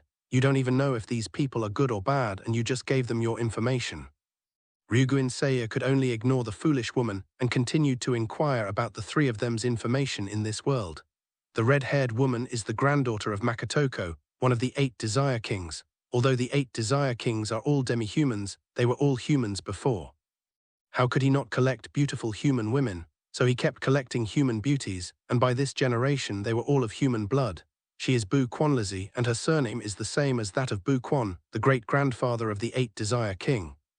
Bu Quanli muttered to himself, the divine realm, the supreme divine realm, lower gods, supreme gods, faith, divine power. When Lysita heard about the existence of an invincible god or even a supreme god, she completely reverted to her goofy self. She patted Bu Quanli's shoulder and said, Mom, this is too high-end for you. After all, you are just mortals. But it's a bit strange that the invincible god didn't save this world or unify the 130 faiths of this world. Bu Quanlazi asked weakly, the god realm. Is that the home of our ancestors? Lister was also taken aback upon hearing this. Ancestor? Yes, my ancestor was the 8 Desire King, a powerful figure who once unified the world. Later, for some reason, our ancestor perished, and we fled here to establish our own kingdom. Our family history records say that our ancestors suddenly descended to this world 500 years ago. Before that, they lived in a world called an island nation. Ristart said energetically, island nation. Oh, your ancestor was also a hero. But it's strange, shouldn't a hero who saves the world go to the realm of gods? Why are they still staying here? But that happened 500 years ago, it's normal that I don't know. Ruguin Saya also found out that the 3 of them were also of the bloodline of the 8 Greed Kings. He also learned that in order to summon him, the trouble required gathering all the magic chanters in the country to supply magic power. Then the old king would gather magic power and activate his innate ability, directly sacrificing the old king. Ruguin Saya boldly used his detection skill to probe the 3 people in front of him, because they were among the strongest beings in this kingdom. Judging the strength of others is also a fundamental way to infer the power of this world. Speed 3910 Magic Power, 6210 Special Grade, Magic Power Bonus. Looking at the data of the others, Saya from our college looked at his own data again.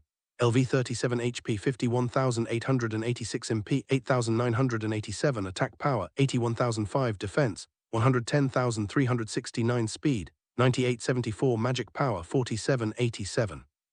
Because of my own insistence, I trained for 2 days and reached level 37. With the 70,000 attack power bonus from the Divine Sword and the 100,000 defense power bonus from the Divine Armor, it should be pretty good. No, even in previous B-level worlds, people could kill their own wives and children, let alone in this X-level world. I'm going to grind to level 99 before leaving the game. No, that's not enough. I want to push all the attributes to their limits. At the Divine Council, Shen Yong wasn't just standing there for nothing. He secretly observed the data of the gods present. One of the gods, known as the God of Destruction, reached level 999 and possessed a terrifying stat total of 9,999,000 across all attributes. Ruguin Saya also knew that LV 999 was the level of a god, and since he had not yet become a god, the highest level he could reach was LV 99. But this world is dangerous. Even a level 999 God of Destruction probably couldn't survive here.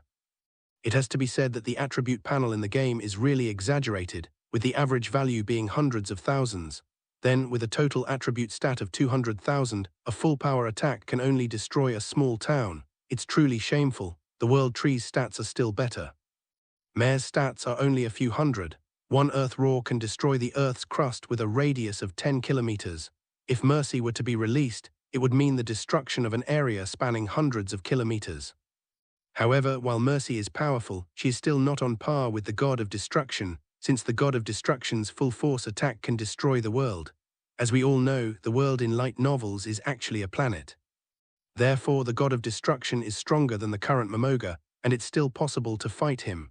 As for the higher-level beings, such as the human king, the elements, and the creators, even if the god of destruction came, or even the god of creation came, it wouldn't make a difference. Of course, the creator god of the hero dimension also keeps getting stronger, otherwise who would be so bored as to save the world? It's definitely to increase her own strength. She probably gets stronger every time she saves a world. However, this rate of improvement is still too slow. Compared to the human king, the elements, and the genesis, which are getting stronger every second, it is much, much slower. Ainz already has his own ideas. For the time being, Ainz Ooal Gown's divine kingdom will not attack. I can train hard during this time, and I can reach the maximum level in just half a month. Give myself another month to grind my stats. I estimate I can reach the limit. Ainz is also a man with a built-in bug, which is that he has super fast speed boosts in everything he does. Unfortunately, even the fastest boosts cannot break through one's own limitations, namely the limits of mortals, LV99 and all attributes below 350,000. Even if he tries his best, he can only raise all his attributes to 350,000 at most, so skills are what he needs to focus on. Strive to double the output of our existing strength. Ristat was unaware of Ainz's thoughts. She had already become best friends with Izumi. The two chatted happily, and Buquanlazi learned about the god realm and that his ancestor was actually a time traveler. Even the handsome man in front of her was from an island nation, and was a fellow countryman of her ancestors. Ainz could no longer stop Ristat from leaking information.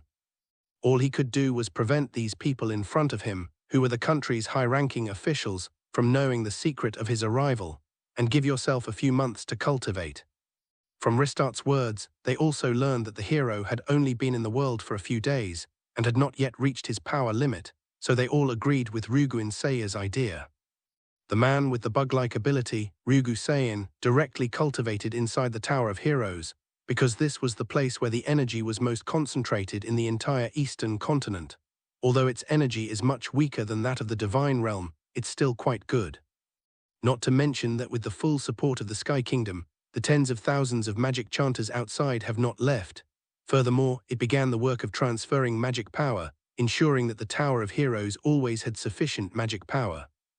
In this situation, the energy level directly reaches the level of the God realm, or even surpasses it.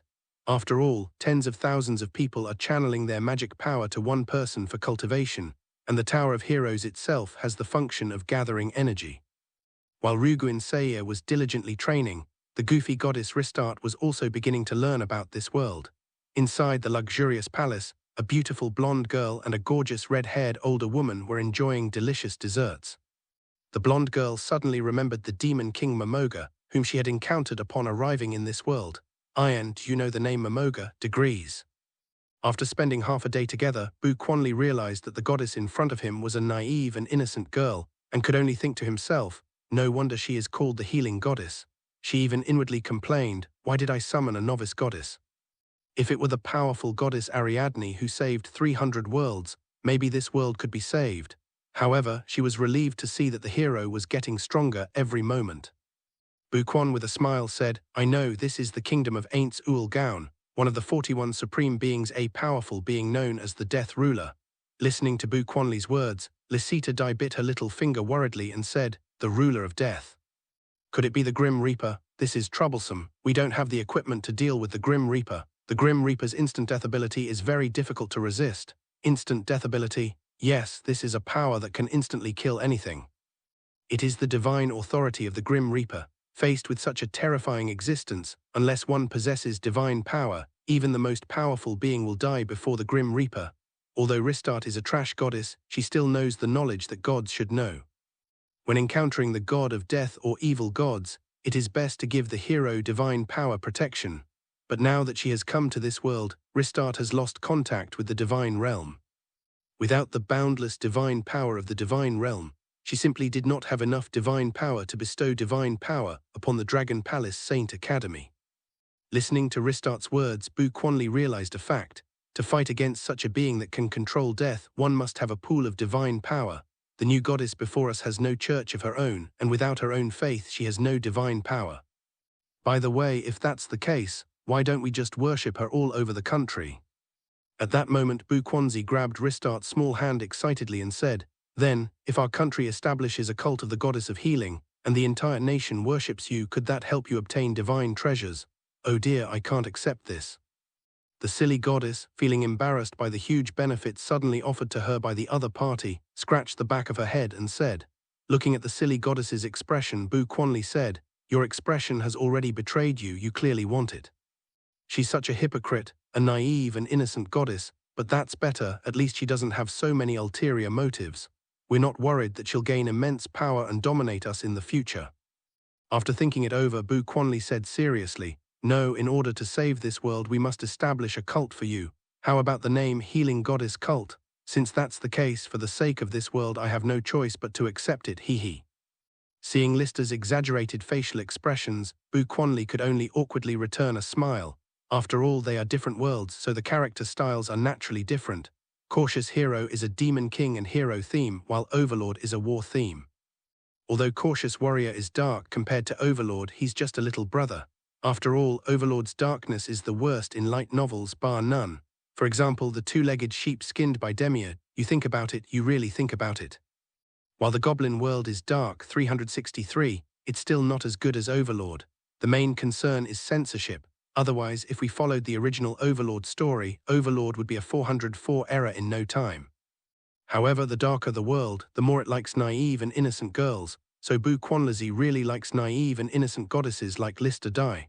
With their goal set, the Sky Kingdom began to get busy, establishing the Healing Goddess cult and assisting the Dragon Palace Academy's cultivators.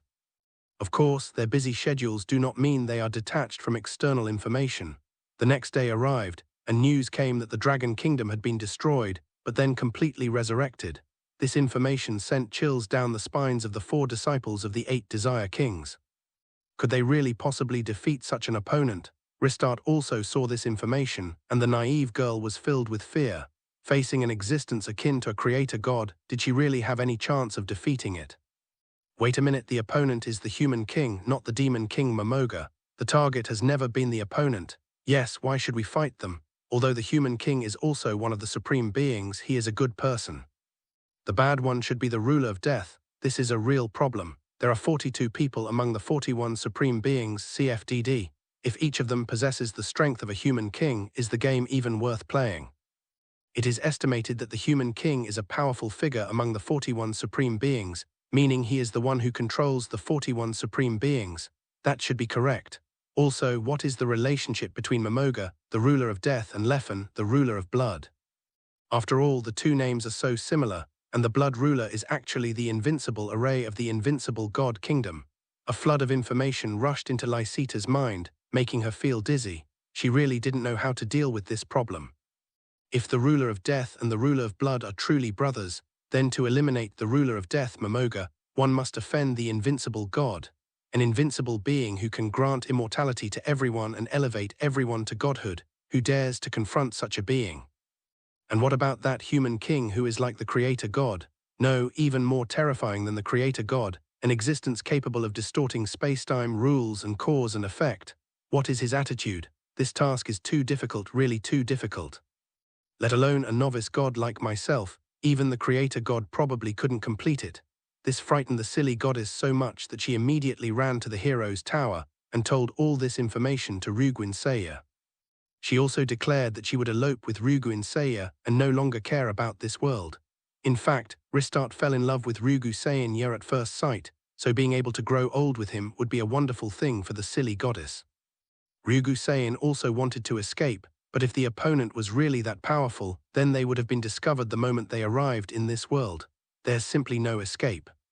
Since the other party isn't making any moves or showing any intention, the situation is different. There are 2 possibilities. One, that is, believing that people like us are ants ignoring us.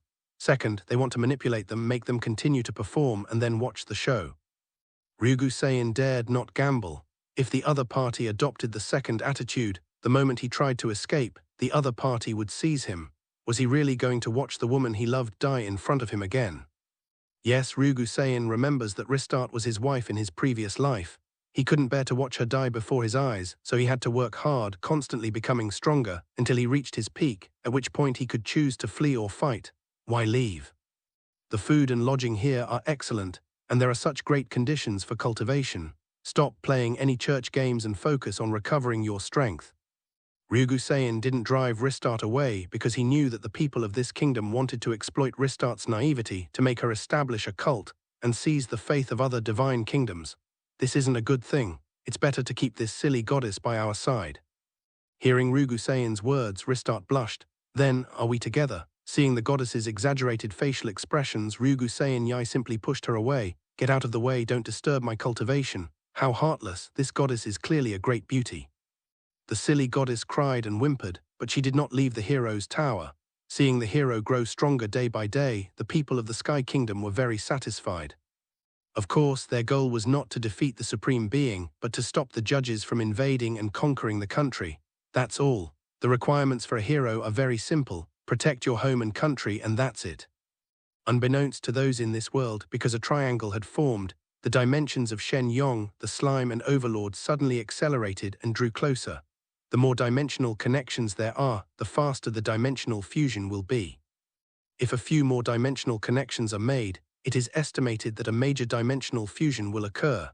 At that time, the entire dimension will undergo a major reform, and the power levels of the dimension will continue to rise. Problems will arise as the collision of each dimension annihilates the original will and rules, and the new dimension will no longer have rules, and this is when the struggle for the dimensional master begins.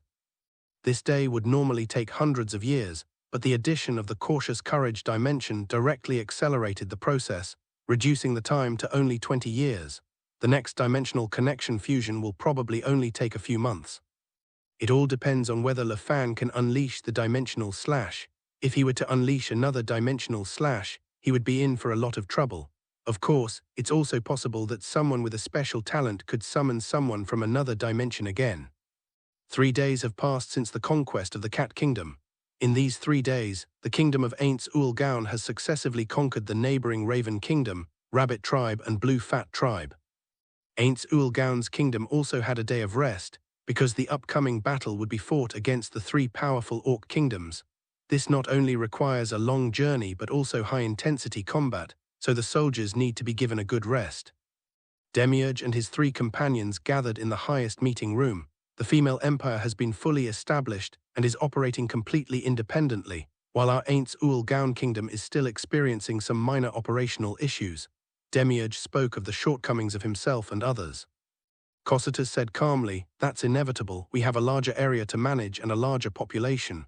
Demiurge nodded and said, "Conquering a kingdom is easy, but governing it is difficult." Little Yellow Hair said it needs 5 days to make adjustments and manage the differences between the various races.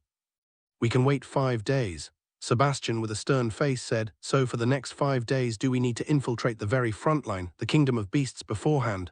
Demiurge shook his head and said, "No need. The earthquakes at the great tomb of Nazarick stopped today.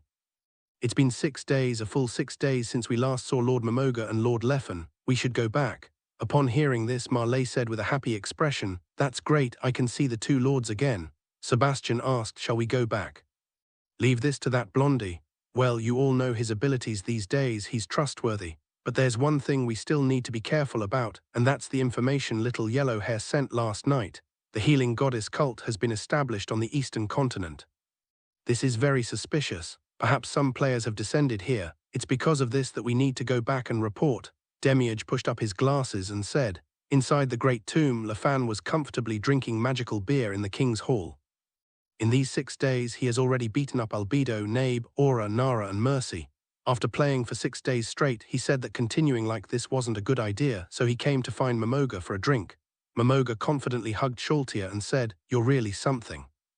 If you keep fighting, the great tomb of Nazarick will probably collapse.' Le Fan smiled and said, 'It's not that bad, didn't the human king reinforce it?' The human king smiled as he looked at Momoga and Sholtia, who were inseparable like conjoined twins. Was it really necessary for this younger brother-in-law to show off his affection in front of his elder brother and sister-in-law, an elderly married couple? I heard that Demiurge has something important to report. I wonder what it is." Momoga started a conversation. "Could it be that they've discovered the players?" The King of Men shook his head, interrupting the two. "They are probably 2 transmigrators who came to this world a few days ago." Le Fan was stunned for a moment upon hearing this. "What's going on? A transmigrator has invaded? Why didn't you tell me? Holy crap, what have I been doing these past few days? Fighting every day and I didn't even know a transmigrator had arrived." Momoga, hearing Lafan's self-blame, expressed the same remorse. She hadn't been fighting every day these past few days, so how come she didn't know? While the two were pondering, the four of them had already arrived at the king's hall. Looking at the four of them, Momoga asked anxiously, "Demiurge, Sebastian, Cocytus, Mayor, what serious incident has happened?" The four bowed, and then Demiurge said, "Lord Momoga, Lord Lefan, Lord Human King, the Sky Kingdom of the Eastern Continent has recently established the Church of the Goddess of Healing. According to information provided by the local adventurer organization, they seem to have completed the legendary summoning of the hero. However, the specific information has been blocked by the Sky Kingdom. Heroes summoned. Holy crap, we've become the Demon King. The Sky Kingdom is summoning heroes to defeat us. Damn, this plot is so cheesy, but the hero is the chosen one of the world. His strength is terrifying. Should we check out the hero? Maybe we can annihilate him before he grows stronger. Wait, what if he's from our hometown? I guess I'll go see him. What kind of strength could a hero who just transmigrated possibly have? However, Momoga and I can't go together. At least one of us has to stay behind so that if I die, I can be resurrected." Momoga, listening to Lafan's inner thoughts, also complained, "What do you mean by being able to revive after being relegated? That makes sense. It's too dangerous for the two of us to go together. Should I go?" Momoga looked at Lafan and said with a smile, "Ha, a hero. That's interesting. I'll go and see for myself." Hearing Momoga's laughter, Lafan knew that Momoga was weak and might not be able to escape if he went there. Moreover, the Human King would not go with Momoga, so he couldn't be allowed to go. Lafan patted Momoga on the shoulder and said, "I'll go. I've been slacking off for so many days, it's time to get out and move around." Momoga, upon hearing Lafan's thoughts, naturally understood them.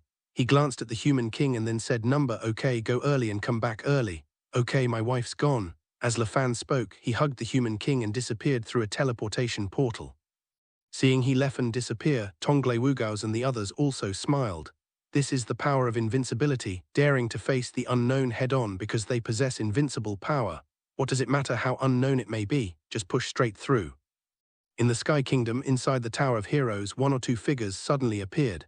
At this point, thanks to the assistance of magic chanters across the country, Ryugu Saiyan had already reached LV99. After all, he possessed a powerful innate advantage, accelerated cultivation. Whether it's level, attributes, or skills, he can improve at an extremely fast speed.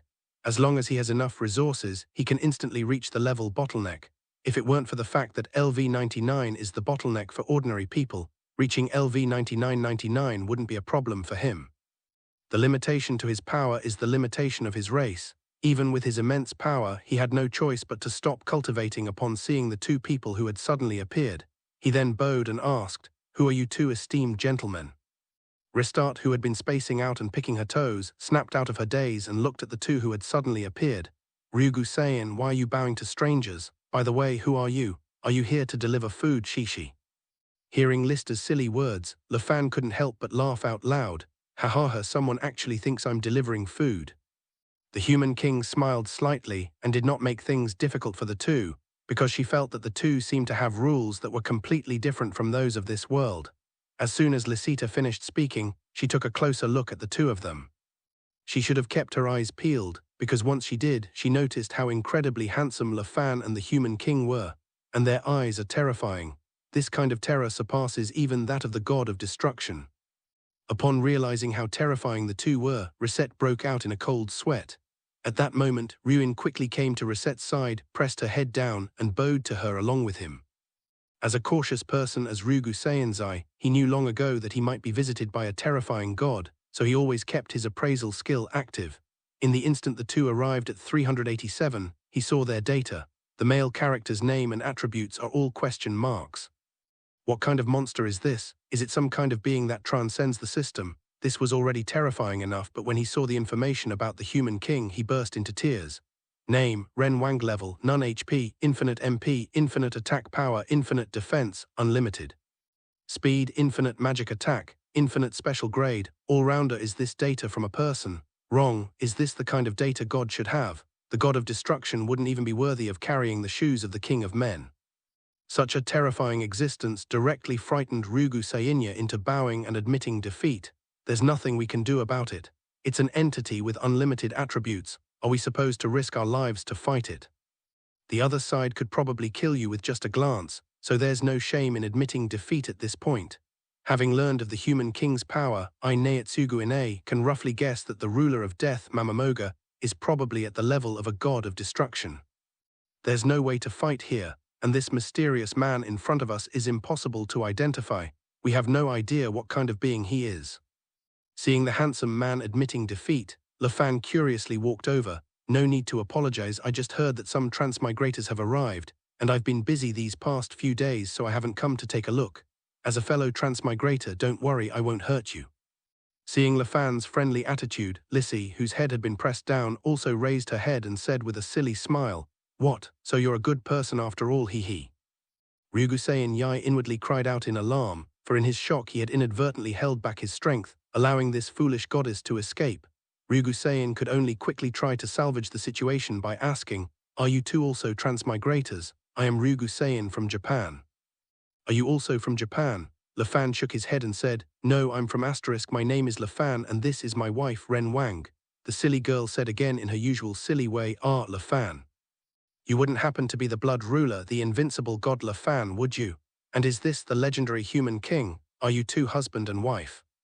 Looking at the naive girl, LaFan thought she was easier to talk to. "Haha, I guess so, it's just a form of address. By the way, were you summoned as heroes? Does this world have a demon king?" "Of course there is. The demon king of this world is a guy called the ruler of death, named Mamoga. You should know him, right? Could you please tell him to stop doing bad things?" Ryugusein wanted to stop the silly girl from speaking, but the king's indifferent gaze made him feel an immense sense of crisis, rendering him unable to speak up. After hearing Ristart's words, Ryugusein felt he was in deep trouble. "Haha, Mamoga is my brother, and we're not bad people because we're not human. We won't stop what's happening in the world right now because it's a necessary development. You're pretty good, interested in being my body pillow." LaFan, seeing the silly goddess, also got excited and said something. The silly goddess paused for a moment upon hearing this, then said with a mysterious confidence, I don't want to be a third party, and I'm not a body pillow, I'm a goddess from the divine realm, a healing goddess. Although I'm just a lower-level god, I'm still a god." Seeing the silly goddess's pose with her hands on her hips really amused LaFan. "Don't worry, my wife won't mind. You're so cute, it's great that you're with me, I can protect you." Ryugusein was now green with envy, although Ristart had lost all memories of her past life after becoming a goddess, and her body was pure, but her soul was that of his wife for life. He remembered it clearly, but Ryugusein's I dared not say it aloud, because if such a terrifying being were to truly become angry, they would not be able to withstand their wrath. He didn't want to see his wife die in front of him again, and besides, she had no memory now and deserved a new life. I can't be so selfish as to possess her. Ristart glanced at Ryugusein's eye without realizing it. I'm so lucky with two handsome guys on either side of me, but this is a lifelong commitment, I need to think about it. Besides, you're too much of a womanizer. Seeing that Sister Liz was just as outspoken as a fool, LaFan became even more interested. You have to understand that there are no such fools in this world. When faced with absolute power, people in this world will choose to compromise. Unlike this idiot, who seems completely oblivious to the fact that saying those words will lead to her death, the human king looked at Ristart with amusement. You're quite interesting. I've never met anyone so bold before. Looking at the innocent and adorable Risette and the cautious and humble Ryugusein, they really aren't bad people. Moreover, given his humble strength, LaFan felt relieved. Hearing King Gao's words, Ristart finally came to her senses. I'm sorry, in front of two great beings was I too indulgent. I apologize, I didn't mean to." Seeing the silly goddess bowing and apologizing, LaFan hugged her tightly. "Haha, no need to apologize, your naive and innocent personality is quite amusing." Ryugusein was seething with rage at the sight before him, but he had to remain calm. This was for his wife and for himself, he had to accept it, but the thought of his wife being in LaFan's arms again made him feel unbearable. Ristart, being held by LaFan, displayed her characteristic exaggerated facial expression again. Hey, such a super handsome guy is holding me so great." Looking at the silly comical girl LaFan laughed and said, "Haha, how about I hug you from now on?" "Okay, that's good, but we're on a mission assigned by the gods. If we complete it, we'll have to leave this world." These sudden words sent chills down Ryugusein's spine, leaving him drenched in cold sweat. "Hey, you silly woman, you stupid woman, the other side has already said that Mamoga is his brother. What are you still talking about completing the mission for? This task is impossible to complete." LaFan patted Lisita's forehead and said, "That won't do. Mamoga is my good brother." But why is your so-called divine realm targeting Momoga? He hasn't done anything wrong. Lister's forehead was red from being slapped, and she pouted, crying, "It hurts, that's so mean, don't you have any chivalry? How could you hurt a super goddess like me, so cute and beautiful? Looking at the girl in my arms, she really is a moron. Am I so bored that I want to argue with a moron? Even the king of men looks better than the goddess, I'm very impressed. After all, do people with this kind of personality really exist in reality?" Fortunately, the slime world didn't merge in, otherwise LeFan and the human king would have been even more surprised. After all, the people in the slime world are no different from those in the fairy tale world. It's a world where everyone is a saint. LeFan gently stroked Ristart's forehead and smiled, saying, "Don't worry, I'll take good care of you from now on. You haven't answered my question yet." Lister pouted and said, "This is the judgment rule of our divine realm. It will automatically judge the most evil and the strongest existence. Momoga is the most evil and the strongest existence in this world. The most evil and the strongest." The king of men couldn't help but laugh as he spoke. "Is my brother-in-law wicked? No, he's not. He's only being kind to a few ants. He's not wicked at all. Is he strong? I doubt he could even beat Zetsume. Such an existence could actually be detected by the so-called divine realm. It seems that the so-called divine realm is nothing special after all." LeFan was laughing so hard he almost passed out. "Are you kidding me? My sin count is -1000. I could easily crush 100 Momoga, and it wasn't me. It seems to be an all-around resistance attribute that makes me immune to the opponent's rule-based lock-on. Sure enough, my resistance is a bit bugged. Unfortunately, because the human king is locked by the world tree, his resistance only lasts for 1 day when facing the rules. Otherwise, her resistance would probably make her immune to the other system's detection." LeFan smiled and said, "No, it seems your divine realm's judgment isn't so great after all. I am the most evil and strongest being. Momoga's justice value is -500. Mine is." The simple-minded goddess expressed her disbelief, saying, "How could that be? The judgments of the divine realm cannot be wrong. There must be some problem." Looking at LeFan's smiling face, Ryugu believed him. Although LeFan seems friendly and harmless, such people are even more wicked. A person who sees someone they like and accepts them regardless of whether the other person agrees or not is definitely not a good person, because he doesn't care about anything around him. The things around him are meaningless. He only cares about what he wants to care about. Even if he were to raise his hand and destroy the world, he probably wouldn't feel any guilt or unease. These kinds of people are often the most terrifying. You might think they're a good person just by looking at them, but they're actually more wicked than a demon. At the very least, a demon wouldn't destroy everything without a reason, but this guy absolutely will. LeFan pulled Ristart tighter into his arms. Perhaps our status has already surpassed that of the gods. Lister was already pressed against LeFan, and even she couldn't help but blush a little. "Can you let go of me? I'm happy to be hugged like this, but it doesn't feel quite right. There's nothing wrong with it. By the way, you said you're a healing goddess who can revive people or something, is that true?" When LeFan said that, Lister was also stunned. "How is that possible? Reviving others is the highest level of power, and I don't have that ability yet." "Then your divine realm is very weak. Anyone in this world has the power to resurrect others." Hearing LeFan's voice, Lister frowned. "How is that possible? This is the rule of the gods." Listening to LeFan's words, Ryugu knew that he wouldn't lie. If it were true, then the power of the rules in this world might be terrifying. Lister didn't believe LeFan's words and immediately activated her appraisal skill to observe. She was dumbfounded when she saw it, a bunch of question marks, and the king of men's infinity. "Ah, you guys, how is your attribute possible? Why can't my appraisal detect it? And Sister Human King, all your attributes are infinite. How is this possible? Even the god of destruction only has 999 million, which is already the limit for gods."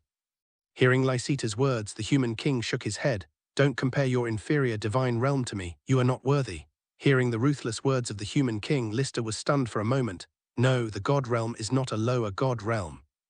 Above the god realm is the supreme god realm, where there are invincible beings such as the god of time, the god of space, and the god of creation. The king of men smiled and said, "Is that so? I wonder which is stronger, our creator or yours?" Lysita asked again in surprise, "Your creation?" Looking at the silly list, LeFan said with a smile, "Haven't you noticed? You're no longer in your original dimension. Every dimension is different." Ryugu dimension, does that mean world? No, a world is a world and a dimension is a dimension. A dimension is composed of countless worlds. Hearing LeFan's explanation, Ryugu eye immediately understood and said, "So that's how it is, above the world.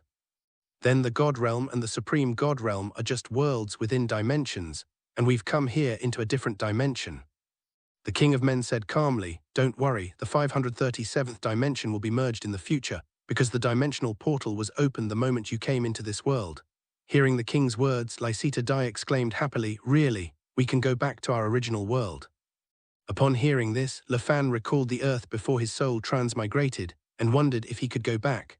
That probably won't work. After all, the so-called dimensional portal is when a physical body travels through time, while I'm a soul traveling through time, so it should be different. It's not called the original world, it's a new world of integration, you know that, you silly goose. Lafan thought for a moment and then played with Ristart's big. Listel blushed instantly. "Ah, how could you? Why not? Let's go home, I'll show you some good stuff." Even the goofy goddess Lysita was curious when she heard about something good-looking. What's good-looking? It's not only beautiful, it's also fun. Really, I want to go, I want to go. Looking at Ristart, who was as innocent as a child, Ryugu Saenya's face turned green. "Idiot, her meaning is so obvious, don't you understand? You're throwing yourself to the wolves, it breaks my heart. Why is my wife like this?" But I couldn't stop him, because the man in front of me was an extremely selfish and ruthless guy. If I stopped him, he might lose interest in playing. Both I and Ristart will die then. Seeing that Lafan was about to leave with Ristart, Ryugu Saen was also very embarrassed.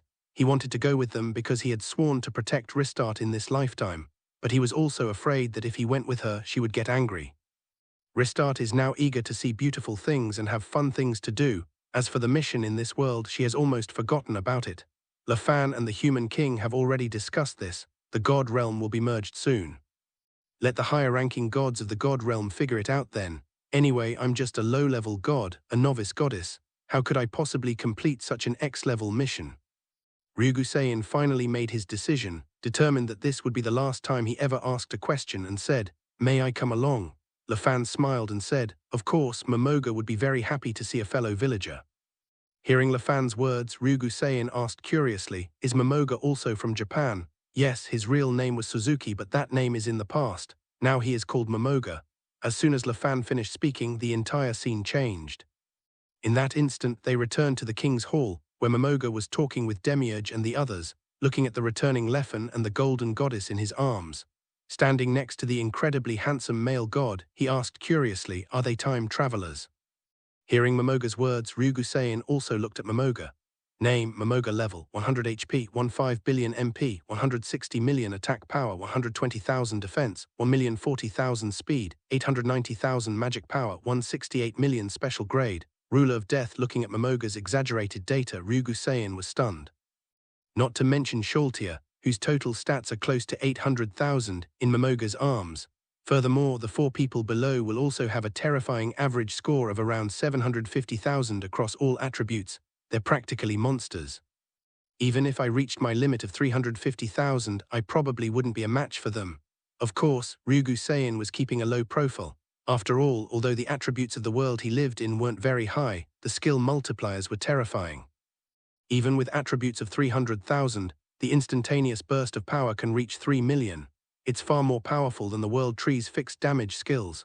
In terms of power amplification, the World Tree system's skills are indeed not as exaggerated as the hero systems. After all, the World Tree's power lies in its functionality, controlling time, controlling space, and controlling life and death. This is the essence of the World Tree system. Seeing how outrageous everyone's stats were, Ryugu Saen knew he had no chance of winning. Not to mention the great demon king Momoga, even the cute little girl in his arms is someone he can't defeat, let alone his 4 powerful subordinates. However, even if the god of destruction came, we should be able to defeat him. No, this world is strange. Who knows if Momoga's attributes are hidden? If it's hidden, even the god of destruction can't do anything about it. Ryugu Saen arrived in fright, but the others did not. His name is Ryugu Saen, a transmigrator from the island nation. Ristart is my new body pillow. Okay, that's all for now, I'm taking her to play Tilda. Lafan then ran away. Watching Lafan disappear, Ryugu Saen's eye looked even more miserable, because he only realized how terrifying the enemy was after going deep into enemy territory. Leaving aside Lafan, who is a monster full of the Human King's infinite power alone is enough to sweep through the entire god realm, not to mention that this world also has a creator god. Although it's only the King of Men's opinion, it's safe to say that the strongest being in this world is probably the creator. At this time, the creator, far inside the blue sun, had already mastered the energy of light, but the absorption rate was still too slow. She sensed that her younger sister was absorbing nutrients at twice the speed of her own, and in just a few days, her own attributes had been caught up by a significant margin. She was now seeing light, staring directly at the planet inhabited entirely by dragons, because she was absorbing the energy of the blue sun. In at most 30 years, the energy of this star system would be depleted due to her absorption. They certainly won't survive then. Since they're all doomed anyway, why not let me use the Death Scepter? Without much thought, Genesis unleashed a burst of void power upon the planet. An aura of instantaneous annihilation surged forth, unleashing the true power of the Death Scepter. Yes, this is the true power of the Death Scepter, annihilating and devouring everything, gaining 30% of the attribute of being annihilated and devoured. This is not the 10% attribute mode. Of course, this full power mode is only available to Genesis. Originally, all of Genesis's attributes were over 10 million. But this over 10 million doesn't refer to the 10 million displayed on Rugu Sayan's panel. Instead, it's the world tree's attribute of tens of millions. This is one of the abilities of creation. The life forms she creates can directly obtain 50% of the attribute. However, the rules of this world do not conform to the rules of creation, so she cannot create worlds on a large scale. That's why she chose to devour stellar energy just like the elements, but that doesn't mean she only devours stellar energy. She can also use the annihilation-devouring ability of the Death Scepter. In an instant, endless darkness enveloped the entire planet, and in a flash, the planet, which was 10 times the size of Earth, was completely swallowed up. In that instant, all of Genesis's attributes increased by tens of millions again, which was simply a monster among monsters. Such bugs shouldn't exist in this world. Fortunately, these bugs are subject to constraints. Their masters will be their constraints. However, Lefan and Momoga, these two lazybones, had no idea that their summoned creatures were so terrifying. For example, Lamo, one of the 72 demon gods, was left to slumber on the 11th floor by Momoga, which was a complete waste of its terrifying talents. Lee made. Rugu Sayan didn't interrupt Momoga and his subordinates' reports, but simply waited quietly. Momoga gave a few simple instructions, then told Demiurge and the others to get back to their tasks. He then smiled at the man before him. "Hello, my name is Momoga. The island nation is called Suzuki." Rugu Sayanzai boldly asked, "Hello, Momoga. My name is Rugu Sayanzai. I just transmigrated here and there are many things I don't understand. Why do people in this world say you are evil? And why do you want to destroy 70% of the life alters?" Seeing that the man in front of him seemed to be able to communicate with him quite well, Momoga let Sholtia go and play by herself. Sholtia was somewhat displeased, but in the end she still left. Watching Sholtia leave, Momoga awkwardly said, "Well, I don't really understand either. It's just that my subordinates wanted to do this and then it turned out like this." "What are your subordinates thinking?" "No, they're all transmigrators." "How can you be so heartless, letting your subordinates do whatever they want? That's 70% of the population." Rugu Sayan said with indignation, "After all, the world of heroes is considered a rather saintly world, and Rugu Sayan himself is also a character with a bit of a saintly air." Hearing what Rugu Sayan said, Momoga asked curiously, "I admire you.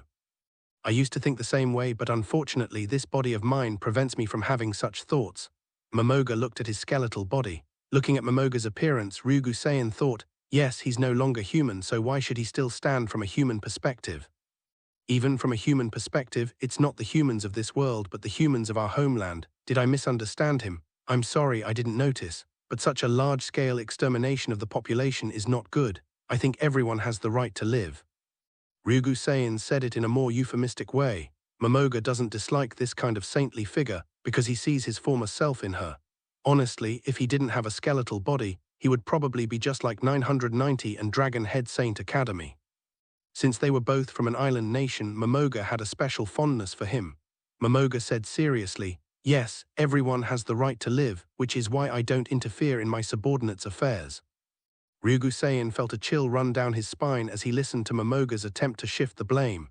He immediately advised again, "While that's true, such large-scale annihilation is unnecessary. If you want to conquer the world, you can use gentler methods. You're too stupid. Demiurge's wisdom far surpasses yours. You probably can't even imagine what they're thinking." Momoga looked at the Dragon Palace Saint Institute and spoke. Rugu Sayan was furious. "Am I stupid? I can learn anything incredibly quickly. If it weren't for human limitations, I could even surpass the heroes of the divine realm. If I say I'm stupid, then there are no geniuses in the world. Ahem, I'm not stupid." By the way, since you have the power to change life and death, changing your race should be very simple, right? You can try transforming into a human. Looking at the foolish Ryugu Saiyan, Momoga shook his head. You really are stupid. After changing your race, you will lose your current power or become someone else's familiar. Do you think my power is so easy to cultivate? Looking at Momoga's health bar with over 100 million HP, Ryugu Saiyan nodded. Is that so? Then can I change my race? To be honest, I've already reached the human limit at level 99. Momoga looked at Ryugu Saiyan's eye curiously and asked, the limits of humanity? Ryugu Saiyan nodded and said, yes, that's the limit of humanity. I saw the level of the god of destruction in the god realm before. It was LV 999 and its strength was terrifying. Momoga asked curiously, how terrifying? Ryugu Saiyan looked at Momoga and said, every attribute is 7 nines. If you don't count your life, your attribute averages only 900,000. Momoga sighed and said, cough cough, I knew I was weak, but I didn't expect it to be this weak. Ryugu Saiyan looked at the self-deprecating Momoga. He glanced at his own stats again, thinking, don't be ridiculous, I'm even weaker than you. Ryugu Saiyan said calmly, is there a way? Momoga came up with a special official item, random transformation. This item is second only to the world item in terms of terror. Just how terrifying is it? Because once this item is used, it will randomly change your race, gender, class, and everything else. Basically, anything is possible except for becoming a world champion. For example, turning into a global calamity is entirely possible. However, this item is a total rip-off because it's truly random. Momoga thought for a moment and then said, there is such a thing as a harmless race conversion, but it's a real pain because not only race, but also class, attributes, skills, and gender will all be randomly changed. Of course, after the conversion, you will become a level 100 player, and like me, you might randomly get a bugged class like World Calamity. Of course, it's also possible to randomly get Lefan's strongest class, Blood Ruler, or it's possible to randomly get the most useless class, Light Priest or Dark Priest. Hearing Momoga's words, Ryugu Saiyan also fell silent. Is everything random, but it's possible to break through the LV99 limit? Yes, you have to think about it yourself. I have one of these here. As for Lefan, he probably doesn't have any because each player can only buy one of these and they can't be traded. He's already broken it. Momoga explained again, this was to let Ryugu Saiyan's eye think it over carefully so that he wouldn't regret it later. After some thought, Ryugu Saiyan's eye considered weighing the pros and cons, because once you use it, you might no longer look the same. But there's one thing he wants to be sure of. If it were really possible, he might be willing. Will I become as powerful as you after using it? As Ryugu Saiyan's eye finished speaking, Momoga looked at the item in his hand. Everything is random. You may become a powerful being like Lefan, or you may become a weaker being than Demiurge. Thank goodness Demiurge wasn't there. If he were, he would definitely be complaining. What do you mean I'm weak? I'm a level 100 NPC, I'm not weak at all. However, among the level 100 Guardians, Demiurge is indeed the weakest. After all, he has the highest intelligence, so it is certain that he is the weakest. Hearing Momoga's words, Ryugu Saiyan's eye took a deep breath and said, I will use it, I believe in my luck. Really? Good luck. Momoga also handed the item to Ryugu Saiyan, because since this is the real world, there is no rule that prevents trading. When Ryugu Saiyan received the item with its random color and appearance, he took a deep breath and asked, how do I use it? Just silently say use. Hearing Momoga's words, Ryugu Saiyan's eye silently chanted use. In an instant, countless data points flashed through his mind. Ding, random start, random race, elf, random age, young, random gender. Female, random appearance, absolutely stunning, random class, shield hero, random skills, 276, random attribute, average value 800, random. Momoga looked at the tall, handsome man in front of her, surrounded by endless random attributes. It could grow to 3 meters tall in an instant, then shrink to 1 meter short, then transform into a human form, then into a beast form. The changes were endless and constantly emerging. For a full 5 minutes, the random colors disappeared, and a cute blue-haired loli appeared before them, standing 3 meters tall, wearing a cool red armor and carrying a giant shield 1 meter in size on her back. Looking at the little girl, Momoga burst into laughter, patting her stomach repeatedly. Ha ha ha, your random luck isn't very good. Judging from this class, it should be a shield hero, a hero class unique to humans and demi-humans, but that doesn't count. Your 30 super-tier spells are all. What? Listening to Momoga's words, Ryugu Saiyan looked calmly at the 26 special skills among his 276 skills. There's a blood demon super ability. It can continuously increase its health through killing. Hearing Ryugu Saiyan's words, Momoga smiled. Congratulations, you've obtained a bugged skill. From now on, your HP can be the same as mine. Ryugu-sein looked at Momoga and said, this system interface is different from my previous system, and my stats have become very low. Momoga asked curiously, do you still have your previous system page? Yes, my attributes have surpassed human limits, reaching a terrifying average of 800,000. Ryugu-sein looked at the two systems in his mind and said seriously. Listening to Ryugu-sein's words, he couldn't help but retort, holy crap, having two systems, wouldn't that be incredible? How did you obtain that system? Momoga was also curious, because he had already reached his limit, and it was basically impossible for him to become stronger. Of course, if he could obtain another system, he might become even stronger. At this moment, Ryugu-sein was looking at the two system pages with a cute smile on his face. Because after using a random item, my racial restrictions were broken. Although I am currently at LV 100, I am a shield hero and also a starter spirit. Her level can be set to reach level 365. She's only level 100 right now, so she can still get stronger. As for how to obtain the system, of course, it was obtained by signing a contract with the goddess. By the way, Ristat is also here, so Momoga might also be able to obtain a system and become stronger. Just sign a contract with the goddess. By the way, Ristat is my goddess. As long as you sign a contract with her, you can also get the system. Ryugu-sein said seriously. Momoga thought for a moment, then asked, is that so? Can your system be improved? Yes, my current level is LV 100 and another system can raise my level to LV 35. That's the limit for the initial elf race. Momoga smiled as he looked at the beautiful and adorable Loli pretending to be an adult and said, is that so? Then perhaps I can become stronger. I'll sign a contract with Ristat sometime. At this moment, Ryugu-sein waved his little hands frantically and said, can't we go find it now? Momoga shook her head and said, no, the earthquake hasn't started yet and it hasn't ended yet. If we disturb Leffen, my sister-in-law will be angry and that wouldn't be good. Seeing Momoga's somewhat frightened expression, Ryugu-sein asked curiously, sister-in-law, are you the human king? Yes, they are invincible beings and it's best not to offend them. There are also other terrifying beings such as the creator and the elements. I don't think they are easy to talk to either. Hearing Momoga's words, Ryugu-sein's eye felt very uncomfortable, but there was nothing she could do. She couldn't rashly try to stop it. Thinking about all the problems and his own weakness, Ryugu-sein took a deep breath. Where can I train? I want to go train. Looking at Ryugu-sein's adorable appearance, Momoga felt annoyed, thinking he had made a good friend, only to find out he was a cultivation fanatic. Do you want to kill? The blood demon's skills only become stronger through killing. No, I will not cause the necessary killing. He waved his cute little hand at the little girl in front of him and said with a determined look on his face, I envy you. You haven't had your mindset changed by your race, unlike me, who can only become a cold and ruthless demon king. As Momoga spoke, she took Ryugu-sein's small hand, and the two disappeared into space the next second. They had now reached the 11th level of the Great Tomb. Ryugu-sein didn't break free from Momoga's grasp, but instead looked at her with a puzzled expression. Does race change one's mindset? Yes, Lefan and I are both good people, but one of us is the ruler of death and the other is the ruler of blood, so we both have the flaws of various races. For example, I am cold and ruthless and like death energy, while Lefan likes to look at the weak, pitiful and helpless people and likes to bully them. These are racial flaws and we can't change them.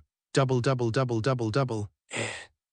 Hearing Momoga's words, Ryugu-sein's frowned again. So you weren't like this originally? Of course not, that's why I said I envied you. Anyway, let's not talk about that. Aren't you going to cultivate? Ryugu-sein felt a chill run down his spine.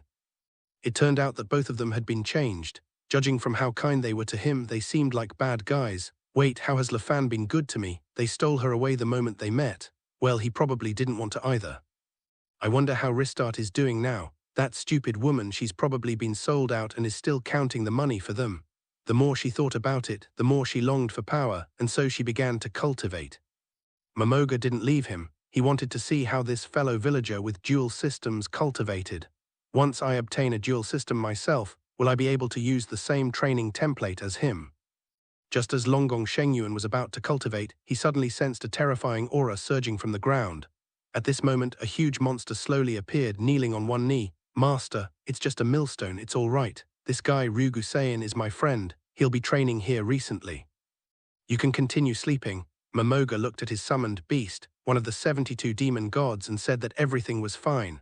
What appears normal to Momoga is abnormal to Ryugu-sein's. After all, this guy is a limited-time world boss.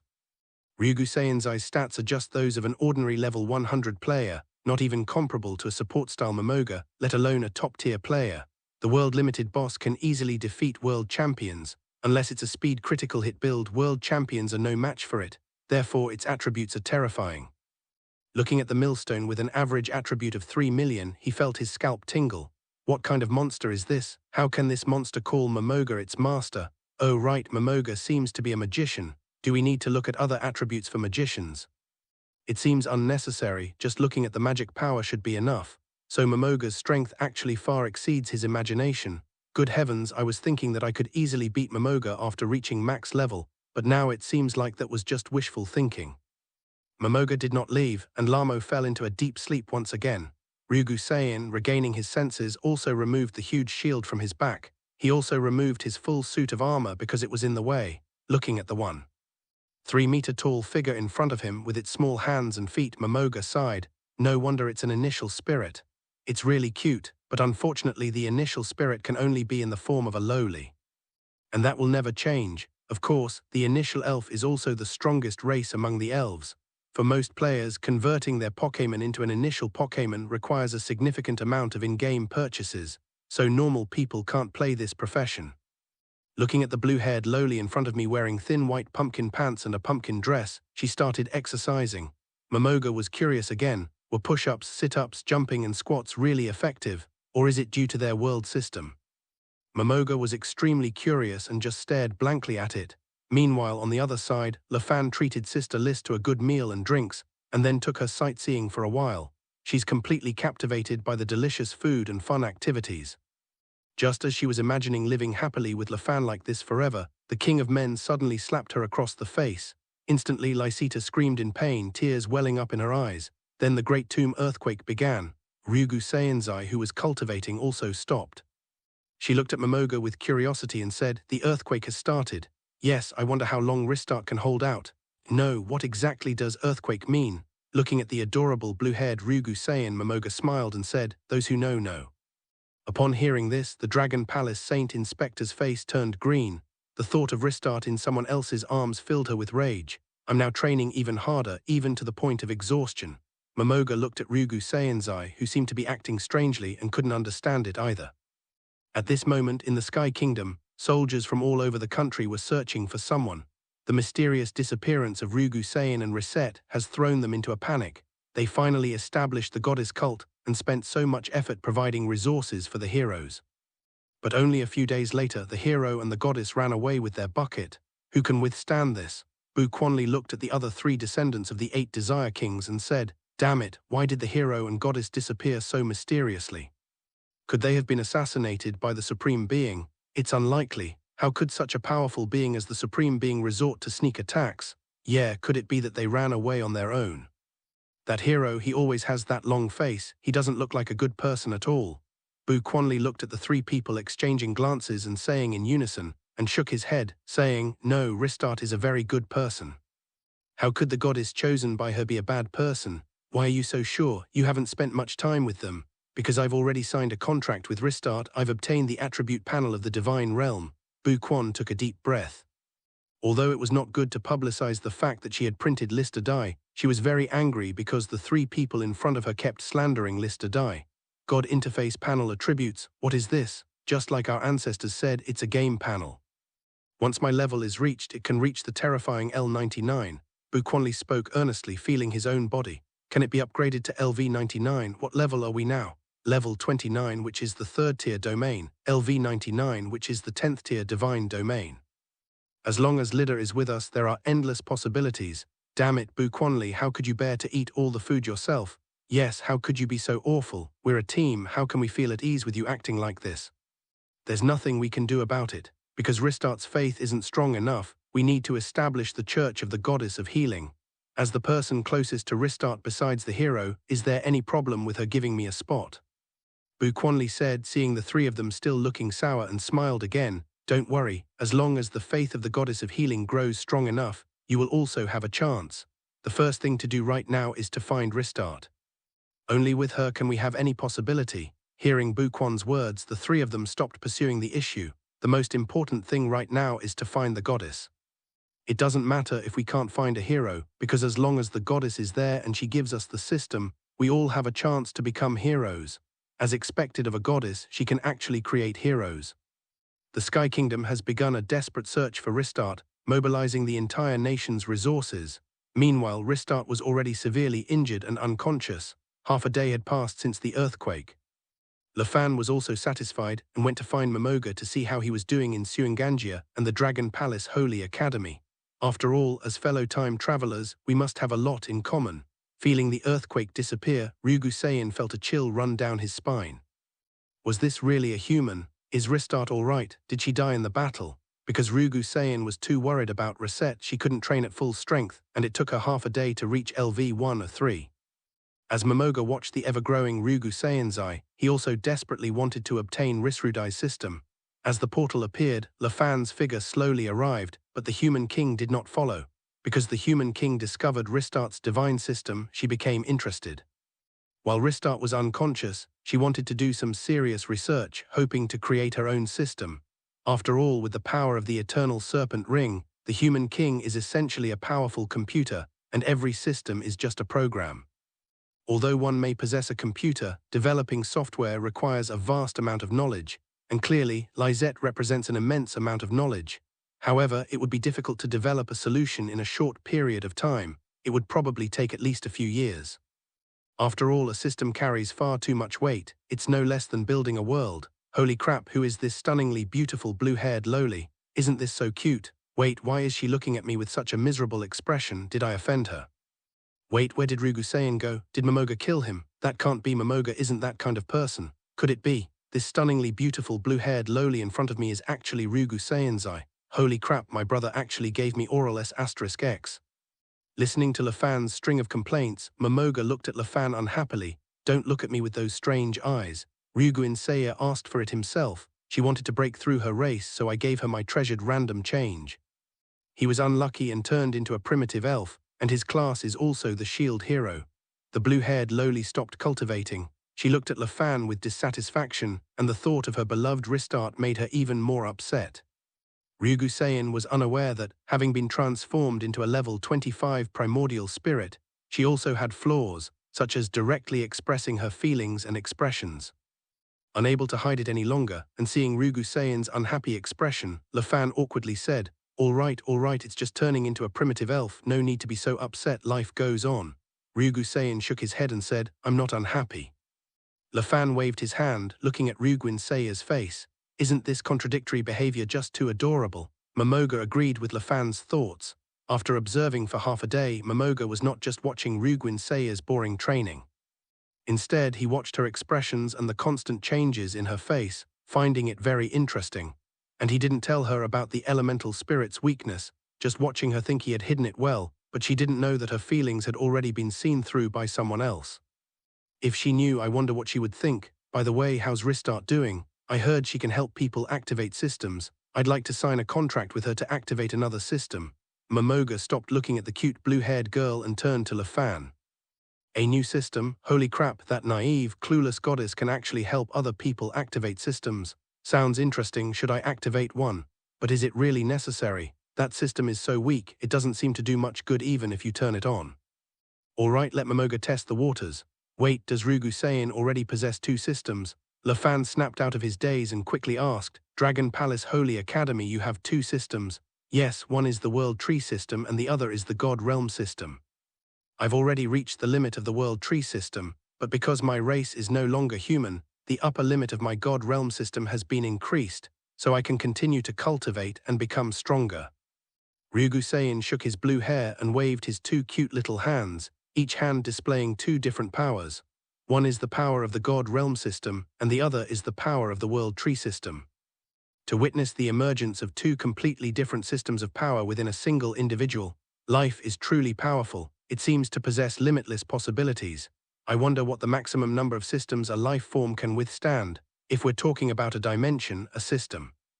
If a few more dimensions were added, would Ryugu possess 5 or 6 systems simultaneously?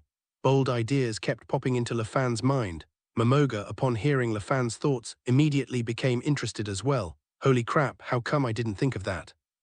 If there are more dimensional connections in the future, will more systems be added to this world? Then, if I acquire even more systems, rounding up, I have virtually unlimited possibilities. Can I stop being a weak ant? Do I even have a chance to catch up with LaFan? Holy crap, does it have to be that motivating? Isn't this better than toxic positivity? Momoga is now eager to go to Restart to activate the system for him. But considering that the Human King hadn't accompanied LaFan this time, she asked curiously, "By the way, where is the Human King?" LaFan bluntly stated, "My wife said she wants to study the system of the gods and be with Restart." Hearing LaFan's words, Momoja chickened out and decided to wait until tomorrow to sign the contract and activate the system. However, Ryugu Saiyan said, "Is it possible for me to go and take a look at the research on the Divine Realm system?" LaFan looked at Ryugu Saiyan's eyes worried expression, as if he was worried about Restart. Looking at Ryugu Saiyan, who's now completely a lowly but is still a boy, "Is my body pillow something you can look at?" LaFan shook his head and said, "No way." Looking at the dejected Ryugu Saiyan's eye, Momoga said, "Yeah, you're not one of LaFan's people, why are you going to his room?" Listening to the two of them, Ryugu Saiyan felt helpless because he was too weak and didn't even have the right to look at the person he loved most.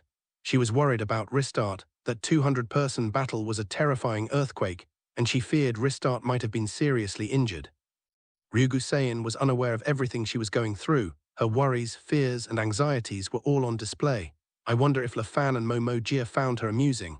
How would she feel if she knew she was being made a fool of? Oh no, not a monkey, but a pretty, cute, beautiful, absolutely gorgeous lowly. The Human King changed the rules of the world and then used special rules to report to Restart. Lysita was asleep and unaware of the king's actions. An endless array of rules constantly enveloped Lysita, and the Human King wanted to use these rules to challenge Lysita's divine rules. She wanted to explore the essence of the Divine Realm system, and of course she knew that the essence of the Divine Realm system was the soul. But the soul is always the most mysterious thing. Although it can create life out of thin air, it can even create a large number of identical lives. But even cells, all of them are the same kind of life, yet at the moment the soul is born, they become independent and different individuals. That's why it's said that studying this system is a time-consuming task, since it requires studying the soul. Momoga and Leffen watched the adorable blue-haired lowly constantly cultivating, her expression changing with increasing excitement. The two set up a table with lots of delicious food and magical beer, eating and drinking while watching the beautiful blue-haired lowly cultivate. Ryugu Saiyan also smelled the aroma of meat and wine, and she exclaimed, "Damn it, I'm training, I'm trying to get stronger. Can you go somewhere else to drink and eat meat? Don't do it in front of me. How am I supposed to concentrate on my cultivation if you keep doing this?" Seeing the disgusted and complaining look on Ryugu Saiyan's face, the two of them got even more excited. "Haha, this little girl is so cute. Look at her complaining, resentful little eyes, but she doesn't dare to say what she's thinking." Hearing LaFan's thoughts, Momoja perked up. "Dragon Palace Holy Academy, how about we have some meat and wine? What's cultivation compared to salted fish?" Upon hearing Momoga's invitation, Ryugu Saiyan was taken aback. "Are you devils? I need to cultivate myself and become stronger. Only then will I have the ability and the right to protect the people I love most. There will definitely be more earthquakes than this one, and there will be countless more in the future." Just thinking about Restart's tearful face due to the immense pain. Just thinking about how Restart was always beaten so badly. The thought of Restart in many more forms only fueled Ryugu Saiyan's anger. He immediately ran several kilometers away to continue his diligent cultivation. If I can't afford to offend them, can't I at least avoid them? Seeing the stunningly beautiful blue-haired girl running away, LaFan didn't chase after her. "So cute, no, I mean you. Damn it, I actually find a man cute. What's going on? Could it be that my mischievous friend Momoga set me up? Damn it, I almost fell for it. That despicable Momoga actually tried to mock me like this." Hearing LaFan's string of inner thoughts, Momoja was stunned for a moment, inwardly roaring, "Damn it, you're so funny to try and shift the blame and you dare to say you're not. You clearly think of me every single moment. However, Ryugu Saiyan's eye seems quite nice. If I introduce him to LaFan, could I escape this predicament? That's a great idea. This guy actually likes this kind of thing, but he's just being modest because he's too proud to admit it. As his brother, if I don't acknowledge it, why not give it a push?" Momoga got more and more excited as he thought about it. LaFan had no idea. If he had, he would have yelled, "I treated you like a brother and you treated me like this." The two continued drinking and eating barbecue, and 5 hours passed in the blink of an eye. Ryugu Saiyan finally couldn't take it anymore and came over. The intense training had made her hungry. Looking at the huge pile of meat and wine still on the table, "Can I eat this letter 3005? Momoga smiled. "You're welcome." Ryugu Seinzai picked up a bottle of magic beer and chugged it down. In the blink of an eye, 3 kilograms of magic beer were gone. She exclaimed in surprise, "What kind of beer is this? It has such a strong effect." Watching the lowly-like Ryugu Seinya chug down magical beer, downing a beer the size of her own face in one gulp, was just too adorable. Lefan, also in high spirits, said, "This is my special magic beer and there's plenty more." Hearing Lefan's words, Ryugu Seinzai took a deep breath. "Thank you." Momoga replied, "Ahem, your life force isn't high. You can't drink too much of this wine, or you'll get drunk." Ryugu Seiya was also looking at his system notification about the amount of intoxication he was about to consume. Because his health was too low, he would only be able to use a maximum of 5 bottles before he could die. "I still need to continue my cultivation later. Getting drunk would be troublesome." "Thank you. Is there anything else to drink? What does Momoga like to do?" "Isn't it interesting to watch the little girl in front of him get drunk?" Lefan thought for a moment, then smiled and said, "Yes, magic cola. Kids should drink cola. What kind of behavior is it to drink alcohol?" Ryugu Seiya felt deeply insulted. What did he mean by child? "Am I a child? You look down on me." Momoga smiled knowingly upon hearing this. "Yes, after all, you're just a child now. How can a child drink alcohol? And if you get drunk and act crazy, that would be a real problem. You probably drink cola too." Hearing the two of them making sarcastic and mocking remarks, Ryugu Seiya kept thinking to himself, "You're the kids, your whole family are kids, I'm almost 30. Ryugu Seiya was furious, but reason told him he couldn't drink. "But if I drink with them, is it possible to build a good relationship with them? As a time traveler, I naturally know that the places where men can most quickly bond are at the dinner table and on the battlefield. Go to the battlefield with them? That's impossible. Then all we can do is drink together. What's the point of getting stronger? Can I defeat these two monsters? No way. Why not just build a good relationship then? To Leffen, Ristart is just a body pillow. If we're really that close, I'll get Ristart back with him. It's not that he can't let it go." With an idea in mind, Ryugu Seiya reached out his cute little hand to grab the magic beer, instead of taking the magic cola that Lefan had released. "I'm not a child, have a drink." Seeing Ryugu Seiya, who had a strange expression and was holding a magical beer bigger than his Zhao Nuo's head, the two of them got excited. "Haha, cheers. If I get Momoga and Ryugu Seiya drunk, and then throw them together, will anything strange happen? Holy crap, am I crazy? How could I come up with such a wicked and malicious scheme? It's funny, but never mind. I'd rather see this little girl go crazy when she's drunk." Hearing Lefan's inner thoughts, Momoja cursed inwardly, "Damn it. I treated you like a brother, and you actually tried to betray me like this. Thankfully you have a conscience and eventually gave up the idea, but you might not be able to get me drunk. My current health points are pretty high. And what would happen if the starter Pokémon, who can't hide their expressions to begin with, got drunk? That's a really interesting idea." After drinking 2 more bottles of magic beer, he looked drunk, shaking his head and swaying, then slapping his face repeatedly in an attempt to wake himself up. Momoga and Leffen got even more excited. Momoga smiled and said, "Haha, that's great. Ryugu Seiya, your name is too long. How about I just call you Little Zai?" Hearing Momoga's words, Ryugu Seiya suddenly jumped onto the dining table, then waved his cute little finger at the sky, his face flushed red, his lips pouting, and his body swaying as if he was about to fall over at any moment. "Zairo Zai. No, that name doesn't sound good at all. You can call me Ryugu-kun. I'm a genius, the strongest man. Because he is only 3 meters tall and his whole body is very small, it is not a problem for Ryugu Seiya to jump onto the dining table." The two of them, seeing that Ryugu Seiya was completely drunk, also felt a surge of excitement. Lefan shook his head and said, "Dragon Palace Lord, that sounds a bit unfamiliar and it makes us sound like sissies. Women, Ryugu Seiya thinks you're all wolves." Upon hearing this, Ryugu Seiya's eyes widened, his cute little feet constantly trying to steady himself so as not to fall, and then his cute little hands pointed strongly at Momoga and Leffen as he spoke, looking at Ryugu Seiya, who was completely drunk, and his brave appearance. 877 Holy crap, this is way too cute, a little girl playing the role of a macho man. Hearing Lefan's heartfelt words, Momoga expressed his approval. The two exchanged a knowing smile and laughed at the same time. Seeing the two suddenly laughing, the drunken and brave Ryugu Seiya said again, "Don't laugh, I'm a strong man, you're the girls, you're all girls." Seeing that Ryugu Seiya was venting his frustration, Momoga smiled and said, "This isn't our fault. I explained the effects of this random change to you beforehand. Everything is random, it's beyond our control. It was you who insisted on using it. Because Rugu Sayan was drunk, he acted rather unreasonably. All I could see was her repeatedly shouting, "Urusai, Urusai, Urusai."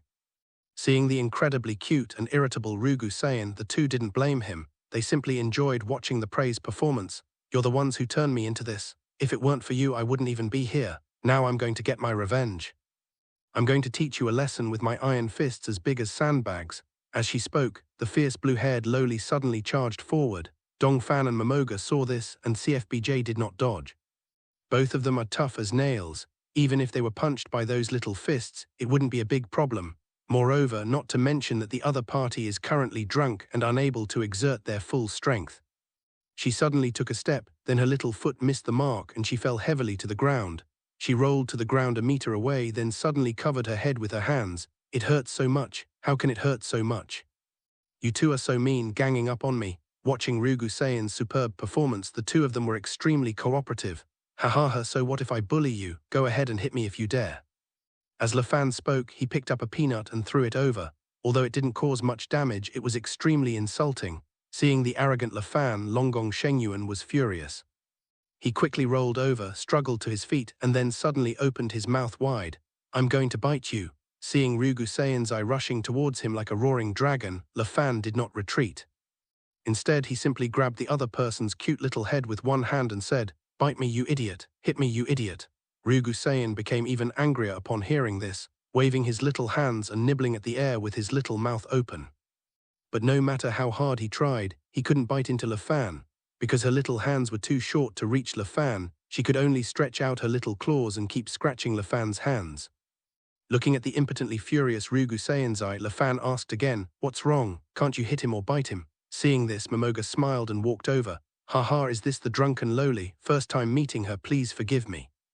Originally intending to bite Lafan, Rugu Sayan's eye now stared intently at Momoga with resentful eyes and roared, "You're the Loli. Your whole family are Lolis. I've decided I'm going to bite you." Seeing that Rugu Sayan's eye was about to turn around and chase after Momoga, Lafan also let go of his hand. "Hee, I didn't expect Momoga to be so playful. Pranking this drunken little girl is really fun." Momoga listened to Lafan's inner thoughts and watched as Lafan let go, and the little girl ran and rolled towards him. He quickly spread his arms out, ready to catch it. After rolling around on the ground several times, Rugu Sayan's eye finally arrived in front of Momoga. Momoga used another simple head pat. Then, the short-armed and short-legged Rugu Sayan continued to punch and kick at the air. "Hey Momoga, stop bullying this little girl. Just let her hit you once, it's not like you'll lose a piece of flesh." Hearing the mockery from Lafan behind him, Rugu Sayan's eye became even angrier. Momoga smiled and said, "I'm all bones, I'm afraid she'll break her teeth. Why don't she bite you instead?" "That's true, you don't have any meat, but I never expected that a primal spirit would turn into something like this after getting drunk, like a mad dog. This is my first time watching it too." You two bastards, let me go if you dare, I'll make you cry." Momoga smiled and released her hand, looking at Rugu Sayanza, whose voice was trembling with tears. "Ahem, your tearful appearance is not convincing at all." Seeing the tearful, powerless and furious Rugu Saya, Lafan was stunned for a moment, then suddenly pounced on her and lifted her up. "You want to prove yourself? Try hitting me while I'm standing still." As Lafan drew closer with him in his arms, Rugu Sayan suddenly reached out and punched Lafan hard in the face. The next second, Rugu Sayan's eye felt a tremendous pain in his small fist. His hand felt like an egg, while Lafan's face felt like a stone. The punch sent a sharp pain through him and Rugu Sayan cried out, "It hurts, you cheated, you used magic." Seeing the whining Rugu Sayan's eye, Lafan casually tossed her several kilometers away. Lafan took a deep breath and came to his senses. "Damn, I almost fell for it. This Dragon Palace saint is actually crying Maya ***. Doesn't he know my weakness is that I can't stand seeing Ryuxu crying helplessly and pitifully?" Seeing Lafan's lingering fear, Momoga smiled. "All right, stop playing pranks on our fellow villager. She's probably asleep, let's continue drinking." Rugu Sayan, who had been abandoned several kilometers away, fell asleep immediately, completely unaware of her drunken state. All I can say is that she was incredibly brave while drunk, daring to do so many reckless things. Even if Rugu Sayan's eye were fully conscious, he wouldn't dare do that, even if he had 100 times the courage. Demiurge was somewhat relieved to learn that the Sky Kingdom's hero had joined the Great Tomb of Nazareth. However, since we promised to give the soldiers a few days of rest, we naturally have to keep our word. He happened to be thinking of visiting the female empire these past few days. Ever since Nora left the female emperor a few days ago, he had been very curious. How could a country led by such a person operate autonomously? Therefore, Demiurge plans to secretly visit the female empire to learn something. With the unintentional guidance of Leffen and Momoga, Demiurge also lost the arrogance he displayed in the original story. Instead, he became very humble, like a student, constantly learning and expanding his knowledge to become smarter. He believed that ordinary wisdom was no longer sufficient to follow the 41 great creator gods. Therefore, one must continuously learn and enrich one's knowledge base. Only in this way can one be qualified to follow the 41 supreme beings. Of course, this is Demiurge's idea. Others have their own ideas. For example, Cocytus took the real men Gagran to find similar muscular women, and he wanted to build a legion of muscular women. He always believed that Lord Lefan definitely liked strong, muscular girls. Those young, delicate girls are nothing more than pets. Only these muscular, confident women are worthy of Lord Lefan. Of course, Albedo's type is also acceptable. It's somewhere between muscular and voluptuous. Lefan and Momoga had no idea. If they did, they would definitely complain. Damn, you've got so many muscular, voluptuous women here. Unlike Cocytus and Sebastian, he went to find the weak, helpless and pitiful human orphans. In his opinion, Lord Leffen wanted to take care of these helpless and pitiful people. As for Marley, he went to ask his sister what kind of person Lord Lefan liked. On the 9th level of the Great Tomb, Albedo gathered everyone for a meeting. However, everyone looked at the only man mixed in with them, Mare, with curiosity. Although he was dressed in women's clothing, he was a man. How did he get in? However, Albedo couldn't easily drive him away, so she simply ignored Mare. Looking at the assembled crowd, Albedo said calmly, "Currently, there are 17 people present, except for Zetsu Shitsume, who is not here. Of the 17, only 6 have received Lord Leffen's permission. But regardless of whether you have received it or not, you are all Lord Leffen's people. Therefore, this meeting is simply to establish a ranking, which is the order and time of accompanying Lord Leffen." Zai Zai and Chong Mei were also taken aback upon hearing this. Did they even have the qualifications? One is a mechanical doll, and the other is a pieced-together insect. At this moment, the talkative Chunabiu Ishlahu stood up and said, "I also want to stay by Lord Leffen's side, but we've been in the Great Tomb of Nazarick for so long, and apart from the first few days, we haven't seen Leffen since." Then the adorable Ibio quickly chimed in, "That's right. Even the Dragon King's daughter got the qualification, so why didn't we? Will Lord Leffen dislike us?" Seeing the 4 people's worries and the embarrassed Dragon Queen, Rensai smiled and said, "You can't think like that. Of the 7 sisters, only one is qualified. Does that mean the master doesn't like them?" At this moment, Lefan, who was drinking with Momoga, had no time to watch the backyard system meeting organized by Albedo and Mercy. After sleeping soundly for 20 hours, Ryugu-Seiin slowly got up. As for Lefan and Momojia, they had been drinking for 25 hours, and both of them were feeling a bit dizzy. Of course, Lefan can still persevere, but Momoga might not be so lucky. The drunken Momoga saw Ryugu-Seiin Yai approaching and playfully said, "Yo, little cutie, wake up." Hearing Momoga's words, Ryugu-Seiin's expression turned sour, and you could even see that she was angry. Momoga smiled and said, "Haha, don't be angry. After all, it's the truth. Although it wasn't your intention, it's irreversible." Ryugu-Seiin walked over with a pout, picked up the grilled meat and magic cola and said, "I'm not angry. I know that in my current state I can't argue with that, but aren't we good friends? Can you please stop calling me that? It makes my stomach hurt." It has to be said that Momogana, when drunk, was completely outspoken and disregarded Ryugu-Seiin's wishes, rambling on to herself, "Haha, you still say you're not cute. Look at you, you're drinking magic cola, ****. Ryugu-Seiya looked at the magical cola in her hand, then at the magical beer beside her, and felt a chill run down her spine. More than 20 hours had passed since she got drunk, and she had no idea what had happened during those 20-odd hours. She really disliked this feeling of uncertainty. Looking at Momoga, who was like a drunkard, she was afraid that her own family might end up like Momoga when they got drunk. If so, did I offend either of them during this period? No, because it's not worth offending them. Look at how relaxed they are. Would you like some magic beer? Drink whatever you want. Why should we care about Kikijia's opinion? After all, you're just a little cutie. Ryugu-Seiin was initially pleased with Lefan's words, but the last phrase, little cutie, made her unable to contain herself. Zero, good heavens. I'm a strong, invincible man, and you 2 bastards keep calling me little cutie. Don't I have any dignity? All right, I'm too lazy to leave you guys anymore. I'm going back to my lovely Sholtia to get some rest. Bye-bye. Looking at the extremely cute Ryugu-Seiin, Momoga's last shred of consciousness told her it was time to leave. Watching Momoga leave after finishing her sentence, LaFan complained, "She's gone just like that. She said she'd drink 30 tons of magic beer each." She ran off after only 28 tons. Hearing the two of them measure it in tons, Ryugu Seiin's scalp tingled. "I can only drink 20 gin of this stuff and I can't handle it. How come you can measure it in tons?" Looking at the blue-haired building in front of him, LaFan said calmly, "Magic beer is an extremely overpowered thing because it is a terrifying existence that can completely resist all resistances. Even a god would collapse if he is not good at drinking or if his health is low." Ryugu Seiin nodded and said, "I understand. Is it about vitality?" LaFan looked at Ryugu Seiin's eye, who was constantly staring at him with a complaining expression, and wondered what he had done to offend him.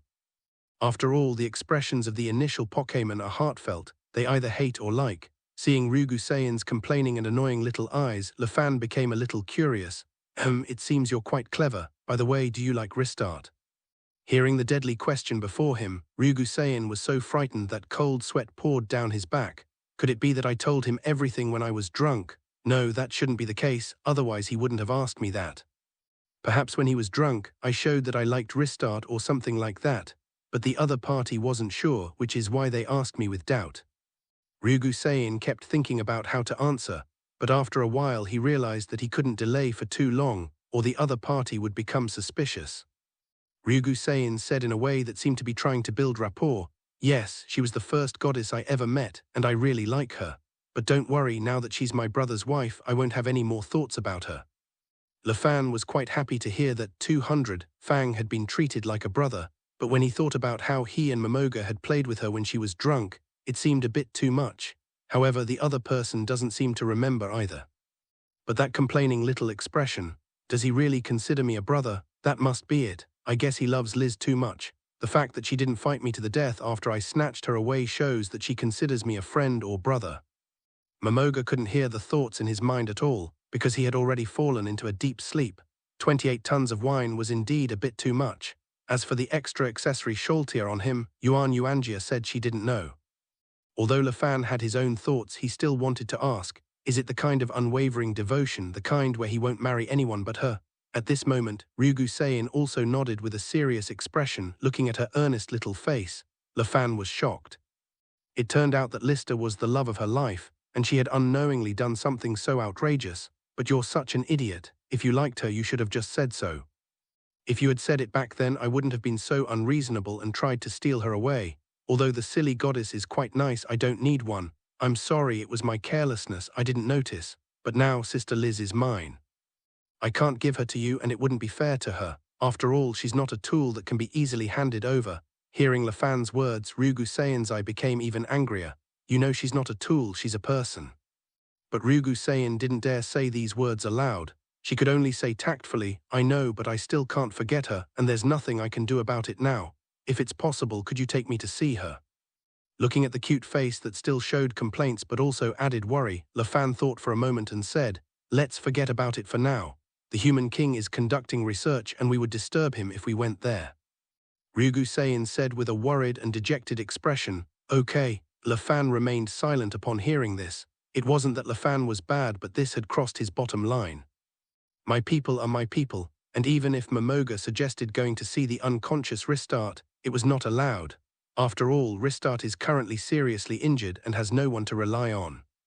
Seeing that LaFan remained silent, Ryugu Seiin's eye mustered his courage and said, I heard from Momoga that every time the Great Tomb of Nazarick experiences an earthquake." Looking at Ryugu Seiin, who was still worried about Rishtart, LaFan felt helpless. "But what can I do? My Rishtart is just so outstanding. Isn't it normal for her to have a few admirers?" "Yes, don't worry, I will use enhancement magic, so it won't hurt Rishtart, but she might be unconscious for a day or two." Hearing LaFan's words, Ryugu Seiin's eye felt even more heartbroken, thinking that his beloved person had been treated like this. She couldn't stand it anymore. Whether it was courage or something else, she blurted out, "If I could I take your place?" These unexpected words left LaFan completely dumbfounded. Holy crap, what's going on? I'm numb. Do you think you can say things like that just because you're cute?" But LaFan still said awkwardly, I consider you a friend and you actually want to be one of my people. That's not very nice." Hearing LaFan's polite refusal, Ryugu Seiin's eye was also embarrassed. "Just kidding, don't take it seriously." Ahem, you go ahead with your work. I'll go check if my wife has finished her research if she's finished. With that, Fan immediately opened a portal and left, since he was currently somewhat drunk. If the Dragon Palace Holy Academy is truly determined to carry out the plan, Fan fears he won't be able to escape. Therefore, of the 36 stratagems, running away is the best. Watching Fan flee, Ryuguin Seiya sat down on the ground in fear. What was I thinking? Was I courting death? What if the other person is really a heartbroken and insane person? What should I do? The person I love most is gone and now I'm going to lose myself too. No, it's better if we get involved. At least it will save Ristat from suffering. No, you're insane. How could you throw away your last shred of dignity for Ristat? But didn't you swear to protect her forever? How come your dignity is more important than her now? My heart was filled with constant self-reproach, screaming incessantly. After all, there was still the millstone on the 11th floor, so she couldn't roar out loud. What should I do if someone tells on me while I'm grinding grain? And indeed, Lamo was watching the show. Over the past few dozen hours, he had witnessed the actions of his master, Lord Fan, and the weak Dragon Palace Saint Prince Zai. He was now deep in thought. Could it be that all the adults like women? It looked at its demonic body. In fact, every demon god could transform into human form once, but it just didn't want to. After all, humans are so small, and it's definitely not used to a body that's hundreds of meters tall, but it seems that both Master and Lord Leffen like women. If I become a woman, can I fit into their circle? I want to drink that magic beer too, it looks delicious. Having made up his mind, Lamo disregarded everything and immediately began the transformation. He was sure that Leffen and Momogia would be amazed when they arrived next time. My God, how did such a stunningly beautiful, mature woman with a height of 18 meters appear here? Back in his room, Fan looked at the human king placing his hand on Alistada's forehead. The silly goddess Lysita is still asleep. Fan didn't disturb them but watched curiously from the side. Honey, I've learned some things about the system's analysis. It's a powerful force that might change the entire world system. Fan, intrigued by the king's words, exclaimed, "Oh, that's so interesting." The king smiled and looked at Fan, saying, "Yes, with this, I can make my brother-in-law become stronger unconditionally, without having to become your familiar. I know you hate turning him into a familiar." Fan listened with great interest to the king of men's words, because he certainly didn't want Momoga to remain so weak. But it doesn't seem right to make Momoga one of my familiars, since that would change my relationship with his brother. From now on, the things we do together, playing, drinking, and complaining, will all change. Slowly, the brothers will no longer be brothers. Fan smiled and said, "That's interesting, but I'd rather Momoga revert to 25 people without affecting his current mechanics." The king of men pondered for a moment after hearing this. Well, won't this affect the current mechanism? This is also possible, but it's a bit troublesome because he needs to ascend to godhood through sound. Becoming a god, are there any dangers? The human king said calmly, "Yes and no. Every god is actually needed by the dimension, so gods and dimensions are bound together. Once a god becomes a god, he will be recorded by this dimension and will also be recorded on this dimension. In a sense, gods need to protect this dimension." Upon hearing the human king's words, Fan suddenly recalled the setting of the primordial saints. Oh, in other words, does the dimension also need to protect the gods? Within this dimension are the gods immortal beings. Perhaps they become the only ones in this world, and can instantly know whoever utters their name. The king of men was also taken aback by Fan's words. Sure enough, her husband was omniscient and omnipotent. I've only just figured this out myself, and building a system is extremely difficult. Although we have the theory, it will take at least 10 months to put it into practice. Honey, you're amazing, that's exactly it. Gods protect dimensions and dimensions protect gods. They depend on and protect each other. Within a dimension, gods are immortal and indestructible. This is to prevent people from other dimensions from invading and destroying this dimension. Fan then asked curiously, "I see a mutual attitude. Can a god, with the help of dimensions, become infinitely stronger?" While studying Lisette's system, the human king had already analyzed the dimensional ranking. Yes, but the number of dimensions remains unchanged. For example, the two-dimensional dimension will always be the two-dimensional dimension. Even the weakest three-dimensional dimension can defeat the two-dimensional dimension. There are also higher-level existences like the four-dimensional and five-dimensional dimensions. Fan asked curiously, "So our current world is two-dimensional?" The human king nodded. 371 dimensions, while the god realm is 373 dimensions. This dimension is absolutely no match for the god realm dimension. Fan was furious upon hearing this. Luckily I had a cheat code, he thought. Otherwise, if the Dragon Palace Saint Academy had been summoned, we'd all be doomed. Moreover, Ristat is a novice goddess, having only recently become one, and doesn't even have her own faith yet. Even a hero as weak as him can fight against Momoga from the original novel. What if a mid-level god, a principal god, or even a supreme god were to arrive? This is damn dangerous. There's even a third-dimensional and a fourth-dimensional dimension above the second-dimensional one. Wait, how am I so weak? I'm panicking, what can I do? Furthermore, there must already be gods in my current dimension if those gods are defined as saints. Then a world can have several saints. Is it really possible to make Momoga a saint, and is it possible to succeed? You must know that in the primordial world, the struggle for the position of saint was so fierce that it resulted in seas of blood and mountains of corpses. It was no pleasant thing. Lafan became increasingly frightened as he thought about it, and quickly said, "Then forget it. Momoga doesn't need to become a saint, just let him get the system and become stronger. Anyway, he's used to the life of a skeleton." Hearing Lafan's words, the human king smiled and said, "That's true." After all, in his view, those of us with flesh and blood are probably the only normal ones. Of course, what the king of men was thinking was that Lafan looked down on this dimension, and in fact, she looked down on this dimension too. Someone from dimension 2371, does he even deserve my brother-in-law's protection? Without a real-life connection, I'd be embarrassed to ask my brother-in-law to protect me. Thankfully, Lafan couldn't hear the king's inner thoughts, otherwise he would definitely have complained, "What are you talking about?" Although they are husband and wife, their thoughts are completely different. Poor Lefan was corrupted by Demiurge himself. It has to be said that this is all Demiurge's fault. It turns out that Daihua is contagious, causing Lafan and Momoga, who are already invincible, to constantly imagine enemies in the air and believe that they are the weakest and lowest level. A cautious person like Ryugu-sein would never say such a thing. As for the foolish goddess Ristat, would an idiot even consider these issues? Definitely not. After all, she's just a simpleton. It's best not to include her in such high-class behavior as Daihua. Knowing that becoming a saint was undesirable, Lafan changed the subject and asked, "Around when will you have finished researching the system?" The king thought for a moment and said, 337 months from now. By the way, during this time I need to leave this world. This world is constrained, and its world origin is too scarce. I want to go to another dimension to find a world with a high-strength world origin. Hearing the king's words, Lafan was furious. "Damn it, it's so dangerous outside, why do you still want to go out? Didn't you see that Genesis was being hunted down by powerful figures even when he went outside, forcing him to send elements to help? However, if I don't go, I'll miss my chance to transform into a rope with Momo. The system is a great thing, it allows people to become stronger endlessly. So how should I choose? Let her go, should we still not let her go? Go to hell, if we don't go, what if the enemy invades? How will we escape without the king by our side? So surviving is the most important thing. Forget it, there's no need, we can study it later, I'm tired."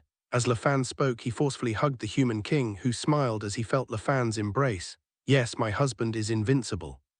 He can even create himself and the elements. He must have a way to make his brother-in-law stronger. I was just doing something unnecessary. I shouldn't think about these things anymore. Staying by my husband's side is my greatest happiness." Momoga was unaware that because of Gu, he had lost the opportunity to become a saint. Momoga was unaware that because she was drunk, she hadn't heard Lafan's thoughts during this time. Missing out on such important intelligence is a clear case of how drinking can lead to mistakes. Half a day passed in the blink of an eye. By this time, the silly goddess Ristat had gotten up. She looked at Lafan and the human king beside her with great fear. After all, it would be a lie to say I wasn't afraid after being subjected to such a terrifying bombing. But the thought of having been bombed made me feel like I had no other choice. So she became bold and curiously studied these two most beautiful men and women in the world. Looking at their beauty, Ristat unconsciously displayed a comical, strange, uncle-like facial expression. It has to be said that this silly goddess is truly silly. She actually dared to touch two people. Even though they were in a deep sleep, how powerful were they? She was instantly awakened. The human king looked at the awakened Risset and asked, "What's wrong?" Ristat looked at the beautiful human king and was also embarrassed for a moment. "Ahem, it's nothing, it's just that you are too beautiful, human king, I want to look at you properly." Lafan checked the time, then looked at the silly goddess again.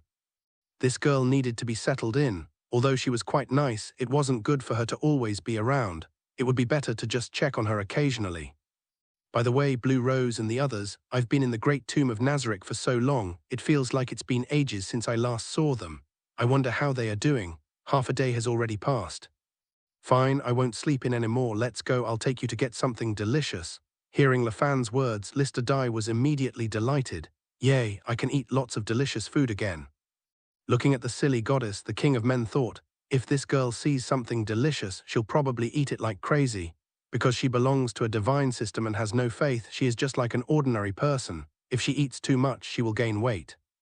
So the king of men felt he should give this idiot a friendly reminder. Watch your diet. If you eat too much, you'll be bombarded with dieting advice. Hearing the king's words, Ristot looked terrified. I understand, king, I will persevere in my training. Several tens of minutes later, in private room number 1, LaFan also summoned the Dragon Palace Holy Academy. Although we can't give Ristalda to him, we can at least let them meet. Seeing Rugusayan's expression, Ristot couldn't help but burst into laughter. Ha ha ha, even you, the straight-laced man, have met your match. Listening to Ristot's silly words, Rugusayan thought to himself, if it weren't for strength, if it weren't for you, I wouldn't have become like this. That despicable guy, I really want to beat her up, but with LaFan around, Rugusayan's eye can't bring himself to do it. In the original story, the silly goddess got beaten up quite a bit by Shen Yong because she was too silly, so he had to be beaten up. You idiot goddess, don't look at me like that. Ristot looked at Rugusayan's displeased expression, and hearing her adorable voice, she smiled and said, ha ha ha, not only has your appearance changed, but your voice has changed too. My God, why is there such an adorable voice in this world? The human king also looked at Rugusayan's eye with great curiosity. Soon Momoga arrived and everyone resumed eating. Rugusayan said he dared not drink the magic beer. This time LaFan and Momo didn't mock him. It seems they were drunk yesterday. Actually, they're quite nice at heart. Yes, after spending these past few days together, Rugusayan has discovered that both of them are great people. Despite possessing invincible strength, they are willing to be lazy and unambitious. Only Rugusayan's eye was unaware of their thoughts. If he had known, he certainly wouldn't have thought that way. Do you think they want to live a life of quiet desperation like salted fish? The main problem is that Daihua's opponents are all incredibly powerful. Just yesterday, several saintly and powerful beings inexplicably appeared in this dimension. Who knows what even more extraordinary beings might emerge if things continue like this in Daihua. Rugusayan was drinking magic cola when Cristada retorted, ha ha, you straight-laced man. You used to look down on this goddess. I knew you had something going on. Now it seems you're just a sissy. I used to think you were a pretty good guy and you're drinking magic cola. Should I order you some juice? The silly goddess picked up the magic beer and chugged it down, looking incredibly brave. Looking at the silly goddess's appearance, Rugusayan was furious. Why did I fall for such a silly girl? Am I really abnormal? Forget it, I guess I'll just be a fool.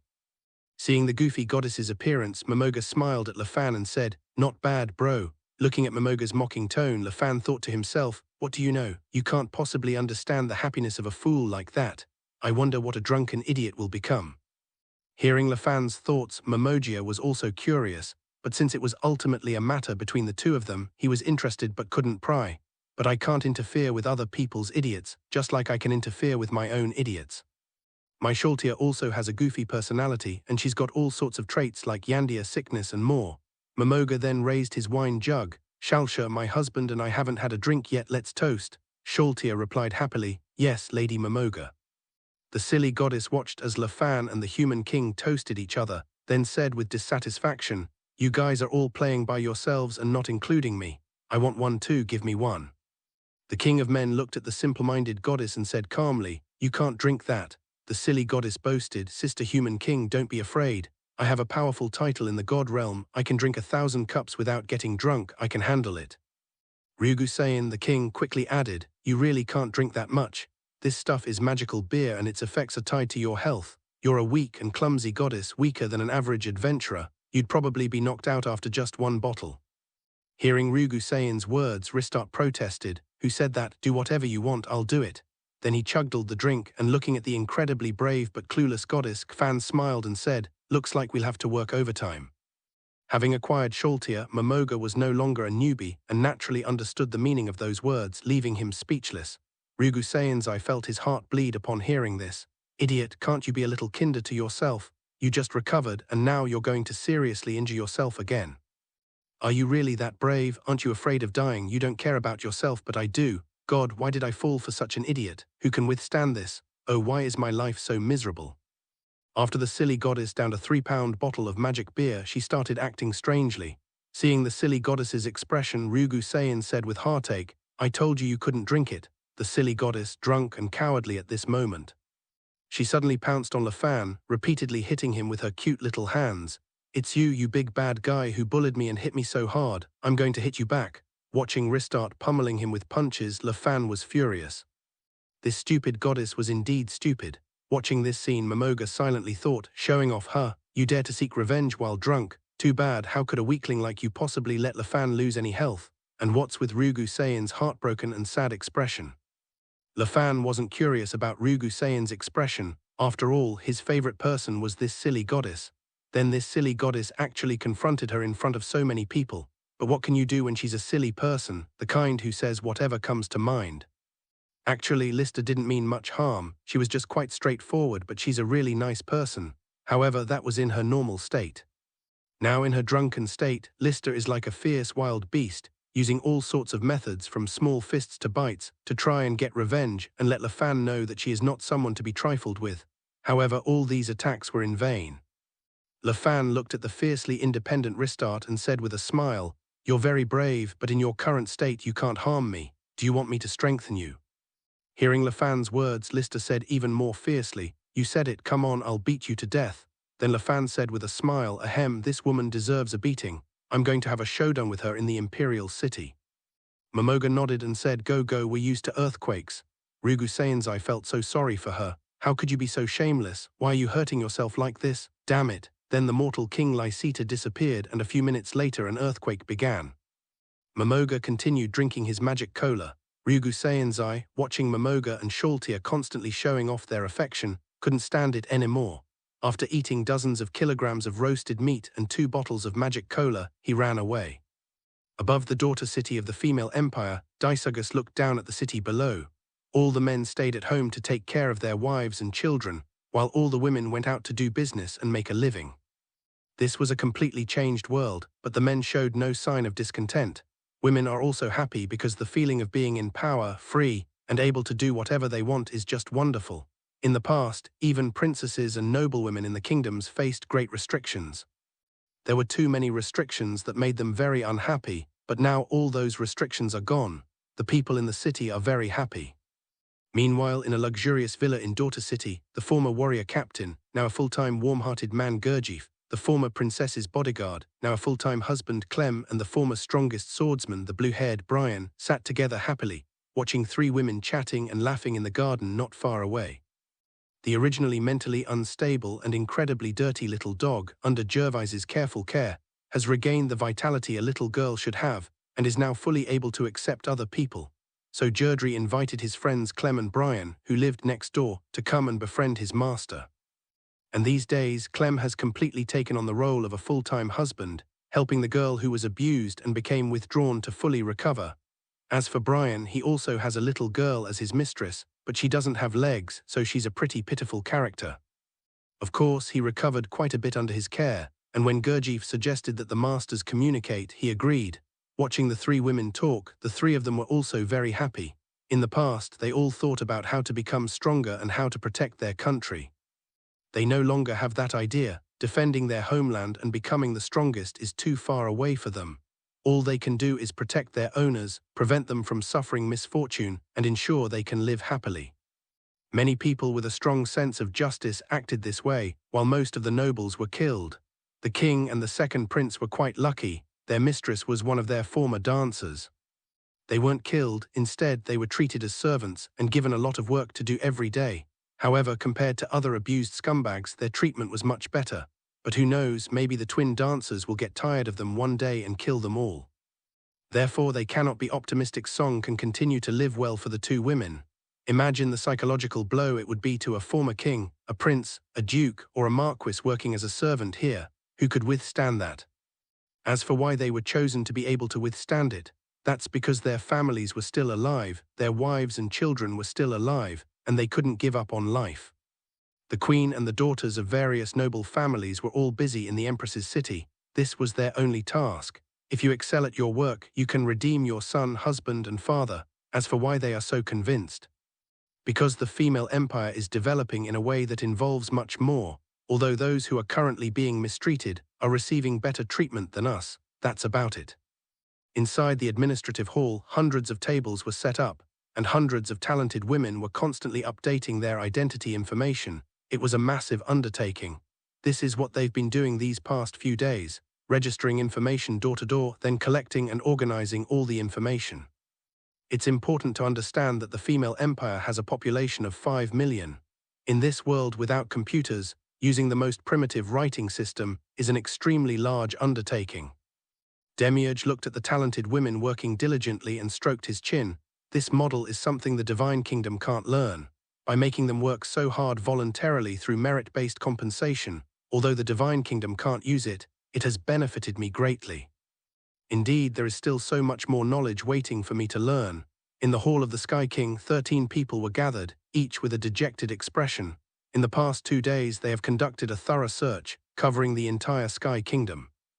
They even used the legendary artifact left behind by the 8 Desire Kings to recruit people, but still couldn't find the hero and the goddess. Still can't find it. What should I do? While everyone was at a loss, Bukwon Lizzie stepped forward and said, "Let everything remain the same. Since the hero and goddess have disappeared, let them be. We can't just sit here and wait to die. Besides, I also have the goddess's blessing, so I can definitely become the new hero. Perhaps when I reach LV99, I can protect the country." Hearing Bu Quanli's words, the crowd did not object, but instead agreed because it was the only option available. The Sky Kingdom was unaware that their country was being monitored. After observing the female empire for a day, Demiurge left, choosing instead to observe the Sky Kingdom that summons heroes. It turns out the whole country is searching for a hero and a goddess, but none of that matters, because he discovered Bu Quanli, a character with potential for growth. It was the first time he had ever seen someone like this who could actually level up through regular training. Therefore, Demiurge considered this woman a dangerous being, but he did not take action against her. Instead, they intend to let this woman continue to grow, because that's human nature. Once she becomes powerful enough, she'll start to swell with arrogance. Then he becomes the king of this country, and after conquering it, he presents this proud and confident queen to Lord Leffen. Lord Lefan will be very happy. Yes, Demiurge has not forgotten that Lord Leffen likes girls. However, he wouldn't specifically train such girls. Instead, he would select them naturally. In his view, with a creator god like Lord Lefan, what kind of person couldn't he cultivate? Trying to cultivate something yourself is pointless. Only what is natural is the best and most authentic. At this moment, a 1,000,000-strong army has gathered at the border of the Beast Kingdom, which is closest to Dragon King Province. Leading them were the Tigerman General and the Lionman Commander. One is the strongest individual combatant in the Beast Kingdom, and the other is the strongest commander in the Beast Kingdom. The Tigerman General primarily leads his Tiger God army, the strongest army composed of 5,000 Tigermen, whose combat power rivals that of a magic legion like Fruda's. This is also a special talent of a Tigerman General, the power of darkness. This is a terrifying skill that can snipe all the Tigermen and merge them into a single giant tiger. The Lionman Grand Commander also has his own special talent. When he commands the army, all troops can receive a blood energy bonus. They are all exceptional talents, 1 in 10,000 among hundreds of millions of people in the Kingdom of Beasts. Innate superpowers are the most original power in this world. Although the rules of the world have been changed, that is only an external force. The purest soul remains unchanged. Innate superpowers are a powerful accessory that accompanies the souls of people in this world. Just like the system in the world of Shenyong, it's a cheat, only it manifests in a different form. The gathering of a 1,000,000-strong army at this time was clearly for a specific purpose. The Kingdom of Beasts is a land of fierce warriors.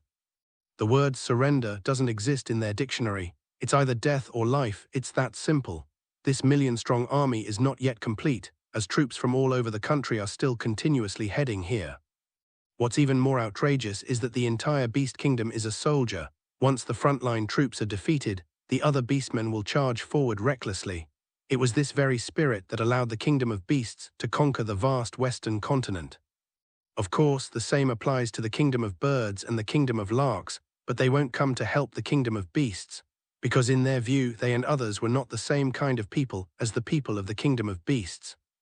Yes, in the Bird Kingdom, those that can't fly are considered outcasts. The same is true in the Kingdom of Spirits. The 3 kingdoms disliked each other, but they wouldn't fight each other because they knew that if they went to war, other forces would invade the Western continent. Although the Western continent is not as developed as Middle-earth, it is the second richest in resources. As for the east, it's all islands with no large continent at all. Meanwhile, the northern and southern continents were bustling with activity on one side and icy and snowy on the other, making them unsuitable places for human habitation. Therefore, apart from Middle-earth, the western continent is the best landmass in the world. Only the three orc kingdoms had this live or die attitude, so other countries couldn't invade them. With the meddling of the Council of Nations and the slain church targeting the Elven Kingdom, they have also been developing slowly. Each country has a population of hundreds of millions. It would probably take a tremendous amount of time to destroy such a terrifying kingdom. In the 11th level of the Great Tomb, Ryugu Saiyan watched the earthquake end and couldn't help but sigh. It had been 2 whole days. I wonder how that woman is doing. Sigh. However, she did not know that LeFan did not target Lister Die for 2 days, but instead had the Blue Rose members join the battle.